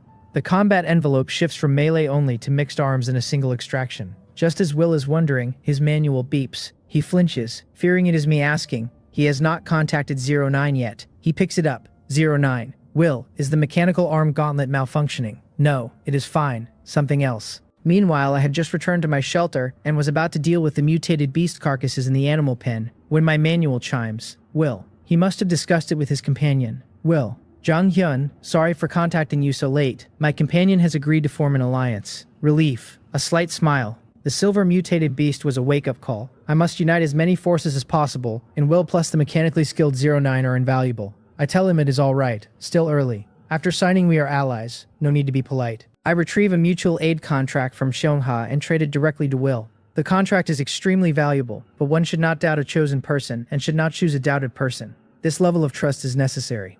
Seonha and I have already signed. Will running with it would be self-defeating. Will receives the contract scroll and is genuinely touched. A gold rank item handed over without collateral, no escrow, no fallback. Just direct transfer with the assumption he is not going to abuse it. The trust signal is louder than any verbal commitment, and the value of the gesture lands in his face for a brief moment before professional composure smooths over it. He suppresses excitement, signs, and forwards to 09. After we sign, we can clear the danger on her side, with the teleport function letting Will reach 09's shelter directly the moment something escalates. 5 minutes later, my contract returns, my and Chongha's names, plus Will and 09. 4 uses, 1 slot remaining for the 5th name. Daylight is precious. Will and I agree to meet up in the evening for discussion.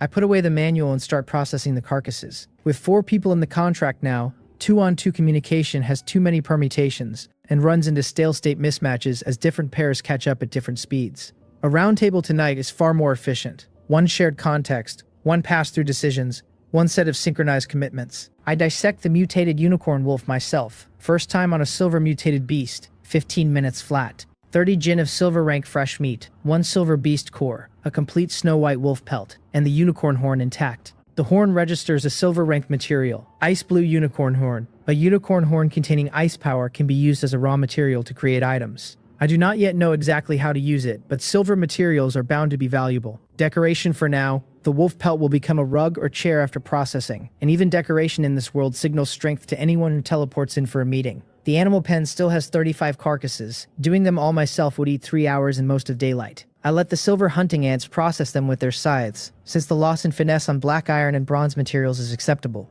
They swarm in and start neat butchering, each scythe peeling clean meat slabs and stacking miscellany on the side. I watch the meat pile grow and start thinking about storage. Black iron mutated beasts yield more meat. Bronze and above carry beast cores and yield less. Even so, 35 beasts is over 1,000 gin of fresh meat. Piling it inside would smell and crowd. Cheongha's wheat outside is also exposed. I need a warehouse or a cellar. Warehouse is not feasible at this shelter level. Cellar, I have tunneling experts. The tunneling ants should have evolved by now. I head back inside. I expected the small tunneling ants would be hard to find. Instead, more than 20 earth-brown figures sit near the nest entrance. 1/2 meter long. From 5 millimeters to 1/2 meter. A drastic change. Fertilizer? Did they eat fertilizer? I am surprised, then pleased. Larger size means faster digging and structurally better chambers. The cellar can be done before night. The expanded size also gives me hope for the underground shelter. Originally, it looked like a distant project requiring tons of tunneling ants. Now, if bronze and silver tunneling ants scale further, they may approach excavator size. An underground kingdom would not be impossible to engineer in the medium term. I check the tunneling ant panel. Tunneling ant, black iron rank, potential bronze grade, type builder, abilities rapid excavation all-rounder, current mutation evolution success rate 1%. The tunneling ant queen, like Mowal and the sentry ant queen, gained only rapid reproduction. The workers, however, gained 2 abilities at black iron, rapid excavation and the new all-rounder, and the second is the surprise. Sentry ants and hunting ants only gained 1 ability at black iron. The tunneling ants gained 2, which breaks the pattern I was using to predict the cultivation map. I close in and look. The 3 pairs of abdominal legs have changed shape. Pickaxe head longer and sharper on the first pair. Entrenching tool spread on the second pair. Drill bit cone on the third pair. They fold the outer joints under their bodies when moving, and extend them only for excavation. All-rounder makes sense. 3 tool types in 1 chassis. I bring the tunneling ants outside near the farmland and pen and order them to dig a cellar. With Mowal and the rest constantly consuming food and night being unsafe, I also order an underground passage from the nest to the cellar. 23 workers, 1 queen who eats black rot soil. The workers rotate pickaxes, shovels, and drills, and rocks and vines do not slow them. Minutes in, the pit is 1 meter deep. I send the queen back to keep eating black rot soil. Push her to bronze. After arranging the tunneling ants and double-checking that the cellar's depth target is reasonable for current temperature, I look at the hunting ants finished with the carcass dissection. The ground around them is piled with sorted meat slabs, hides and miscellany, beast cores and organs in their own neat rows. They are slacking. I cannot let them rest while wood and stone in the territory remain uncollected. Even after rare resources and mutated beasts are cleared, basic resources still feed the upgrade pipeline. I will not exchange wood and stone for rare resources from the trade channel anyway, since top survivors mostly barter and the basic to rare exchange ratios are exorbitant. One of the reasons I am building the team. There is something else I have been wondering about. What is in the dark zone? I was not strong enough or thorough enough to explore it before. Now that the bright zone is mostly mapped and level 4 needs a gold beast core that may take days, I have spare military strength and provisions. I will not rush in. I send 30 sentry ants to test the waters. Their breeding cost is low, and their scouting is far better than other ants. Even if none return, the data they feed back through Mole is priceless. I message Mole via the contract. Have the hunting ants collect all wood and stone near the shelter. After the tunneling ants finish the cellar, send them to eat black rot soil to push the rate. Send 30 sentry ants from different directions into the dark zone and receive their feedback. Master, Mole guarantees to complete the mission. With Mole as the only silver tier queen on the team and the species contract link extended to all ant species under her care, she handles 3 concurrent operations: hunting ant resource collection, tunneling ant cellar excavation and feeding, sentry ant dark zone scouting, with the kind of effortlessness that makes her feel like an automated assistant in a strategy game's macro layer. I head back inside. I change into the Primordial Dragon branded assault jacket. The bronze fabric is very light, comfortable, and a warm current circulates through my body. Without a fire indoors, the temperature is only a few degrees, and even with a down jacket, my hands and feet would be ice cold. With the assault jacket alone, no down jacket, my hands and feet warm fast. Good stuff. The ranked up gear is a meaningful upgrade across the board. Assault jacket inside, gauntlet for will, bandage for emergencies, water purifier for hydration, gene manipulator for ant scaling, mutual aid contract for team cohesion, and the trial scroll waiting in the chest as the next tier instrument. I sit at the workbench. With the ant army doing the volume work, I do not bother crafting low-margin items like buckets and fences. Only rare medical items like quick hemostatic bandage are worth my time. I lay out adhesive, plant fiber, and coagulation serum and start a long crafting session. By the time I finish the last bandage, 18 minutes and 28 seconds remain in the daytime. Less than 20 minutes left. I get up fast. The ants are still outside, and if I do not get them back before dark, they may be wiped out and I am poor overnight. I open the door and a biting wind slams it back into the wall. I close the rebound, hood up, zipper up to the top, and step into the cold. Only a sliver of setting sun remains. The first thing I see is a neat stack of logs on the west side of the farmland. At least 1,000 trees layered in tidy rows. Looking around, no tree stands within sight. Even with limited visibility, I cannot determine the full extent. The wheat piles on the farmland and the meat piles in the pens are gone. In the middle of the farmland and pen, a 5-meter wide square pit covered with wooden planks. The cellar dug by the tunneling ants with the wheat and meat already inside. I exhale. Through the contract, all ants are back in the nest. Accounted for. No losses outside the Dark Zone scouts. Mowol, well done. I head inside, shut the door against the cold. 10 or so minutes left. I debrief Mowol. The hunting ants cut down 1,021 trees, an estimated 3,125 units of wood. All trees within an 800-meter radius are cleared. So many. The territory's trees are scattered, so collection ate time. On a dense forest, the same hours could yield several thousand or tens of thousands. Findings on the Dark World? Master, all 30 sentry ants that entered were wiped out. Completely wiped out. 30 bronze sentry ants. Small, fast, concealment skilled, and not one survived. I had anticipated it, but still feel the sadness. The first significant ant-side loss since arriving, and the first to register as a moral weight rather than just a resource cost. I hope the sacrifice was worth it. What about intelligence? Mowol pauses for several seconds to organize the report's structure, then begins. Of the 30, 12 exploded within a second of entering the Dark World, likely correlated with concentration of black mist at the entry direction and individual resistance. 14 of the remaining 18 exploded successively while advancing. 3 encountered unknown creatures and were instantly killed. The last broke from the species contract link and is now missing. Mowol's deduction: the Dark World contains highly toxic dense fog, extremely powerful unknown creatures, and unknown influences like mind control or individual mutation. None of the 3 categories is something a survivor at my level can passively defend against. The mood goes heavy. The Dark World is not just powerful monsters. It is multi-vector hostility, environmental, biological, and psychic. The post-nightfall darkness around the shelter is likely the same. Lucky I did not rush at night. Cheongha leaves her shelter at night within a 50-meter ring of protection from her world tree. She may know more. The way her partner can suppress nighttime danger across a defined radius is exactly the kind of mechanic I would need to study before any meaningful dark zone push. After nightfall, I will compare notes with her. I want to check on the cellar. Outside is too dark. I will go through the nest via the underground passage and see the nest interior for the first time. The nest accommodates dozens to hundreds of meter-long hunting ants, and the entrance is a meter-wide circle, so I can fit, but jumping in blind and breaking a leg would be ridiculous. I order the tunneling ants to convert the entrance into descending steps. With Black Iron rank and all-rounder, 2 tunneling ants work simultaneously in the limited entry space, 3 pairs of abdominal legs moving in dazzling but ordered choreography, 3 tools not interfering, transforming the entrance fast. They even snack on excavated soil. I open the trade channel and buy a portable kerosene lamp at 10 wood. The tunneling ants are deep underground, traces invisible. The entrance is now a square shape with descending steps. A faint grunt continues from below. I light the lamp with the gilded heaven and earth lighter and descend. Lamp in hand like an instant's dive. 2 minutes of careful steps, then flat ground. The grunting is louder and chaotic, not the step cutting noise. I raise the lamp. My pupils contract. 500 square meters at minimum, far past my lamp's reach. The ceiling is high enough that I cannot see the top, the walls supported by compacted earth pillars at regular intervals. The floor is smooth enough that a person could walk without watching their feet. All ants, hunting, sentry tunneling, are working under the tunneling ants' direction, expanding the space, with several rooms of unknown function visible directly ahead, partitioned by smaller passages with their own doorways. The construction is well past anything I could have engineered alone, and the labor is essentially free in the sense that each tunneling ant earns its cost in soil consumed, since they snack on the excavated dirt as they go. Resource conversion in this colony is nearly closed loop already. Weed in, ant out, soil in, chamber out, meat in, gene fragments out, and the closed loop is exactly what the underground kingdom needs. The ants' living room is many times larger than my shelter room. My expression goes complex. Sorry for my brother's hardship, jealous of my brother's Land Rover. Just as I prepare to investigate, the broadcast cuts in. World announcement. 3 days remain until the cold wave hits. Friendly reminder. Due to low temperatures, mutated beasts will cross territories to forage tomorrow, greatly increasing mobility.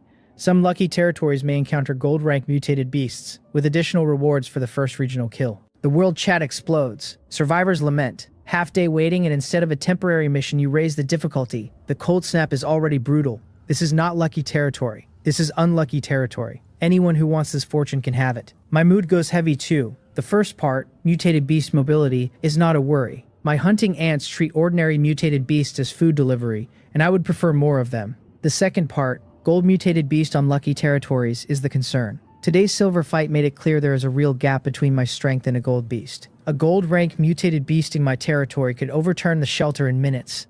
The probability is low, but it is a sword of Damocles. I leave the nest exploration for later and pull up the manual. It beeps before I can open friends. Xiangha and Will, both asking my opinion on the announcement. I propose we gather, rather than chat individually with the team grown to 4. Will agrees, says he and 09 will follow my arrangement. Xiangha agrees. We negotiate location. I suggest her shelter, since she owns the contract and initiated. She declines. There is no need to fixate on contract owner or initiator. I am still unfamiliar with Will and 09, and they join through your connection, so let us host at your place. Done. I tell Will, then quickly buy a round wooden table and 4 wooden chairs from the trade channel and place them in the open space. I send teleport invitations. Xiongha arrives first in a flash of white light. Before I can greet her, 2 more flashes, Will and 09, almost simultaneously, on the open floor a few meters away. Will, nearly 2-meter white male, burly, semi-long golden curly hair, wasteland-style mechanical arm gauntlet on his right arm. 09, small girl, about 1.5 meters, petite, messy silver-white long hair, expression hard to tell between indifferent and dull delicate features.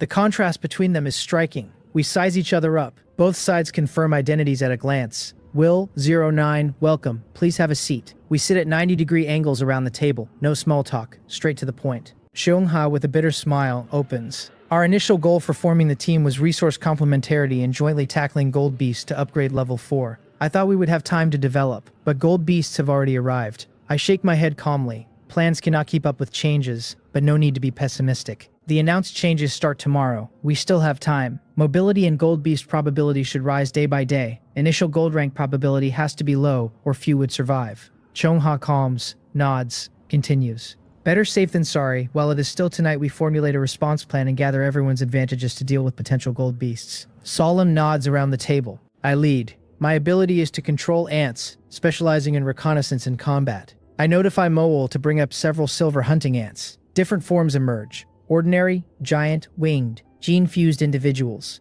Will is impressed even though I described them earlier. Description does not match the live presence of meter-long scythe wielders breathing in formation. Cheongha had seen silver hunting ants before, and most were cultivated on her food, but never the winged or the massive sizes. Janghyun, your ants have fused with other creature genes?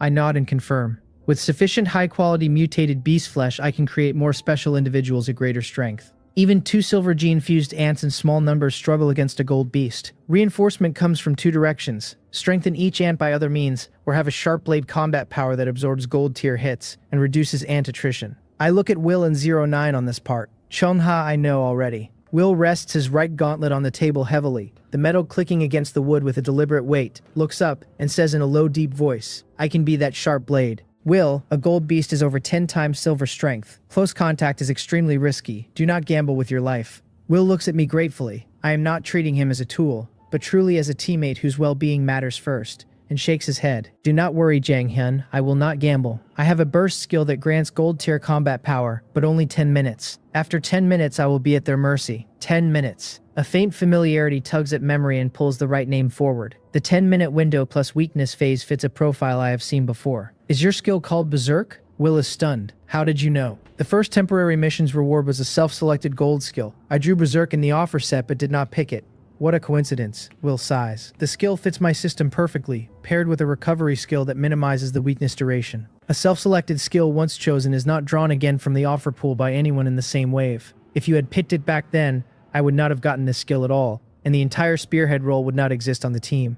I shake my head with a smile. What suits you best is best. With my smaller physique, if I had picked Berserk, sitting here at all is uncertain. Even with a few days of red heart fruit and ranked meat, my physique has improved considerably, the soreness from a hard day fading faster than it should, and my stamina ceiling clearly higher, but compared to a barbarian proportion frame like Will, I am small. My main combat power does not rely on my own physical strength. Will continues. Besides spearheading combat, I can also raise mutated beasts and provide a large amount of meat. Like the silver mutated beast flesh you mentioned for gene extraction, I can provide some. Cheonha glances at me sideways, thinking something I do not catch. Perhaps about the food split if Will starts contributing meat. Perhaps about the team's center of gravity now that Will offers both spearhead combat and a meat pipeline. I am openly delighted. Mutated beasts ferocious, yet he can breed them. Silver beasts rare, yet he finds them one after another. Whatever his methods, the proposal alone means he can do it. The peaceful coexistence in his pen earlier suggests a temperament management technique I should learn from at some point. Gene fragments for hunting ant fusion now have a steady source. Another piece of the gold-conquering puzzle clicks. Will exceeds my expectations on every line. Combat, breeding, hunting, processing, and now a berserk skill that aligns precisely with the spearhead role I was about to ask someone else to play. I look at 09, his highly recommended companion, who has been silent, and find her staring blankly toward my workbench, lost in thought. Not unreasonable to zone, but this is the team's first meeting on life or death matters. Will coughs to remind her. 09 emerges. She looks at me and says, water purifier, modify, enlarge. Huh. The leap is too big. Looking at the water purifier by the workbench, I gather she wants to modify it. Chongha watches my bewilderment with interest. First time she has seen me in such a state. 09 reverts to staring at the purifier. Will sighs and explains. 09 underwent biological experiments in the organization. Her intelligence increased greatly, but her height got fixed and her hair color changed, and she developed significant impairments in emotional and expressive aspects. Cheongha and I look at her with very complex expressions. We had assumed the organization was a violent group along the lines of a paramilitary cell or trafficking ring. We had not expected it to operate at the level of anti-human human experimentation, the kind that produces a 09 fixes her growth at child height, alters her hair color, and accepts permanent emotional and expressive impairment as collateral damage in pursuit of intelligence enhancement. The line, her intelligence greatly increased, hides a lifetime of surgical cost. The dark world is brutal, but Blue Star's hidden underbelly produced its own brutality, and 09 carries it visibly in her body. Will, sensing the pity in our eyes, shakes his head and says we do not need to worry. 09 is doing fine in her own way. She can fully immerse and do what she loves, and that is its own kind of contentment. He explains for her. As long as she has materials, 09 can perform almost all mechanical modifications and has mastered beast core-driven power. The gauntlet is one of her works. She does almost all mechanical modifications with beast core power. Cheongha and I lag mentally for a long moment. The words almost all mechanical modifications and beast core driven and without blueprints stacking in our heads like a triple bombshell. I take a careful breath, Register that the conversation has just leapt several abstraction layers, and ask the most concrete question I can. Tools in the dark world need blueprints. How does she do it? Will shakes his head. Per 09's own theory, mastering the corresponding technology lets her manufacture without blueprints, including tools that do not exist in the dark world at all. The Beast Core power technique itself she deciphered from disassembling a dark world device that ran on Beast Core. Will continues. Jang Hyun, for your Ants 09 can specifically create a fully compatible mechanical armor set, sized to the Ant's load-bearing strength, and the Ants can be equipped with energy guns driven by Beast Core. However, her modifications require a lot of materials, so the count at this stage is limited. Mechanical armor, energy guns. My imagination fires hard at the phrase energy gun alone. Hunting ant army in mechanical armor with Beast Core energy guns becoming a steel torrent breaking enemy formations. Long-range firepower opens the engagement. Scythes finish off survivors. The sentry ants spot from elevated cover. The tunneling ants build the staging ground and emergency tunnels for retreat. Will lands the killing blow on the priority target. Cheongha defends the rear with plant-based suppression and area control growth. The team operates as one organism with 5 specializations layered into one combat doctrine, each role compounding the others. I had fantasized about this when Will first mentioned her specialty, but had filed it as long-term development. 09 can deliver it now. My gaze goes fervent. Will leans towards 09 subconsciously. Jang Hyun, are you thinking of something exaggerated? Just wanted to equip every silver ant with mechanical armor and a Beast Core energy gun. Not exaggerated, right? Will is stunned, then Rai smiles. 09 spent 5 hours just on my gauntlet. Current efficiency cannot meet that demand. I deflate. If high-efficiency mechanical modification existed at this stage, we would call this health preservation, not survival. Will continues. She can manage 5 sets right now. Modifications are custom. Sets are not interchangeable. So pick 5 sufficiently strong individuals. Your idea is not impossible long-term.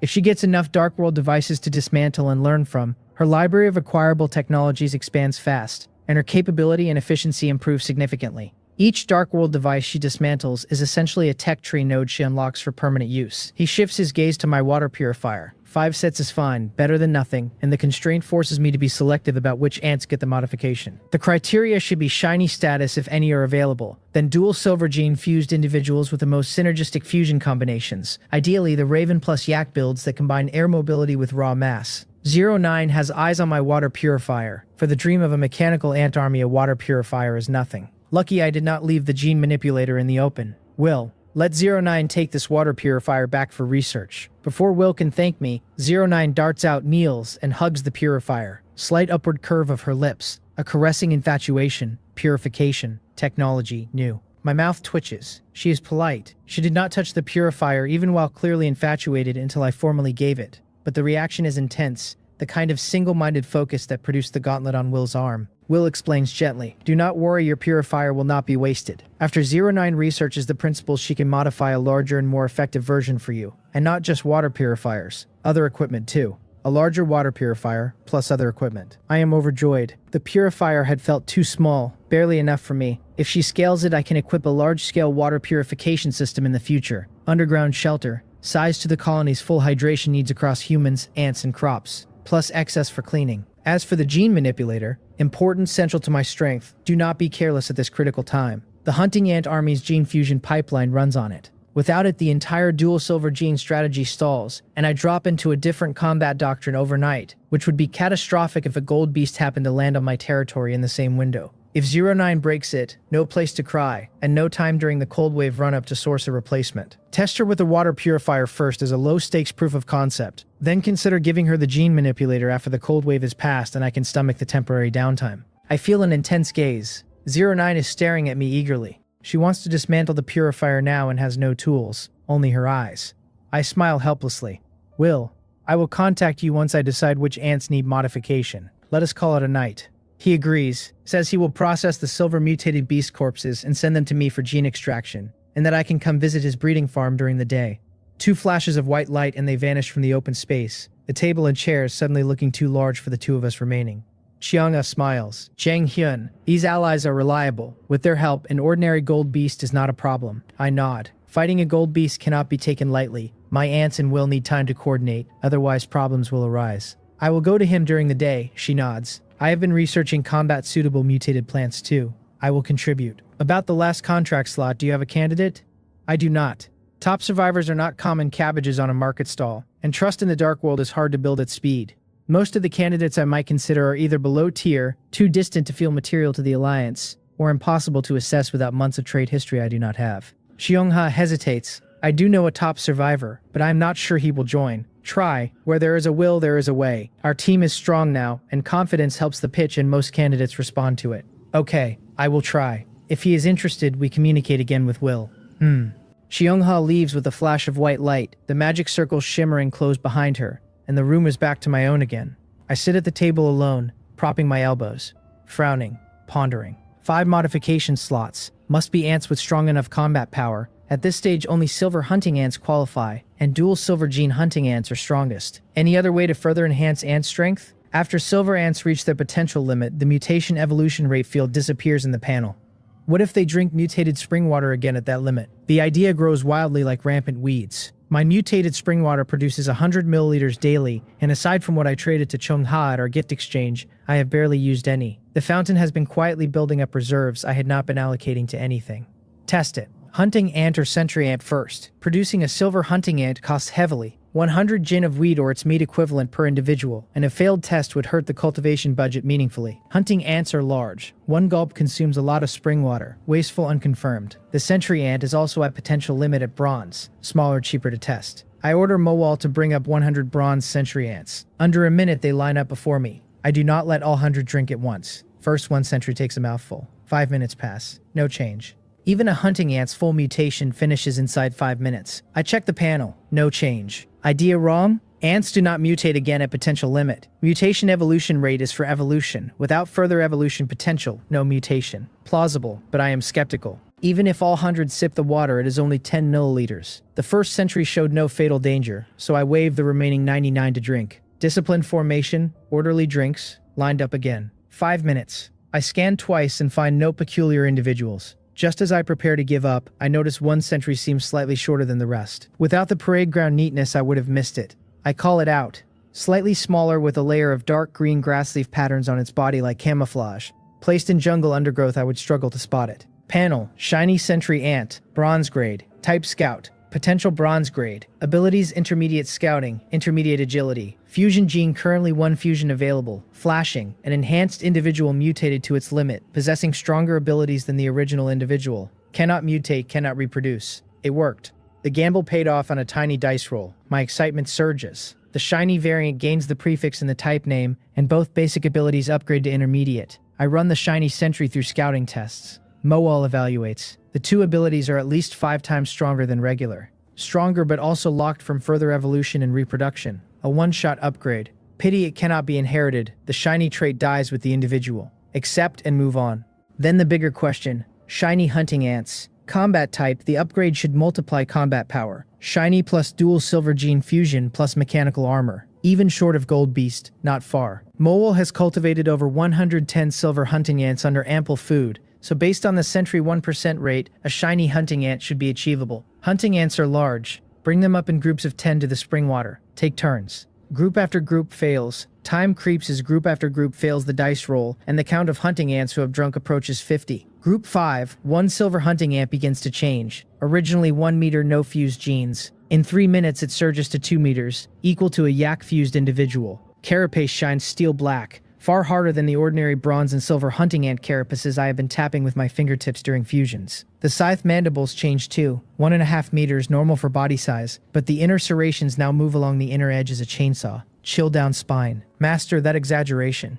Even without fused genes, the size is this. With size genes fused, mountable. I will mutate 5 shiny hunting ants and have 09 modify them. Panel for the new shiny hunting ant. 10-fold bite force becomes 100-fold bite force. Basic carapace becomes intermediate carapace. Basic strength becomes intermediate strength. Per century data, intermediate is at least 5 times basic. Overall combat power up at least 5-fold. A silver to gold leap is 10-fold. Shiny is not as much, but still a significant boost on top of the silver baseline. The combination of shiny status, dual silver gene fusion, and 09's mechanical armor with energy gun is a stack I cannot yet fully quantify, but the direction is unambiguous, toward a per-ant combat power that approaches gold tier engagement, with the bonus that all 3 modifiers are independent and stack multiplicatively rather than additively. I run the rest of the hunting ants through 1 sip each, no other shiny success. Roughly 1% for hunting ants too. I had hoped lottery luck would pull 2 on 110. Spring water needed for 1 hunting ant equals 10 sentry ants. Current stock supports maybe 3 shiny attempts unless luck spikes.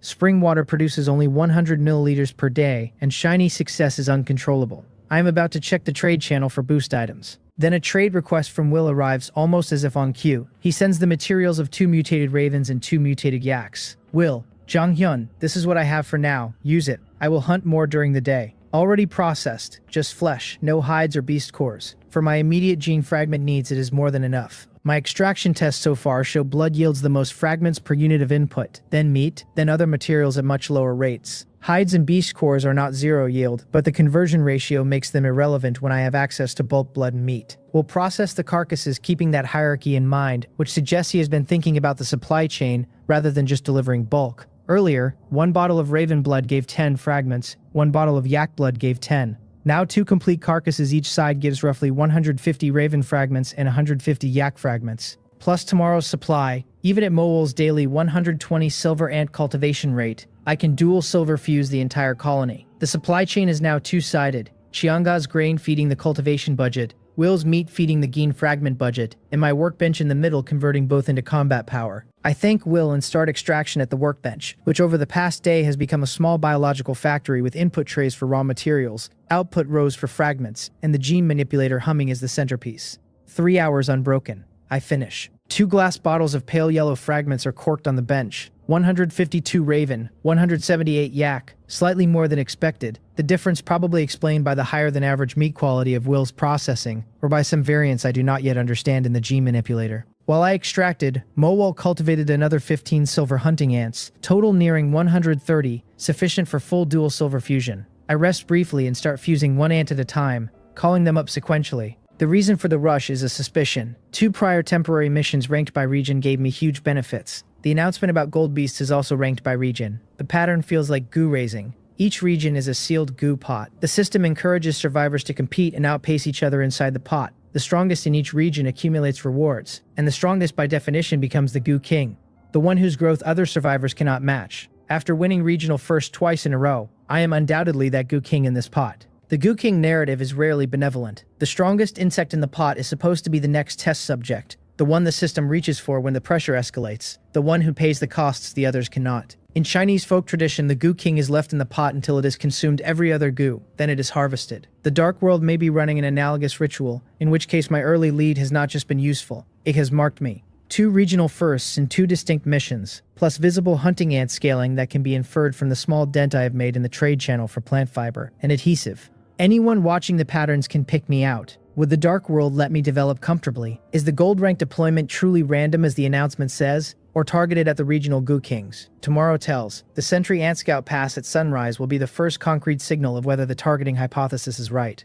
If the territory shows nothing unusual, the announcement was probabilistic across regions. If a gold beast lands here on day 5, the goo hypothesis is essentially confirmed, and the rest of the cold wave window has to be planned around the working assumption that the system is escalating against me specifically. I push the thought back and continue implanting fragments into hunting ants like an electronics factory assembly line operator. Implantation is more involved than extraction, because each ant has to be cued, calibrated, and fed energy after the fragment lands. 5 hours later, all 150 hunting ants are dual silver fused. 15 extra cultivated by Mowol, while I worked also got upgraded along the way, since the assembly line happened to have spare bandwidth. 150 silver hunting ants with 2 silver rank genes, 2-meter bodies, 1.5-meter scythe mandibles, big wings, war machines, and 150 is exaggerated. Energy depleted, eyes blurry, back aching from the long bench session. 8 hours of night remain. Mowol, from now on cultivate 40 ants then wake me. Yes, master, Mowol understands. 8 hours of sleep fits the cultivation budget exactly. I crash on the bed without bothering to tidy up further. The cotton quilt closes over me and I drop into sleep within seconds. Master, Mowol has cultivated 40 silver hunting ants.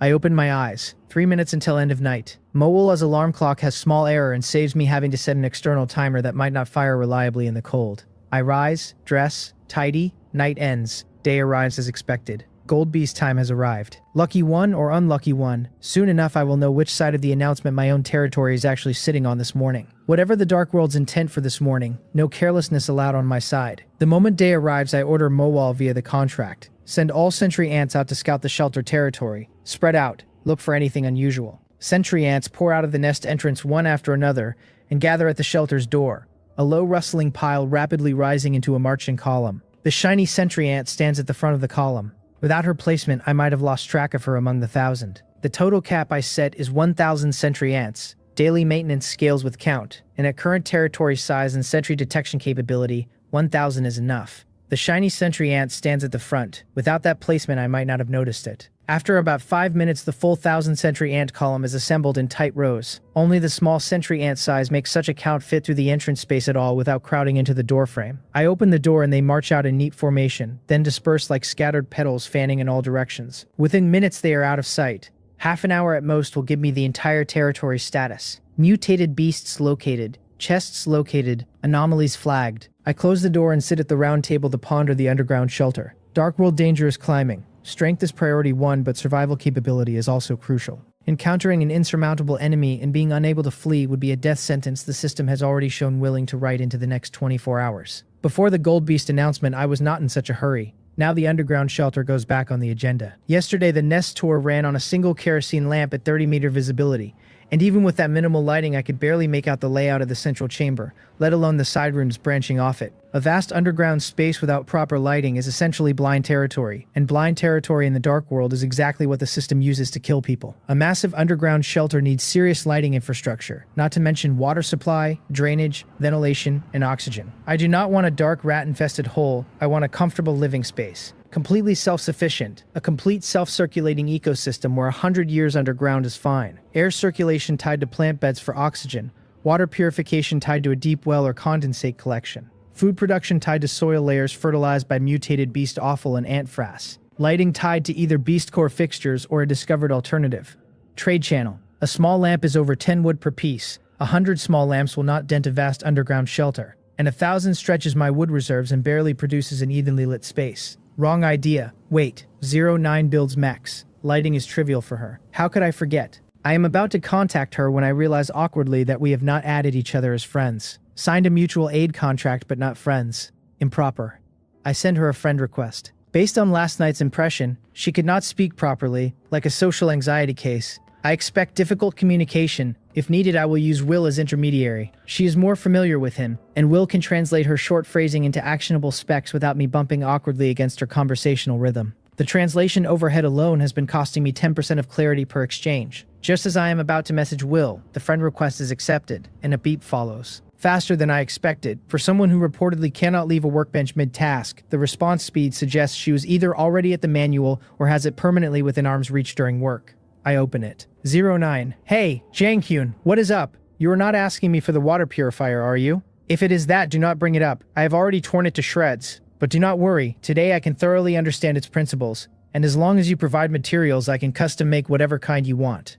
I look at the string and lose my place. Is this 09? Did I add the wrong person? Name 09, no mistake. Avatar, a delicate silver-haired little girl, correct. Reconfirm the chat recipient. Yes, it is her. Could it be that 09 is the timid, socially anxious type in real life, and a social butterfly online, hitting hard with rapid-fire messages in flatter affect than spoken language? Must be it. The biological experiments must have hit the speech and expression circuits without touching the typing motor pathway, which leaves her chat persona far more legible than her in-person one. Easier to communicate with in the stuttering in-person state though, and once I get used to the persona switch between the two contexts, the bandwidth jumps significantly. Manual chat with 09 is going to be the primary channel for technical specifications going forward. I reply with a smile. Do not worry, the purifier is yours for research. I will not ask for it back. I have something else for you. If you can help me, I have a more impressive device that I might let you research. On her side, 09 is sucking on a lollipop, sitting cross-legged in front of her workbench. She snaps out of relaxed lollipop mode at more impressive device, sits up straight, eyes burning, and replies fast, faster than anyone normally manages on the manual. What impressive device. You sly dog, you hit it well. I did not even notice last night. Quick, tell me what you need. Still unaccustomed to her excitable register, I pause and reply. I want to build an underground shelter. I have run into problems. Lighting, water supply, air circulation, basic living facilities. Small scale is fine, I can buy from the trade channel. For a huge underground space, it is a big problem. Solutions: 09 can build energy guns and beast core-driven gauntlets. Basic living facilities should not be a challenge. I send the message and watch the manual expectantly. Chung-ha's voice in my head reminding me that do not rush is one of her favorite phrases. A minute passes with no reply, just as I frown. Has she hit a snag? The manual beeps. 09's reply lands as two short words, casual to the point of being dismissive of the entire problem set I had been hand-wringing over for the last hour. Is that all? 09's reply is two words flung back at me like the whole problem bored her, but it lands like a weight lifting off my shoulders. The thing I have been chewing on for an hour, lighting and water and air for a huge underground space, is apparently nothing to her at all. I smile and reply that this is good, and ask whether I need to prepare anything on my end. She tells me to build the main frame of the underground shelter first, then warns me not to bite off more than I can chew.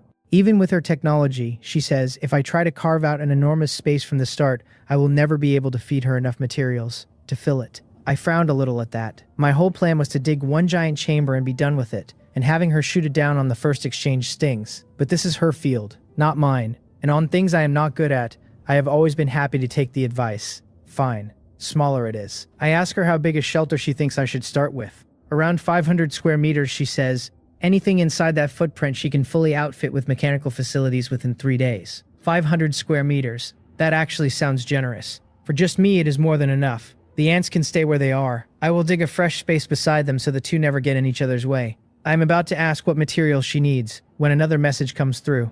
If I really want a vast shelter, she says, it is not impossible. I just keep digging deeper, stacking layer on layer of space like a building. Except a building climbs upward, and my shelter would grow downward. My eyes light up. She is right. There is as much underground as I could ever want. I can carve out a small space to live in now and slowly expand it downward later, and the tunneling ants are sitting idle anyway, so they can hollow out the frames for the lower levels in the meantime. Like stacking blocks, one floor at a time, until an entire underground kingdom is no longer a daydream. I feel a surge of excitement and reply fast, telling her I will dig the framework during the day and trouble her to install the equipment that night. There is a pause on her side and then a stunned question. She wants to know whether I can really dig out the framework for a 500 square meter shelter in a single day. It is 500 square meters, she stresses, not 5, with a depth of at least 5 meters, which works out to roughly 2,500 cubic meters of earth. Anyone who has ever buried something the size of a person knows that scraping out even a few cubic meters by hand takes hours of brutal work. So how could one man move 2,500 in a day? I tell her she is right that it is 2,500 cubic meters, but I am not the one digging. I have ants that are very good at it, and at their pace this is more than enough time. 09 has never actually seen my ants. She only knows my ability is tied to them, and her mental image is stuck on whatever a normal ant looks like, so my colony being this monstrous never crossed her mind. The penny drops and she tells me to hurry up and get to it. Then, almost shyly, she asks whether my ants could dig a few holes for her too once they are free, because she wants to build an underground laboratory